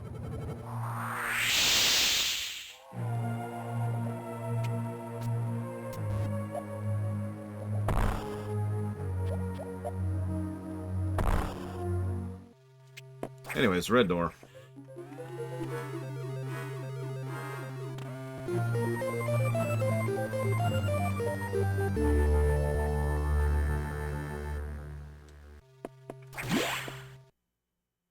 Cool.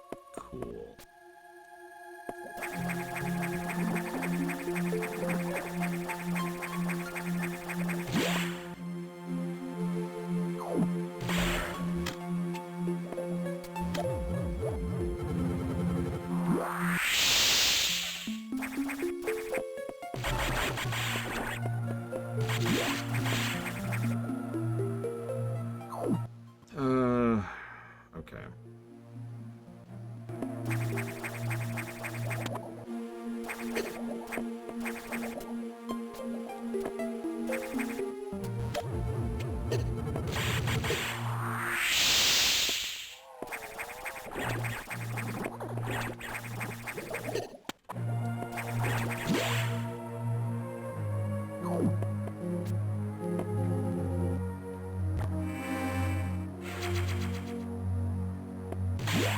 I guess I'm not really into platformers or Metroidvanias, Darlags.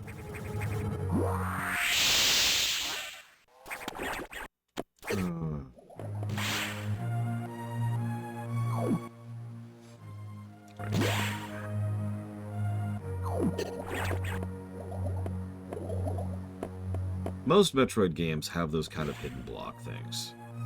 But the really great Metroid games have something to help mitigate that. Samus Returns had the Pulse. Super has the X-Ray, which isn't great, I'm not going to lie to you. But it is something. It'll actually show stuff like that.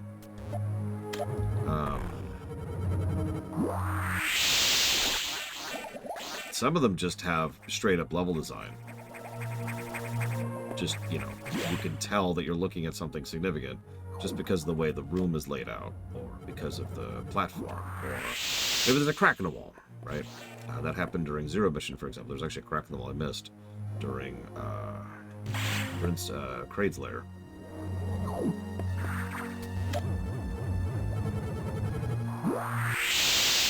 That's the kind of thing I usually refer to when I talk about things like guidance.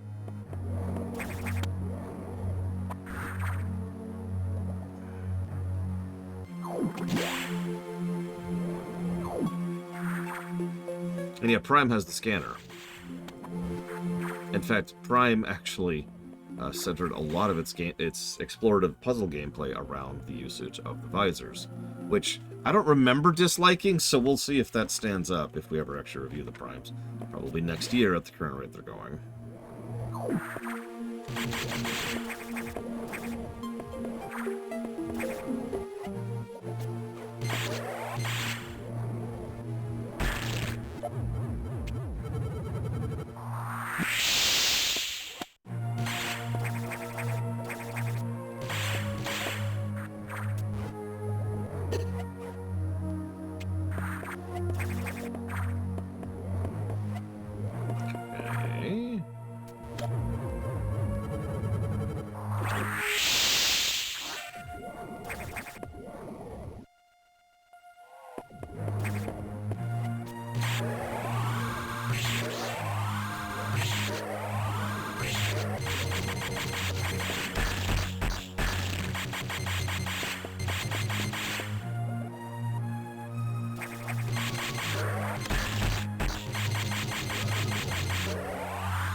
I think so, Blade Chaval, because it's an X-Parasite mutation of the fish combined with the space pirates.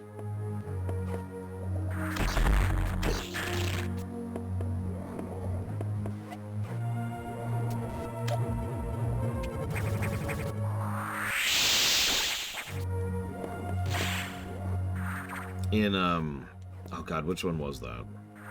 Which one was it where we were using the power bombs to scan? Because there was one of the games where you could use the power bombs to scan, and it actually worked quite well. I can't remember which one it is. My brain is too far gone, apparently. Was that AM2R? I think it was AM2R. I think you're right, as to me. Because it would reveal stuff, including things like passageways like that. Alright, what astonishingly simple, stupid, and easy thing am I missing because I'm a fucking moron?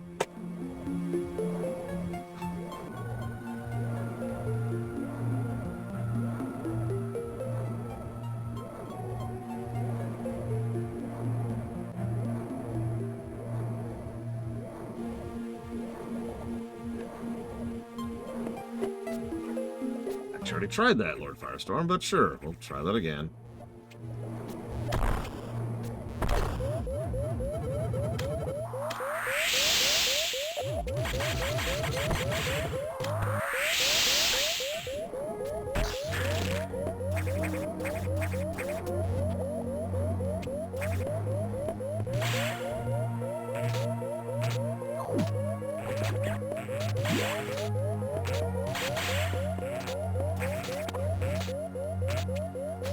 Really, game?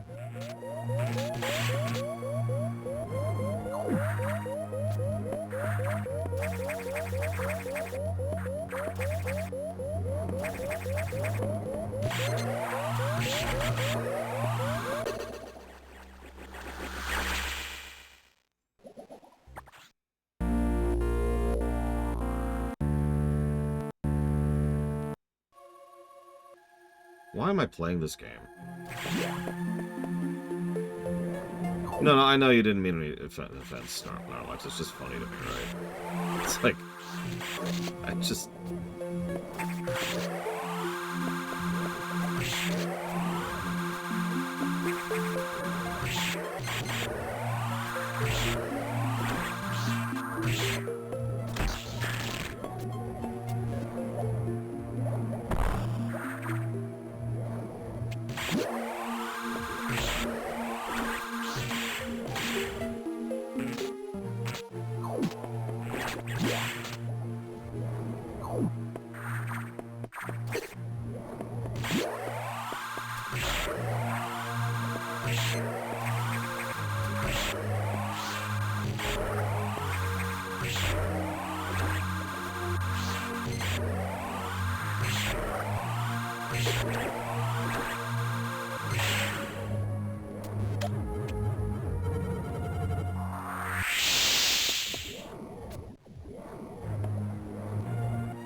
I like how that was a pittance of health, by the way.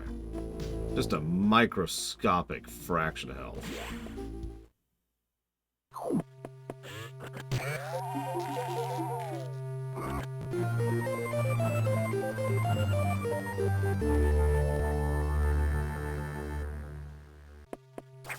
I don't know what that means, but sure.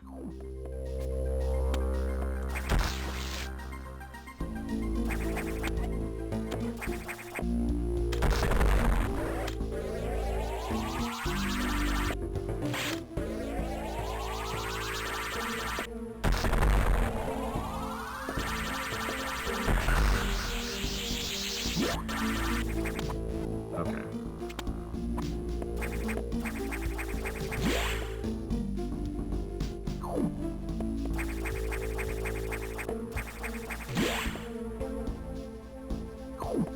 That is a neat idea.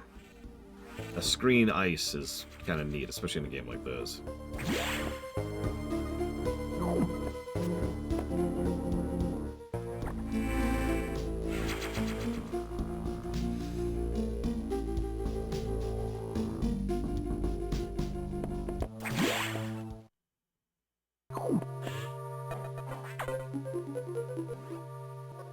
You upgraded your missiles. That's unusual. There was no word from HQ, a procedural error, I'm sure. Even so, I did not approve of bypassing security level 4. From now on, you will use more discretion. In any case, Samus, do you remember the security robot you faced earlier? I believe the X have infected it. That is to say, they have claimed the organic components that form its neural network. Stop using wetware! It has entered Sector 6. I don't know what's planning, but let's not wait to find out.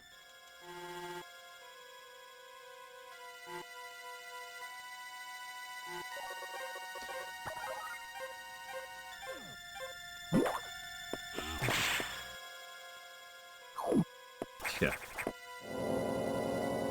Yeah, Adam might rescind authorization, everyone.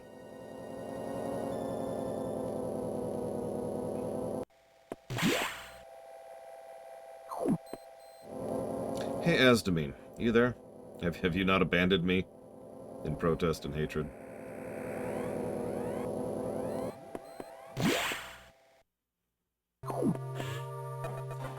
What was the negative you brought up for Metroid 1 that I forgot to write down? Because I have still forgotten to write down.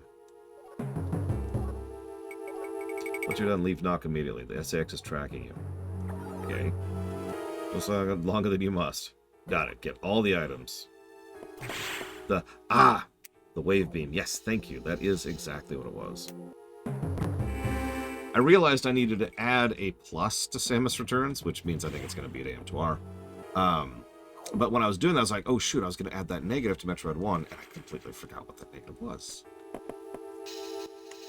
So.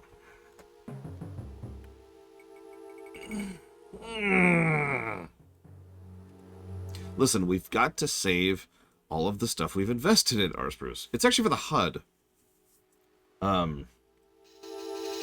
This isn't a bad HUD. It's actually pretty decent. But I realized that the whole point of the system is to give gradients to design, and Samus Returns HUD is better. In ignoring the fact that it uses up pretty much the entire screen, the lower screen, to do so.